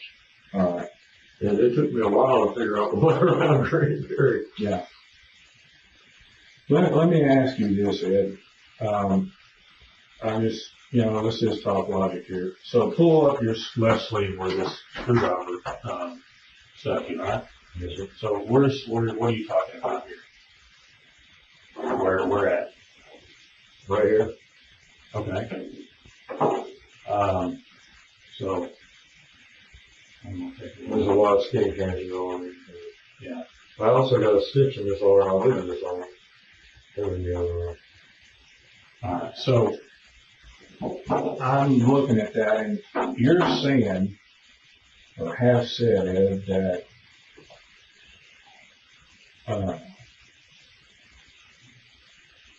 you got stuck with a screwdriver. Yes, sir. And you're saying that it was, you bled like a pig. Right, so it is. And you're saying, well, let me say, you've been to your house now, right? Mm-hmm. And when you walk in your house, you saw some things that look different in your house, I bet, right? You see some differences in your Sure. hallways and in your shower, you know, and along the walls, in the, you know, the chairs. Right, You see all that? right. What did you see? Bunch of blue. Okay. Any idea what that is? Forensic stuff, I guess, I can do this and that. Okay. In general, I mean, I don't really. All right. Any idea, and I'm using your words, all right, so there's clarity here. Yes, sir. Any idea what that blue represents? Dye on the concrete or whatever. Someone implied that was a blood stain, and that just doesn't make sense because my water heater was all over the house, you know, the water heater blew up one day. Mm-hmm. But I don't know that. I don't know. I'm just following your lead, sir. Yeah. Someone said it. I don't know. I'm just saying. I'm just Okay. talking, sir. We'll record later, all right? Because I don't want you. That's kind of stupid. I'm gonna be All right, honest. I'm just What trying to. you're I'm saying? trying to make heads and tails out of one of the announcements Yeah. over here. I'm trying to. I guess. Yeah. These are the kind of things, Ed, that, like, you've already said what lies you've said, right? If we keep on, I'm just going to be real frank. Yes, sir. When you say stupid stuff, I'm going to say, yeah, that was wrong.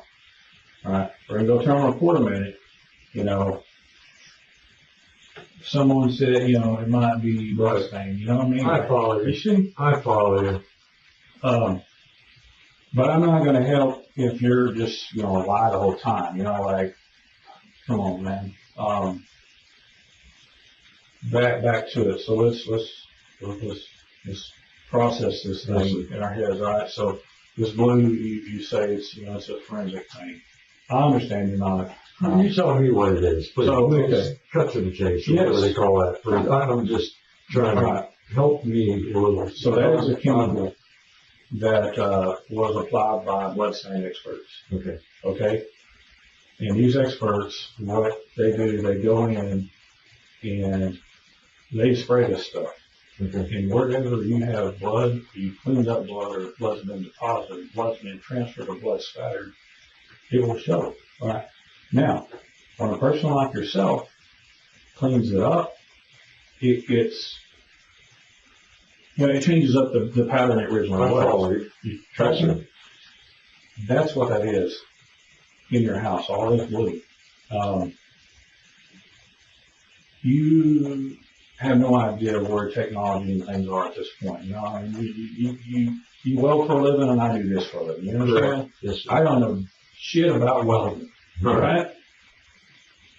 And you don't know anything about crime scene stuff. But what we both know about is the truth, right? I can't go in your house and lie. I can't go in your house and sling blood on your walls. I can't go in your house and sling dye, or we can't go and do stupid stuff. Yes, sir. So that's blood, Ed. And it's blood that you really,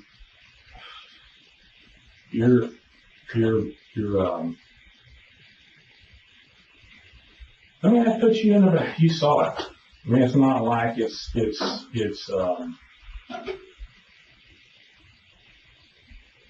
mean, it's photographed, right? I mean, we got photographs, we got this thing documented like, crime scene investigators document, right? Mm-hmm. It's your house. The van, that's your house too, right? You drive it, you haul it to Florida. It's processed, again, by people that know what they're doing, not people that come in and you can say all that. It sounds all good to Facebook or whoever. I'm not saying you do. You can say all that to all these people. When you get in a courtroom, people are like, that's a liar, that's a monster, and that's an evil guy, and we're just going to wait. We're going to wait till this is over. And you're just sitting there tapping your foot. Can't wait till it's over. I mean, maybe there is no incentive for you. You know, maybe this is the end of the road for you in your mind. You know, it doesn't matter. You know, I'm 50, 55, No. 59. Anyway, maybe that's where you're at. Maybe that's where you're at. I don't know. I mean, you might be a give up kind of person, that you're not trying to talk down to you at all. You might be a quitter. I don't know. And if you are a quitter, you know, hey, you know, not everybody can be a winner, right? But let's make sense of this. You weren't treated fair at home. You're supposed to be the man of the house, but you weren't treated fair, right? Let's just be real. And you're 59 years old, and you're not treated right by a person.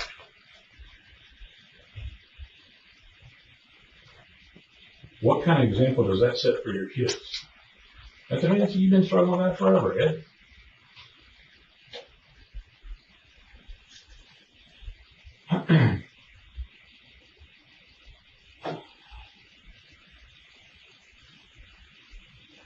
There's two types.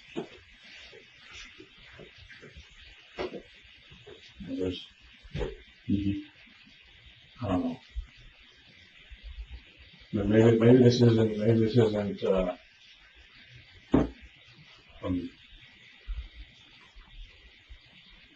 me offering this isn't what you pay to have. I don't know.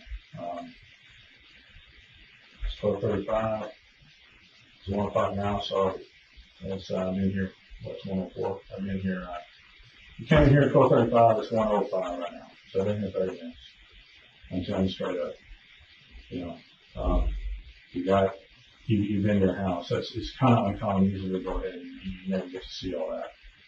But, you know, unfortunately sometimes getting things tested takes a while for us. So, you know, it's not like TV. But we do get on it as fast as we can.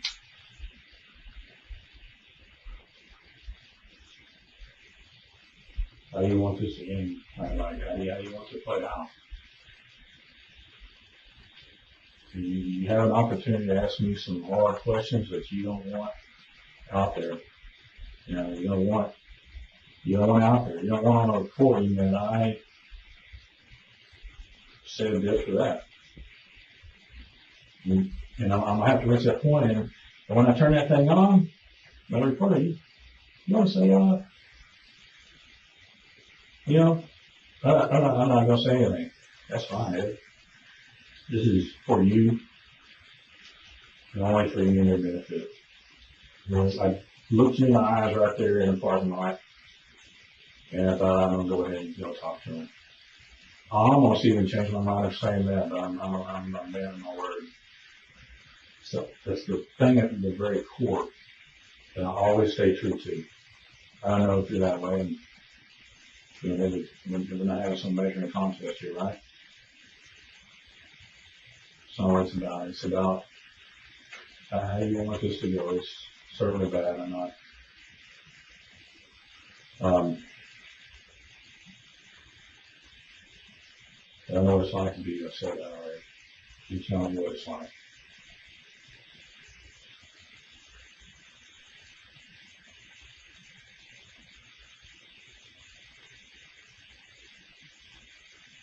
I don't know what to say. Listening to you.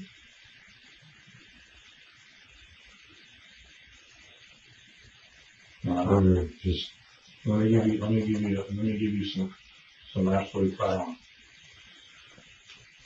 You tell me when you want to go get the recording and create on. And you also tell me when, you know, I'm not going to tell you anything different than what I already told you. Like, don't waste my time. Please. Don't waste my time. You know, our time is right here if it's going to be. If it's not, then I'm going to go on to the next one. okay. This is my career. This is what I do. It's like you want me to work. I mean, somebody's not going to buy your product, you know, and don't want you work. Somebody else does, right? Yeah. So,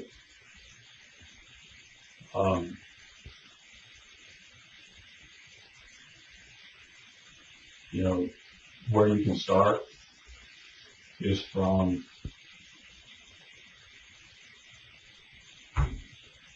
dyeing our hair and move forward. I don't think any of that stuff in Tennessee is false. Start from dyeing our hair in 30-minute increments or so, all the way forward.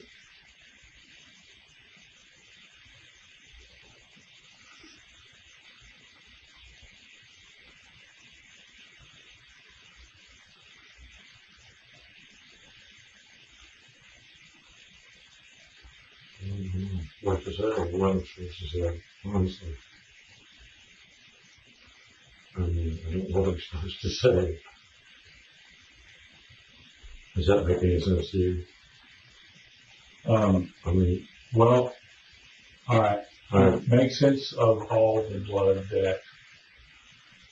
that was processed and recovered and seized from your house. Like, make sense of that. Like a lot of it was probably mine, all of it.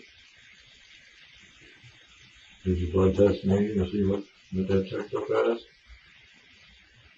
Well, I'm just asking a question, you know, I'm just being straight out saying, you know, that was me from this right here.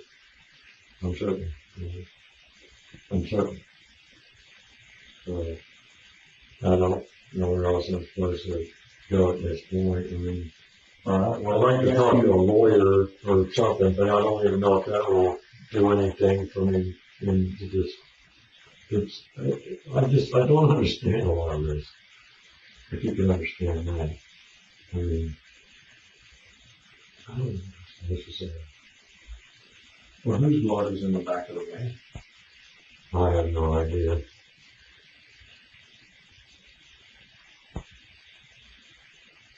You're not going to claim that blood? You know, wouldn't be mine if it was going to regular van.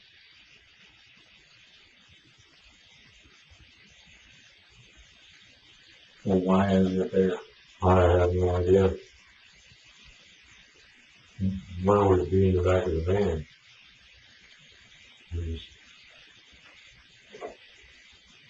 That's something, you know, when I tell you about the whole evil thing versus whatever. Right. This is one of those areas where, you know, hey, you know, you want to play dumb with me? What's the Guess very what? first one? I have one for you to serve you up in court. I'm no stranger to courtroom. I can, look at when you talk to that defense attorney, whoever she was. Yeah, like,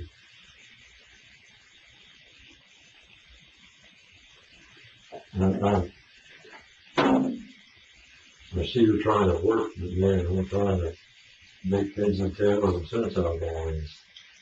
You do understand that, right? No, No, you don't. no, I don't. And no one will, to be frank with you. No one will. No one will make heads or tails of your responses are horrible. I'm just being honest with you.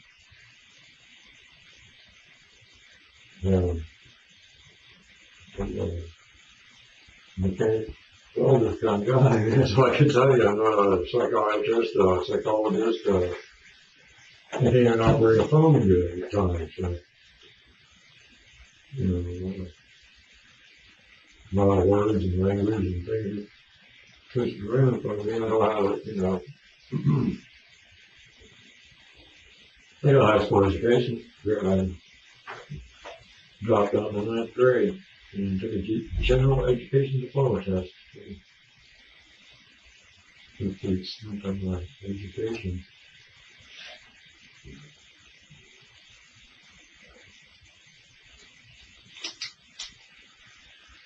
Well, I don't know exactly what or how to say what I'm being asked to say. I don't have a process of that. Mm.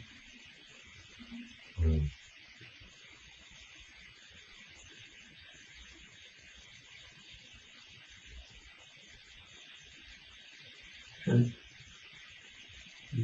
that's honest. I mean, you know.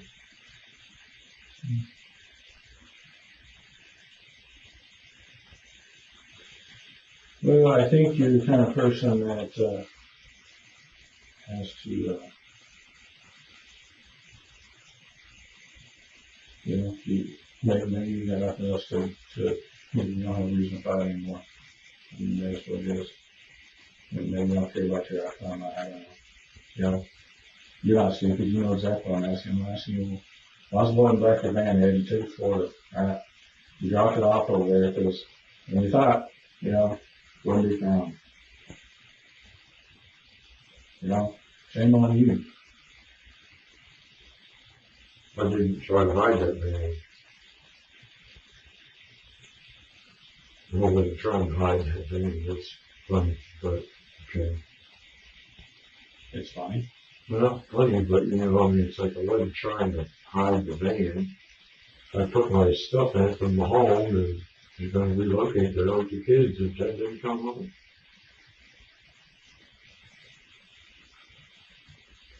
That's my area. I know people there. I have job resources in Texas. I don't have much resources as far as, you know, my jobs and things of that nature. I don't want to be in the cold weather anymore. I can start the cold. Cold is bad for me, so bad.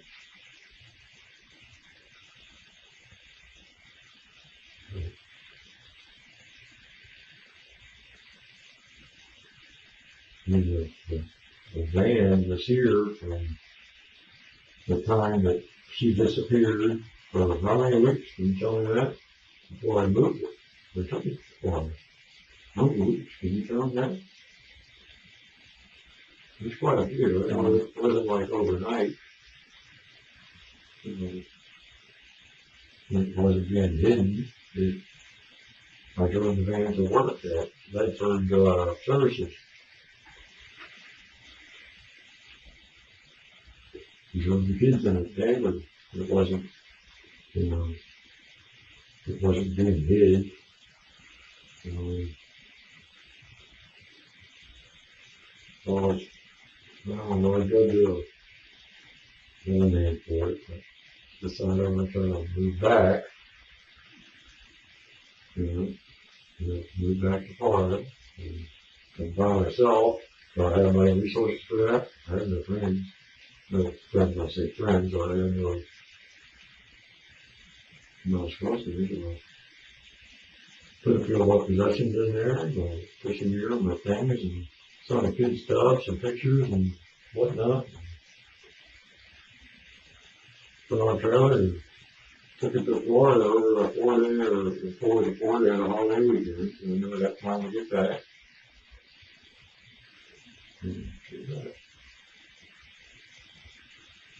Now, what are the things that you don't want people to know?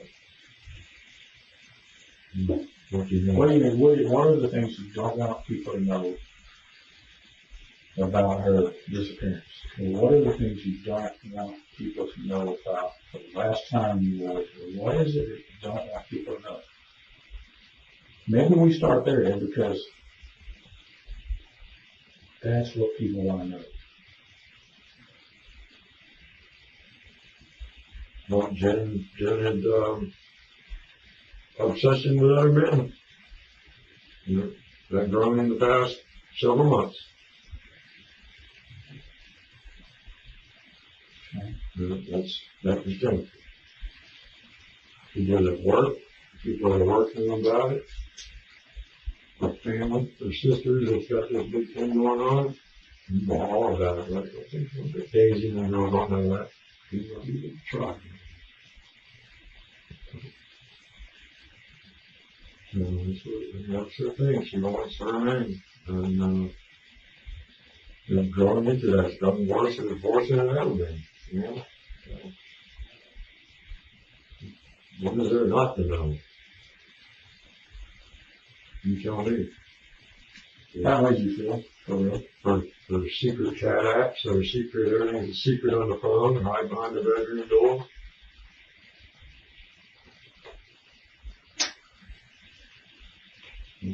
Stay up 3, 4 o'clock in the morning, 6 a.m., whatever it is, 5 a.m. And I get her up, send her to work, and make her lunch. And take care of the kids. And eat. This is how I live. Take care of them. Take care of the kids, take care of her, take care of me. Sound like the caretaker, right? Well, kind of. I mean, is that? I can't imagine you like that, you know, the way that made you feel. Can't imagine that. Just my normal life. It wasn't a feeling about it, other than, you know, as a human being, I mean, you care, you take care of people. Take care of my daughter, take care of my son, take care of Jen. Take care of myself last sometimes. But what we do as humans. You like that too? Take care of your family first? I mean, that was what I've done. And the kids and I are real close. Because Mom had grown so distant. But we just love my Mom. We love Mom. It's what Mom does. We love her. Just grow to love each other for who we are.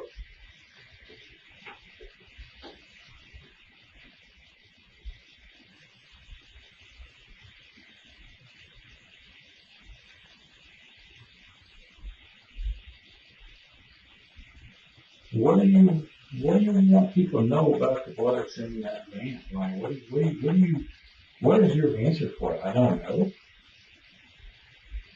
I didn't see it. What is your answer for that?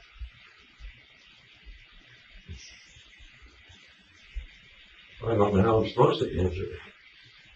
And I'm not asking you how you said, like, well, what is your answer for it? Come on, man.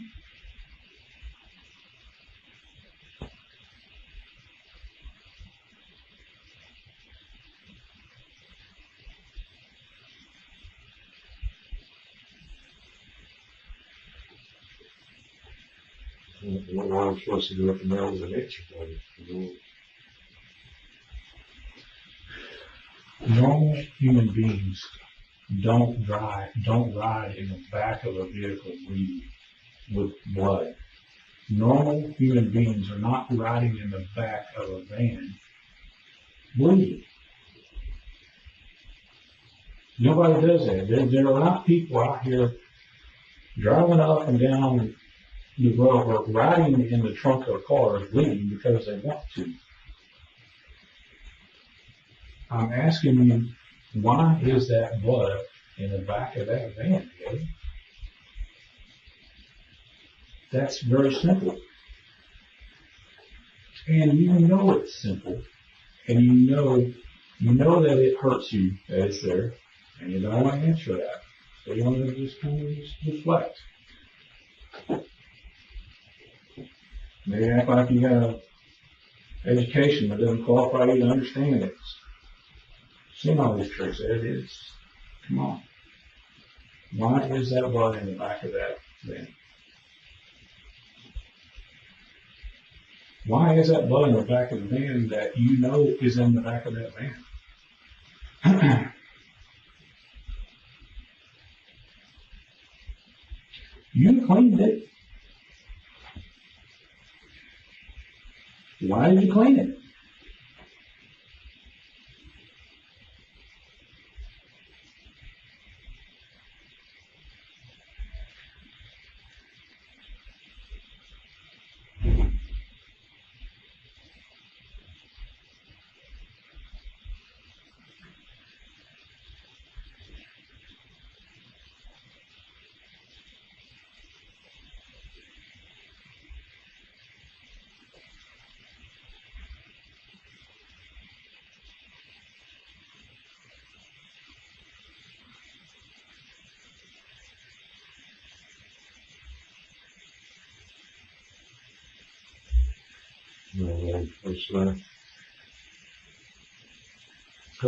Say what the truth is what you're supposed to say, Ed. No, there's no one in this world who's going to tell you anything different than that. Say what the truth is. Why did you clean it, Ed? Why did you clean the back of the van?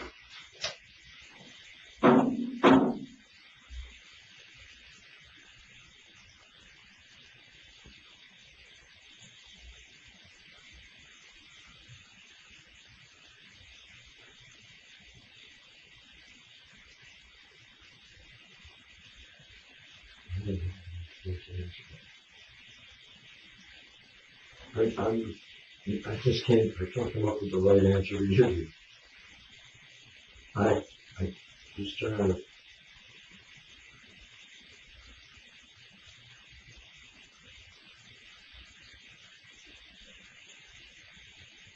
I'm taking my kids forever, no doubt.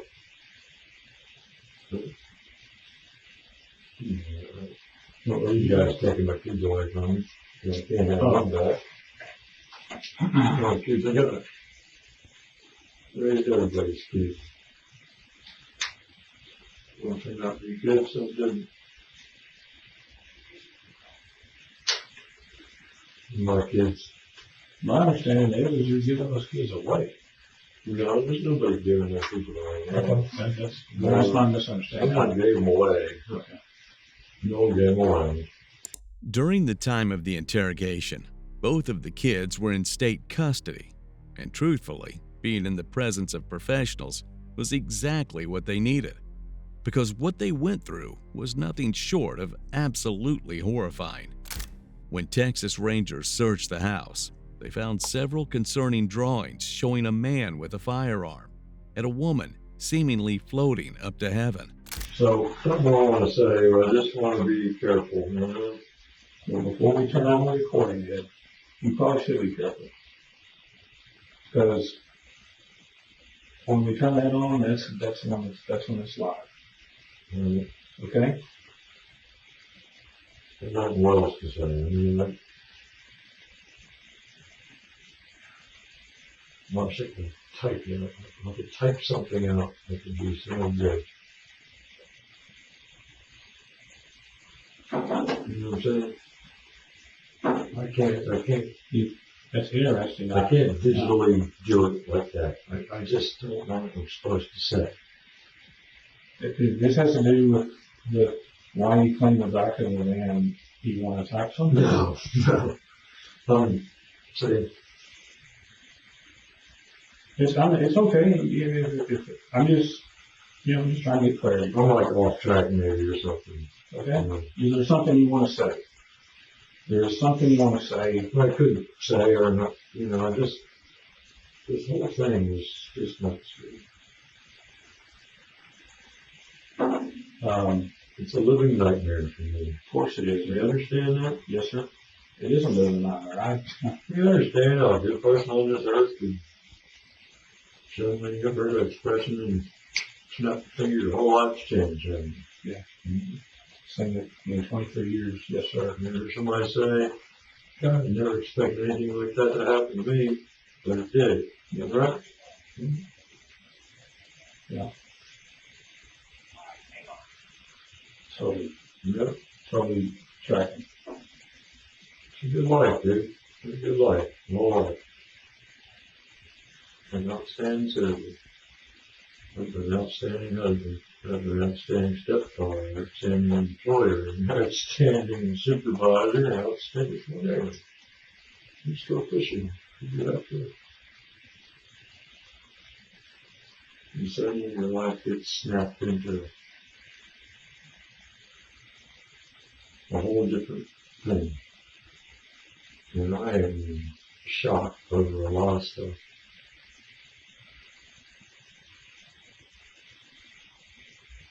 But you gotta dedicate yourself to something. But, and at the end of the barbecue competition, you find out you weren't good enough. You know what I mean?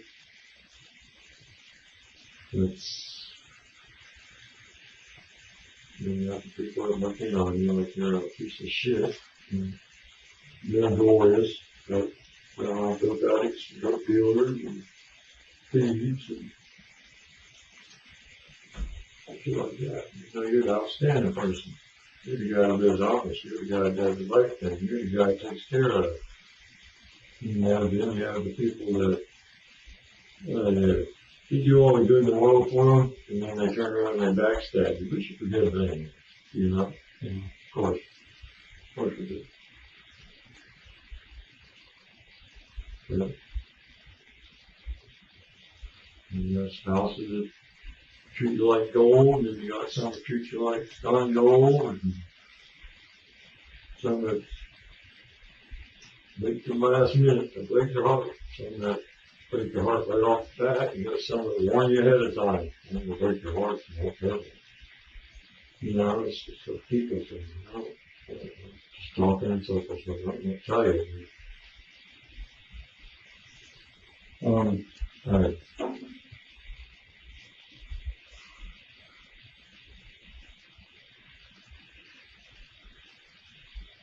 I'm hearing you. You know, I've done good for every person. I mean, I give my heart to anybody and everybody. Just, you know, my picking on that spiritual. Seems like the women that were following me down there, that thing this morning. One of those across the street from me. And the guy from All About Plumbing comes over and drops spills off to her, and she saw spills all over her room and things and everything. See them do it all the time. And yeah, that's their business. And, you know, she's got a house full of kids. Just likes me. Offered me a dope one time. I told her he's a lawnmower. And, like, I don't do that. And they don't like you after that. And it's just something.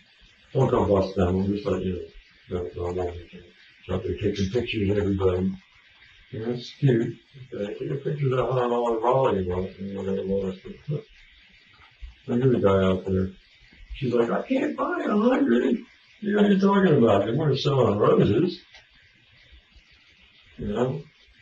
And their kids, and their kids on my video camera, sneaking around the house. Kid. I'm talking in circles again. People live. Yeah, I've got a whole different perspective of people in, you know, past several years now.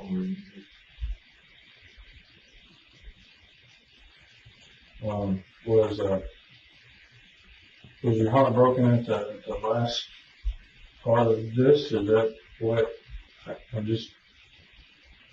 hearing what you're saying. I'm trying to make, like, sometimes people communicate like you do, and I'm thinking she broke your heart, but I don't know, you know? Well, she hurt me a lot. And you say, don't call her a broken heart, but she's pretty, well, she gets some drinks in her because she started drinking a lot, but she get that alcohol in her a little bit, drink here and there, and that mouth rot. Yeah, go ahead. She was shopping for a man, maybe, who knows? I mean, who knows?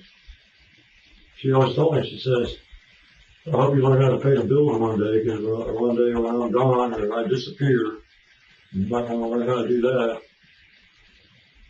And she, you know, I'm going to paying bills my whole life, woman. She was headstrong, like she knew all. Yeah. Because in general, I don't know how else to talk about things. It's a touchy thing for me. You know, our feelings about stuff, it's not bring up the trust in people is gone. People don't trust me no more for nothing. So I have to trust everyone for everything. Yeah. I don't know what else to say. You know, I was like, what am I supposed to say? Yeah.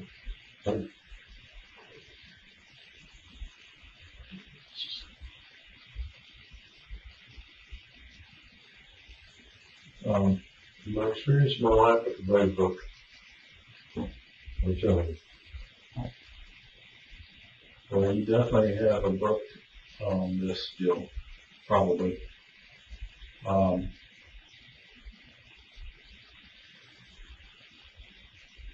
Yeah, it probably has to do with why people do what they do, and I think you're still trying to sort that out. Why people do what they do. Mm-hmm. You know, I think you are really trying to sort that out. No idea about this.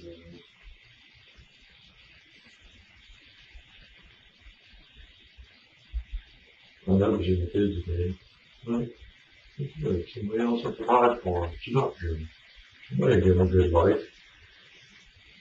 Can't try to what does. Give them a life, the best life possible. You think I didn't?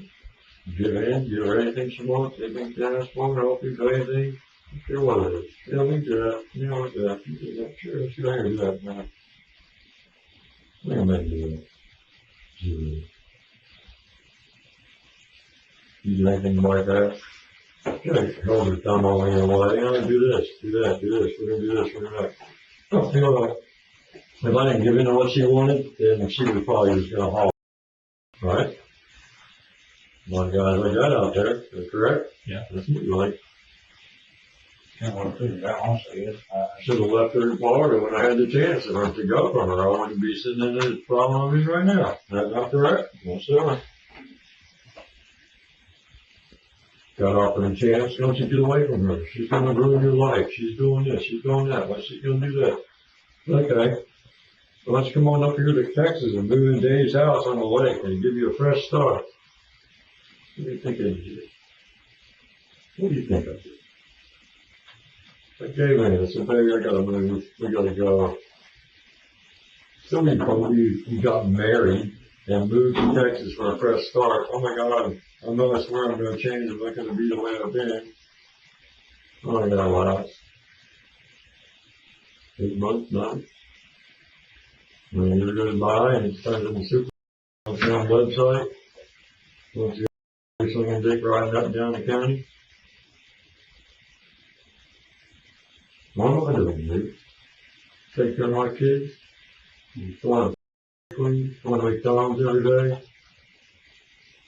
Well, I have my kids on it, you know. And tell my mom wants to go out with Lauren, wants to go out with this one, wants to go to Florida and go hang out with Aunt Missy and be too. And all that. So, okay, what do we do? I can't be dumb men come home from the bar. I hate you. So you take pictures up to them all night. Carry their ass back to bed, maybe some noodles and eggs, make it feel better. I don't remember what happened last night. Okay. Me to the kids, humiliates me. Got the teeth pulled out. Yeah, okay, teeth, they were great. They made fun of me, calling me short up old man. Great girl. I should back you up in the bar like that. Somebody else. What do you mean? Pretty verbal abusive? Pretty nasty? Start following with you on a text message. You guys get too many of my text messages? You probably have it. Get too many of my text messages? No. There's conversations back in all that crap, but she just, well, out of the blue, it's like she cracks and goes, oh, says something. Singers are trying to set you off. Like, why are you mad at me? You haven't said her all the time. Why do you, I mean, it's like you're not making a word. Why do you hate me? But that's how she reacts to times. But then when she's having them chest pain because of that stomach surgery or whatever she's having, falling down on the ground, having half a heart attack because she couldn't breathe, anything starts going there helping her out. Me. Did your friends come over and help her out? And your girl that trying to got a windshield over here, cheating on her boyfriend? What's your boyfriend over with it? Morgan, you ever heard of her? No. What county are you from? This one over here? Or? No, working on that, gotcha. And that's just a car accident. Well, Jen's friends, oh, she's a good girl. Jen don't realize things certainly about the girl. And one day, she's just a good girl, friend of mine. She's a good lady. Well, she's for her husband. And I guess the husband, they took the husband with them. And the guy that was driving the car with the boy that she was screwing. And I learned this from Jen. Then he was swerving down one of these roads, and I don't know the roads. You won't be wrong. 140 something, I don't know anything what it's down here. Towards that pecan gate, and swerved, and hit a tree, and probably drove through the windshield.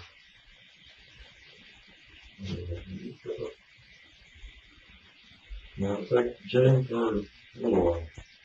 So she's right back in there again. She wants that website. I gotta meet somebody. I need an app. I need somebody. Missy, my sister Missy had all these apps. She meets these guys. Shit like that. But yeah, kind of built on you after a while, dude. You know that. I'm tracking. Trying to show up on there. Yeah. Talk with me, man. Make fun of you. Make fun of your teeth. Tell me she hates you. Fornication. Not meaningly, but laughingly. Is that worse? Yeah, you know, humiliate that kind of thing. She's kind of picked at me, but I love her at that. I do anything for her. Anything for her. Takes my van, goes to Mississippi to see some girlfriend, and I'm screwing some guy down there. And she couldn't live with herself. Told me about it months later, well, a month or two later. And told me the whole story about it. Moon started a birthday over it. Comes back with a hole in the radiator in the van. I still fixed that. Never questioned her. I figured that's what she was doing. Then some other guy just had some kind of pictures of her. Was what do you call that? What do they call that when I got a picture of you and you do this for me, or I'm going to show this picture? What's they called? What's it called? Extortion or something? I don't know what it's called. he's got pictures of my wife in the bed doing something. And if she didn't buy him some stuff that he was going to do something, and it didn't matter to flip me shit for me because I already knew that's what she was there probably doing. But she got so secretive about it, said hide from me. I said, okay. And she was lying to me. And you go by the door, being around these new friends. And then she got at this job she's at, there's some shady shit going on there too. And you know, you gotta affiliate with all them paramedics. I know cops and paramedics. I'd be selling Florida, dude. I know paramedics. I know cops. I know. And there's some shady shit going on with that job over there. You know, the dispatch girl works with her and all this junk. And it was all a big secret, yet nobody seemed to know anything, you know. But it was just so much shit. It's just, you have no idea what I put up with. I mean, do you understand what I'm painting that picture for you? Yep. I tell you what I'm hearing. I'm trying to explain this to you. I'm hearing what I don't know, or didn't know.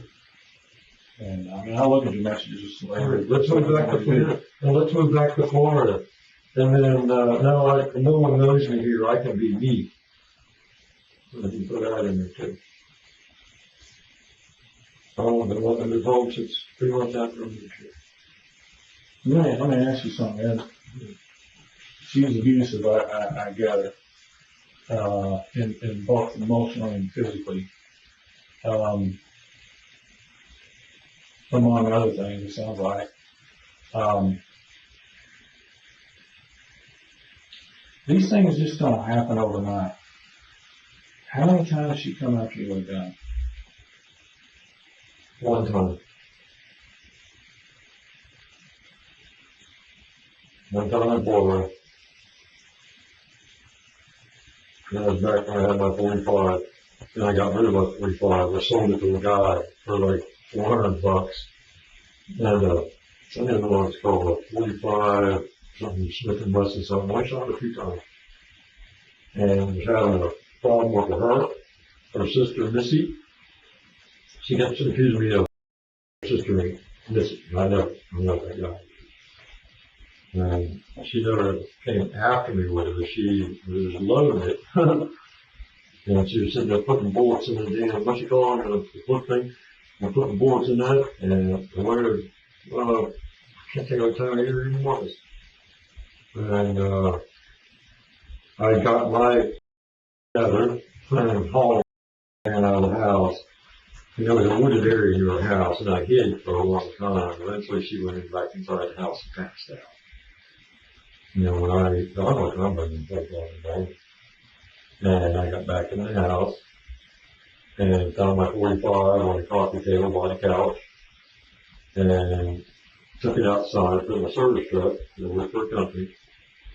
And she was still passed out in the morning. I got up, went to work, and I took that gun to work, and I kept it locked up for, I don't know. And then I sold it to a guy from Rental Service Corps, or something it's called. He was a rental guy. And I sold it for $400. And with this, she come back to me at least that time.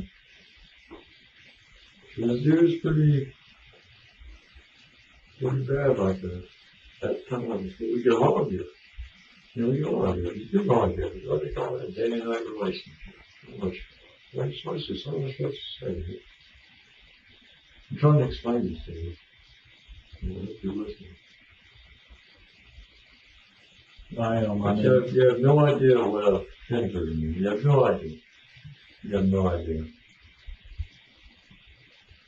You're right. You know, when you're trying to find what it is to say, like, what am I supposed to say? Right.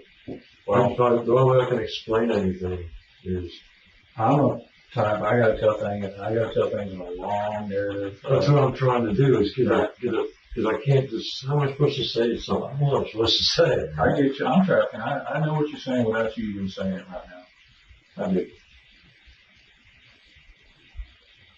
And, you know, you've got reasons to defend yourself, whether you're in Florida, My self-pride of me. yeah, whether you're in Florida, or you're in Texas, or Alabama, or Mississippi, like you have reasons to it. You know,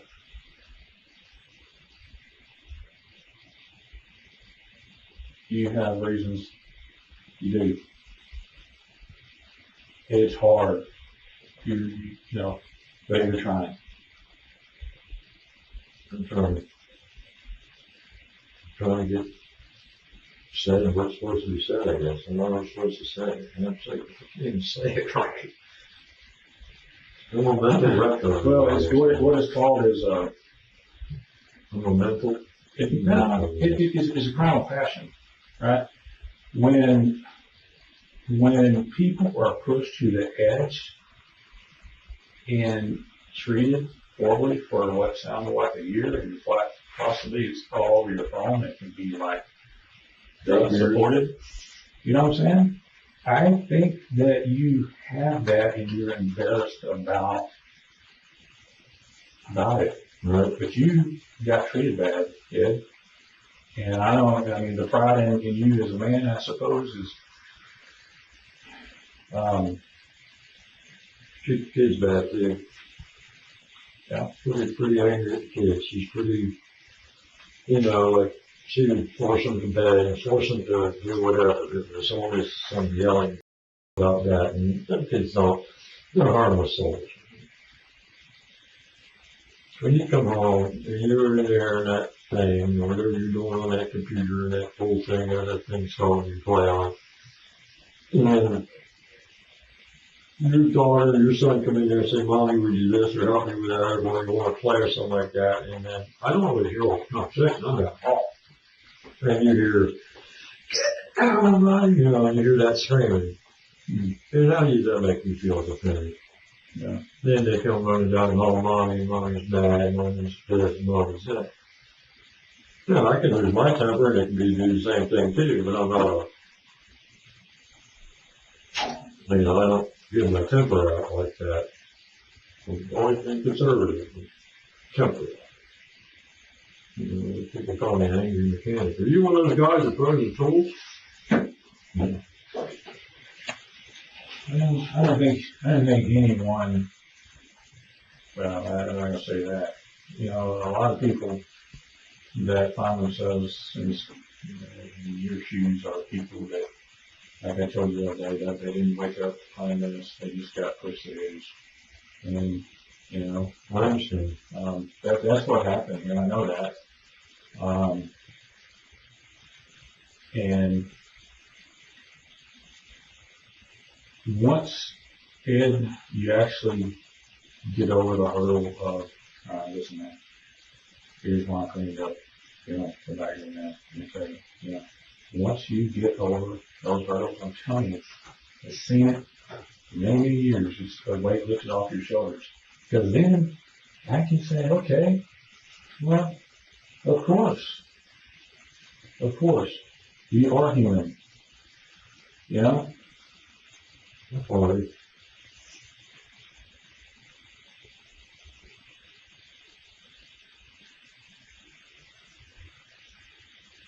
I'm sorry that too.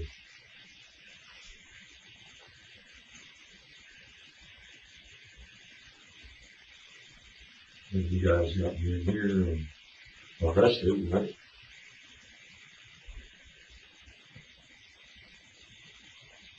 Yeah. But, I didn't come back to Texas thinking that would probably happen. Did you think that?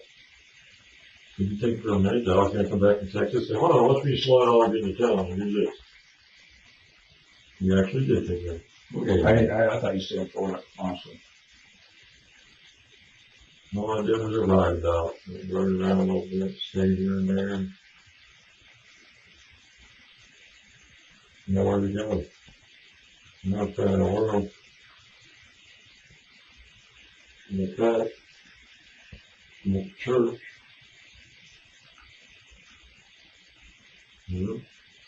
Tell you I did that. Stayed at campground, stayed in a hotel a couple of nights, come back. What was that? It's funny. Look at Facebook. Oh, look, who's here?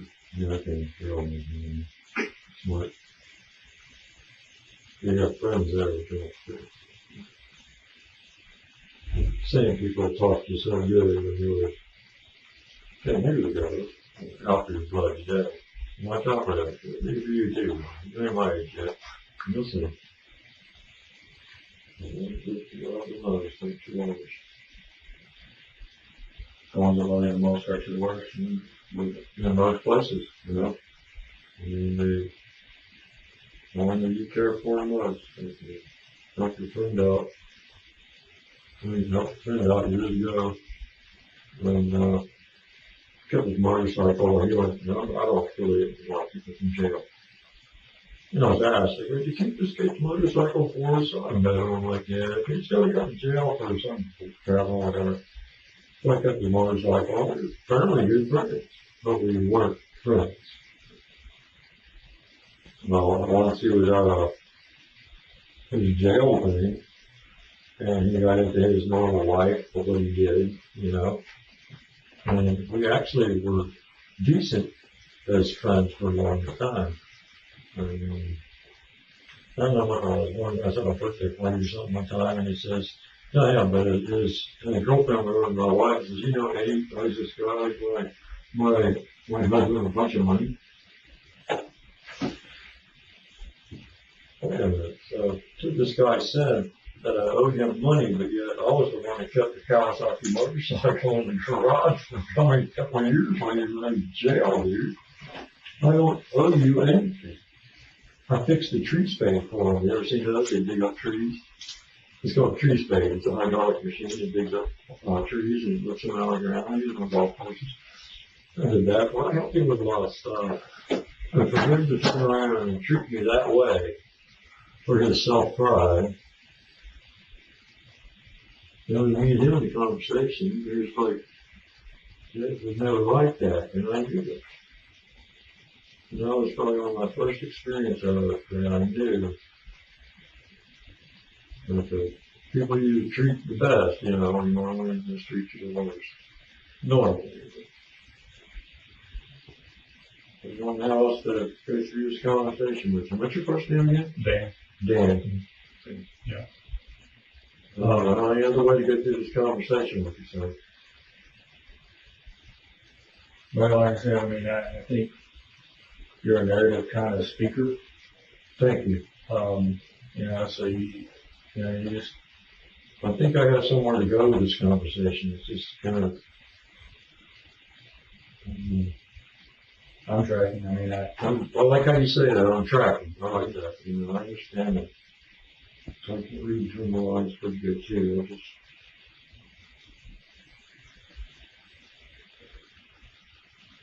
You're telling me you found blood in the back of the van. I could say, well, maybe Jim fucked on her period in the back of the van. yeah. I could say anything. You know, I have no idea. Close to say Jim. I'm not. What was I saying? She probably had back of that van on her period. Knowing her. Then she told me, she says, I don't like these seats because my kids sit there. Oh. All right. Comes in the van. Find them all the time. Used to. Never in a car. Land Rover up that one. We have Land Rover Discovery. Best vehicle for $1 that you could ever buy. You ever have one of those things? Mm-hmm. If you have that chance, dude. No, hold on now. That Land Rover Discovery was 8 miles to the gallon. It didn't matter if you went 70 or 7. It was 8 miles to the gallon. Kill your wallet. But it would drive you any place you want to go to the end time. Well, unless you let it run to someone's driveway all day like Jen did, it boiled it over to crack the block. But, that was the best, absolute best vehicle. And, yeah, that's blood stained up with, I'm just telling you that all. That van, I call it a van, Land Rover. It was a house inside the square, you see them. I can tell you that. Like, right in the back of her head. I have no idea. I'm just talking. I'm not trying to make anything. What I'm supposed to say. I mean, you know what you want. I know what you want me to say. I know what you don't know. You know what's for the time. You know, I do it. I think it's some self-pride going on there. There's a lot of hurt going on. I'm trying. You would. I do feel you. Life changes. Yeah.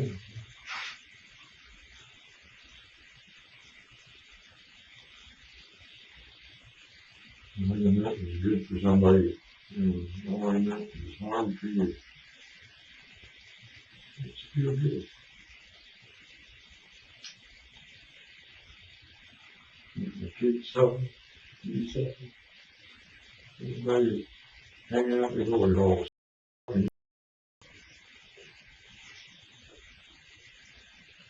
Presenting yourself all fake. 260 pounds, present yourself like she's, how fat do you think you are when you see the pictures on it? How big do you generally? 120 pounds? 160? 230, 250. I can't pick her up on your line back there.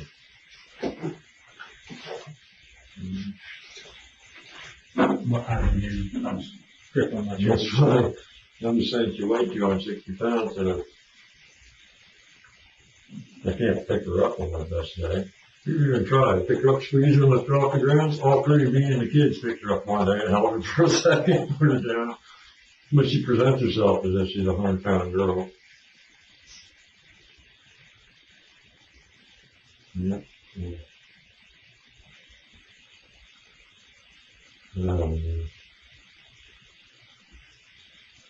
So we're going to do this hearing for me Friday. What's up with that? Since I have the education on this, it's shit too. What is it? What is this? That's, you know, CPS has a righteous, case against, you. Okay. And, you know, of course. Righteous, as it is, whoa, right for us. Yeah, in other words, it's like they do, I don't know how Florida works on their children and stuff, but in Texas they interject quite quickly, especially when they have information that's reliable, that, you know. That didn't look like my kid's drawing either. You tell me a kid drew that. Possibly did. Were you there when you drew that? You're talking about the pictures at that last interview? Yeah, you did that. Yeah, it's not really his artwork. But it has a skill, I guess it could have been intimidating to draw on that. Pressure, so it could be pressure. So, you know, I wasn't there when he drew it. I don't believe he was pressured to draw it. I'll tell you that kind of. right. I'm just saying. He's not like some key witness. The real thing was like, dude, why was your kid doing this? Right. I don't really care, honestly. Like, I understand. it's not gonna, I shouldn't say I don't care. I do care. You do. I'm in this job to care about people regardless of what kind of situation You take a lot of pride when you do it. I can tell. Sure. I can tell it. Yeah. I mean, it's not. I read the people.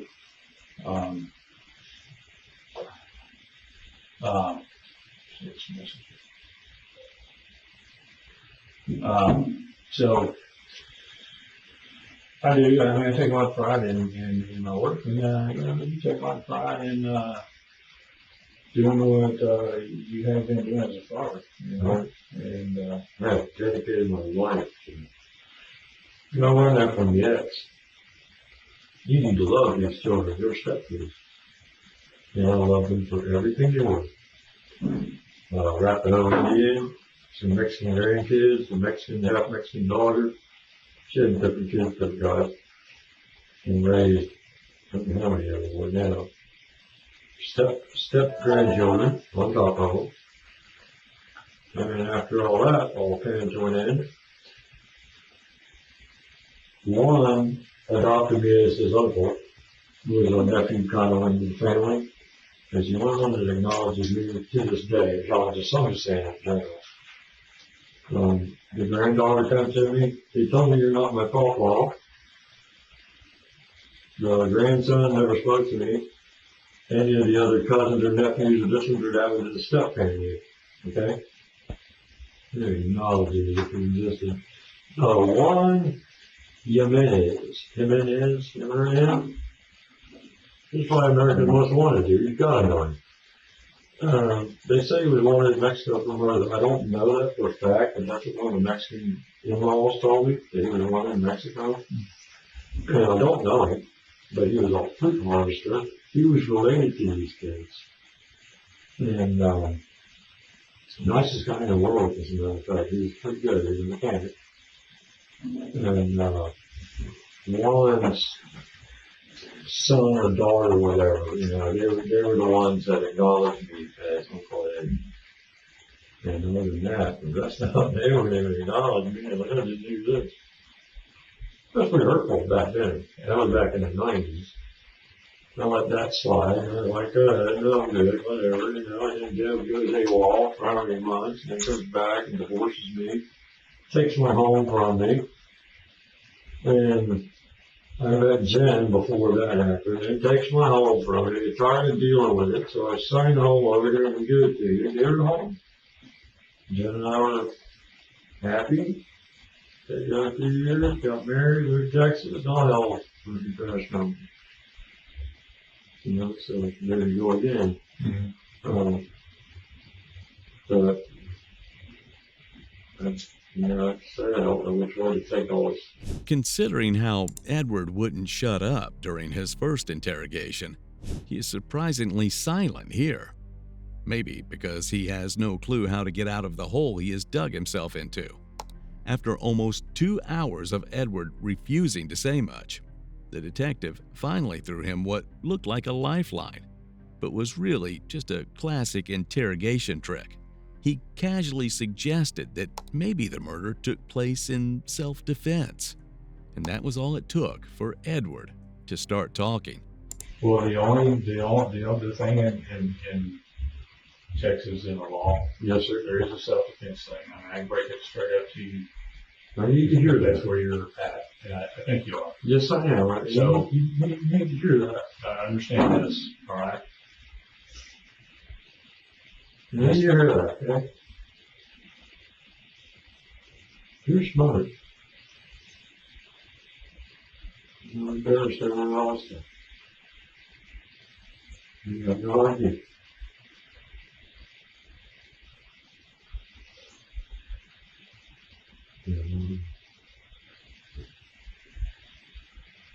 I'm listening. Talk to me. I'm some more. Please. I'm sorry. I just. It breaks my heart for you. I'm sorry, Ed. I mean, it breaks my heart because I know it's been so bad for you. Exactly. Not no, not. It's back now. Yeah, let's see. Like, is this self-defense? Don't catch yourself out. Okay? Do you hear what I'm saying? You see that right there? Yeah. Let's not. Let's stand up next to you, get in front of you. Please. Please. Please, don't. That right there is a bullet hole. And right there is where it was at the edge of coming out my hand. That way. And that's where I had to go like this because she was coming after me.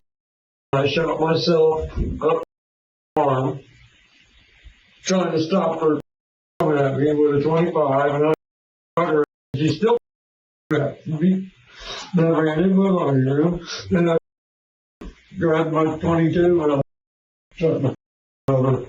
And she was calling somebody on the phone, and she said, "He's killing me!" All right. And she was coming after me, so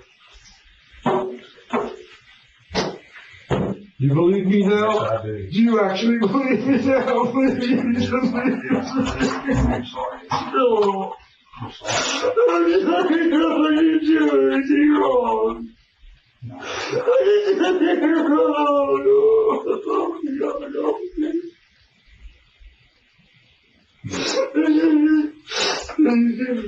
You are so bad. You are so bad. You know what you better. When you're really scared, I couldn't get it out. My hand was all done. I took a razor blade and sliced it, reaching that for the first place. It hurt. My hand's still there. Why did that happen? Why? Why? What you up to? Let me tell you. You want me to tell you that? What you want to tell?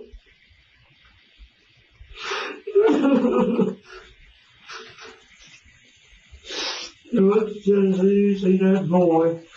I'm pretty sure she was talking to him the whole back, but I don't know who she talked to. Did you do any research on that? And she says, why does she say it there? And, what else she was saying? She says, well, I think I'm gonna move out. I'm gonna go move in with Lauren. I said, who are you talking to on the phone? Is that your boyfriend? Is it your boyfriend on the phone? You have to really make a joke like that because these guys that she beats. Just kind of blew it off back and forth. That went on in the afternoon. That's pretty much where it went. And by evening time, I don't even know. I don't forget. It was such a head rush to me. You gotta believe me. I can't. I can't. You know, well, can I say I wasn't sane? I can't tell you all even. I delivered. He says, well, I'm just gonna go there and I'm gonna leave, or I'm gonna do something. Hey, say that to me again. And she goes, no, believe me, I'm gonna go move in with Lauren. I don't think Lauren had a clue. I think Lauren was even talking to her. She's not with Lauren?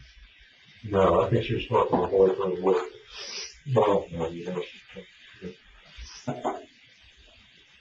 No, I can tell you, I went down the hall and she just flatlined. I just kept telling her, back off here. I don't need you in here. I don't need you back.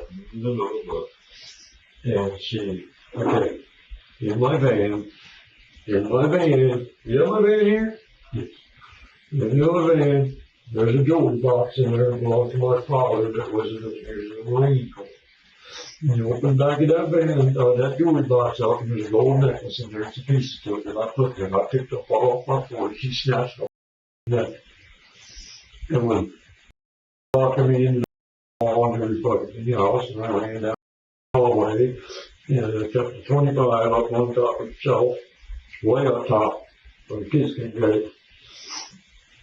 And she goes, and she comes running back down at me, and she goes, oh my God. She runs down the hall. I can't remember this happened, dude. I can't. But we was in the hall, somewhere between the bathroom and bedroom, maybe. I don't know. And she came, that's when she lunged at me. She like does the football lunge. And I just, she goes, what do you do? She got it that quick and ran at me. And I just, that's when I was trying to defend myself and I was trying to stop it. Mm-hmm. I mean, that's how I'm telling you honestly, put me in the electric chair sometime. I'm telling you the truth. I'm really telling you. That shot me myself. Now, you can see that? That bullet hole goes that angle. You cannot see that? Shot me right there and stopped right here. But bullet hole still going. And that was me getting football. This is a 250-pound girl, dude. Only 110. I couldn't pick you up that day. And She still kept coming after me. And I shot myself once. I don't even know if I hit her any other time. Might have. And she was still after me. I ran in the laundry room and I had 22 in there and grabbed that and shot her. So she finally spun around, shot her on the fucking ground. She was on the phone with somebody, said, he's killing me. And it's honest. And that's honest. That's honest. That's honest. And I'm telling you. And I have to make it up, fucking try to cover everything up. The kids are freaking out. What should I have done? Nothing? Should I just let her beat me like I did years ago? Did I just lose my temper, my cool finally? Had enough? Like you said? I had enough of it? Yeah. Kill me, man. No, man. Next time back and shoot me with your gun, you're gonna shoot me in the fire. Ain't me out of here. Do nothing, dude. Let me run. Just shoot me in the head. Kill me. You doing it. I can't live like this anymore. I didn't do anything on purpose like I'm gonna kill my wife because she's a... It didn't happen like that, man. Yeah. I get it. You're trying to tell me she's leaving? Tell me everything. You know, I'm like, why do you want to leave me for? I mean, you just came back from Tennessee. You just dyed your hair. You wanted your fingernails done. You wanted everything done. I didn't even ask her. She's already turned around and acting she's ready to go into the flame right now and then. So basically lost her. She attacked. I mean, something like what she did in Florida. Hateful, like. Mm-hmm. Hateful. Yeah, way back in 2010, man. This wasn't my first time. I knew. You know, she pulled my gun on me. I had a 45 I got him. And it was just like sold to me for cheap or some shit. And she pulled that on me. Then another time she did, and no one knew that. That wasn't reported. And we had, she attacked me. I was saying that on my sister, and my sister fucking AIDS victim, one of us dead, or that was, she was not, she was nasty. And her sister was implying whatever, according to Jen. And Jen got all drunk, she's all drunk, and she gives me a bunch of shit then, and come after me, beat the shit out of me, and what am I doing? I'm in my 40s or 50s then, and I'm like, I'm not a woman beater. I'm not a man beater. I'm not a fighter. I'm not a person like that. I'm not that guy. I told you that again. I'm not a beater person. Yeah. And she comes after me like her family, a bunch of violent, drunken maniacs, beat the shit out of me. So I was covering my head on the ground, wherever I was, I didn't know where I was. And I got my phone, and she goes, go ahead, call the cops. I'm going to go to jail. So what do you think I did with that little yelling that stuff? Hey, don't do that. And they came and got her. And they hauled her. Then she cried to me all night on the phone. I shouldn't have answered it. I bailed her out.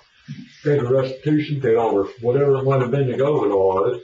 So here I had her arrested and I ended up paying a stupid restitution for it. Because you love somebody? Because you love somebody?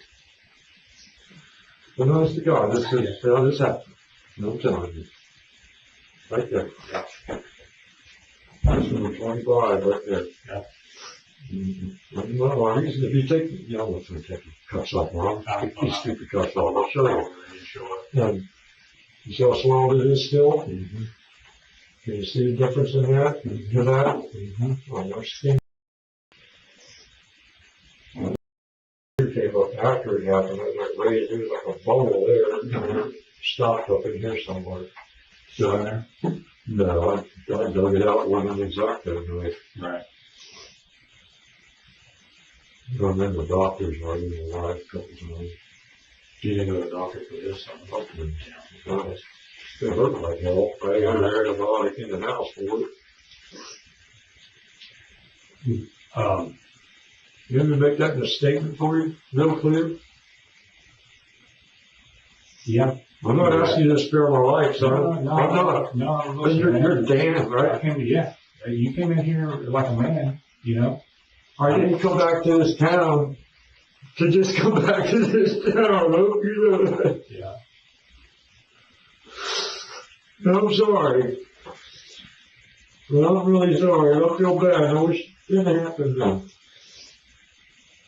Tell me for it. Well, they are. I don't want to spend the rest of my life in jail because somebody mistreated me and treated me like shit. Lost my kids. I was hurt. Took away my pride, my joy, my everything I ever had. She had to give my pets up, everything else. And like I said, it wasn't like you planned all this out. I mean, of course not, you know, like you had enough, you know, and you know, what are you supposed to do? Are you supposed to just take all that the rest of your life? Yeah, I should have left her run. She's threatening me over the kids. She won't take the kids. So we'll share them on the weekend. You've already shown videos to. I didn't tell CPS that today. Did I tell you that? No, but yeah. I told somebody that. And I don't want that. I'll deny saying that even though if you record me up there, no, I'm just telling you. We'll get it on here. I'm just telling you. But I know she was showing that blowjob video to Star one day, and she goes, "Oh, I didn't realize she was standing there." I'm like, that pissed her off. That was a week or so before. Well, that was between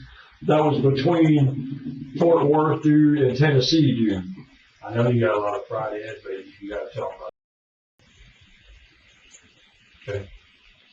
I mean, even though, you know, I'm just showing it to you. It's on the I know, I believe you. I believe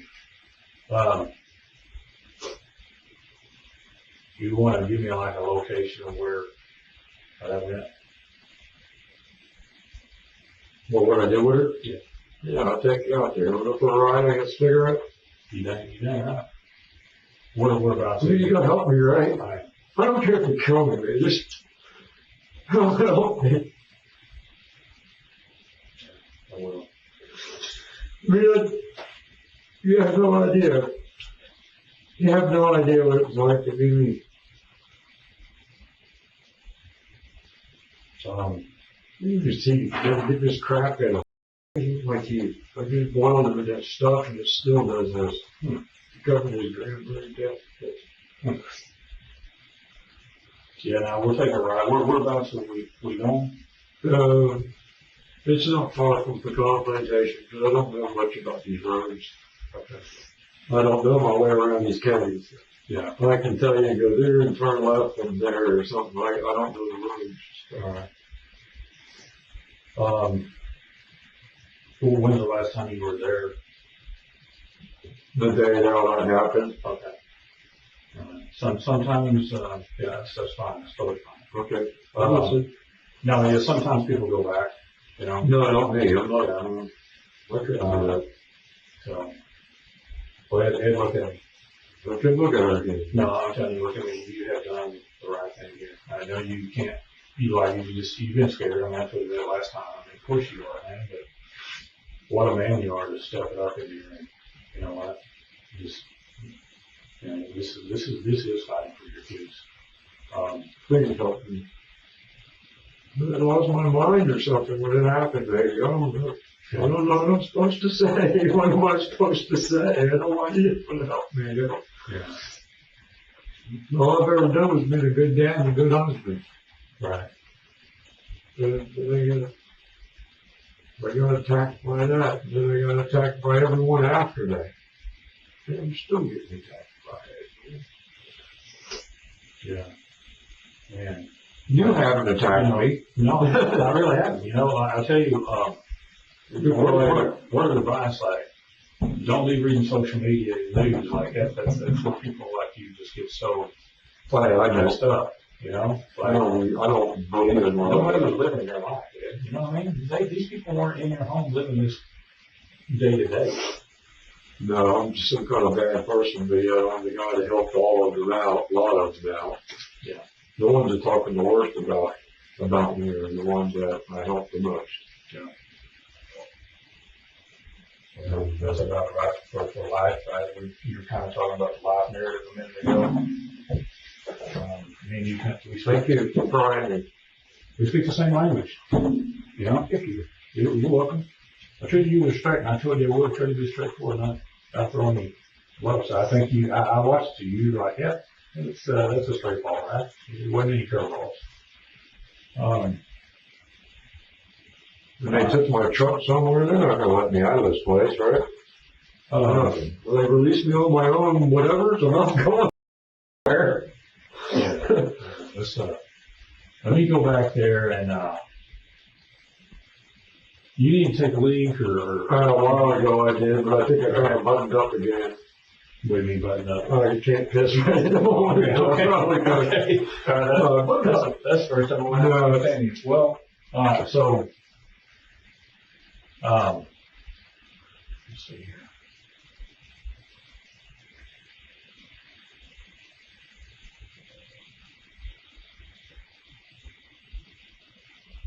I don't know what else I'm supposed to say to you, man.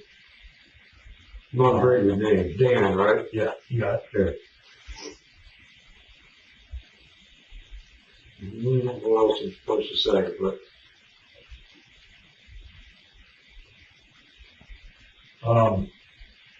I think, I'm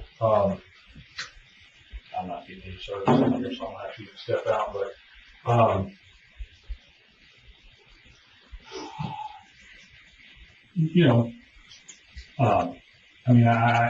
I've told you enough to where you can, that we have pieced together substantial evidence already without you. You know what I'm saying? Like, I hadn't told you, like, hey, guess what? We also know this, right?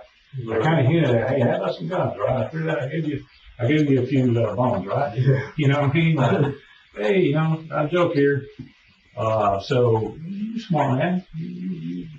We're on the same page. Really and truly, Ed, just like you're doing, just be honest.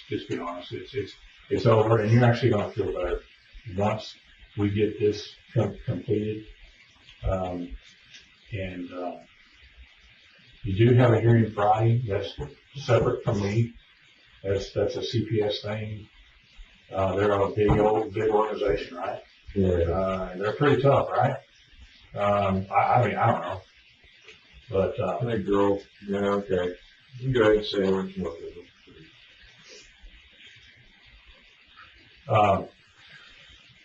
But I don't know them people. I'm glad you came back from, what made you decide to tell the truth, Ed? You. What about me? I don't know what I'm supposed to say. I'm not supposed to answer that. Never go in. How am I supposed to answer that? Never go in, man. Let's do this. This is your water, right? Yeah. I'm gonna go get me a water and just take it easy. I'm gonna get me a water and we'll get my truck. I'm gonna get you outside. You probably want to smoke a cigarette, right? I won't be able to if I end up in this place very long, but I'd like to have a cigarette.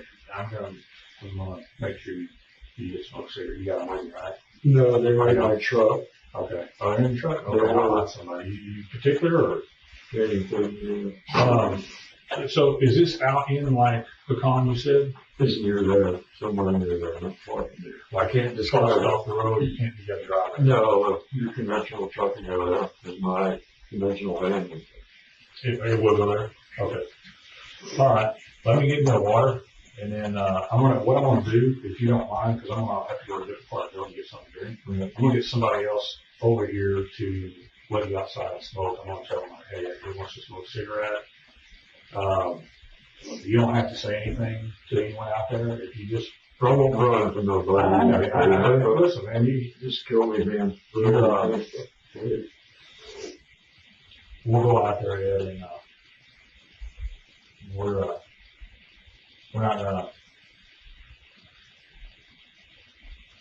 not gonna do you wrong. But that necklace that she snatched off my neck is in that van, and that my dad's military trophy box.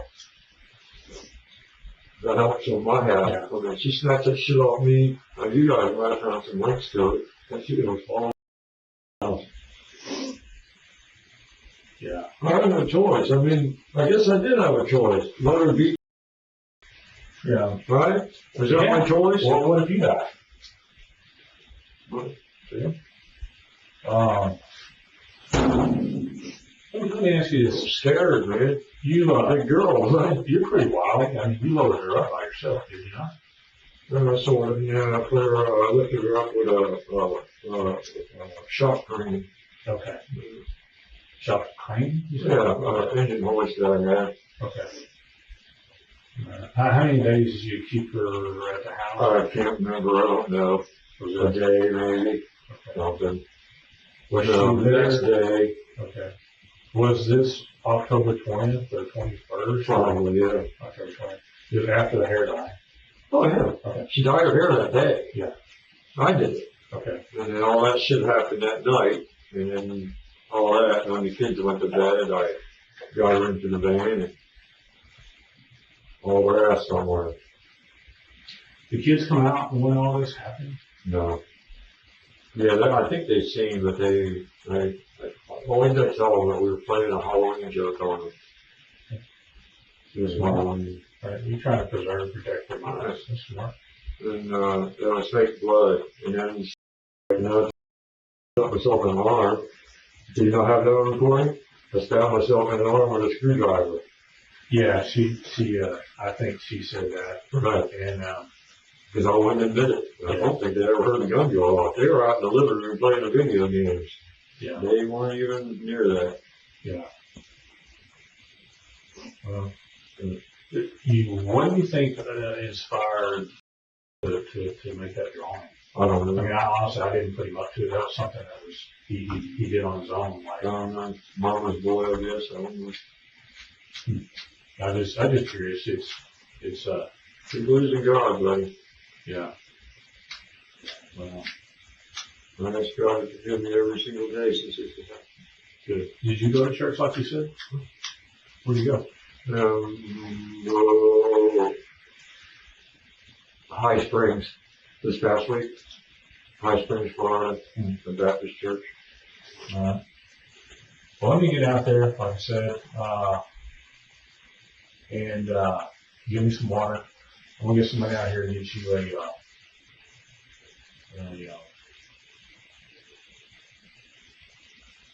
a smoke break, and we'll hop in the truck. Oh, does that sound good to you? Yes, sir.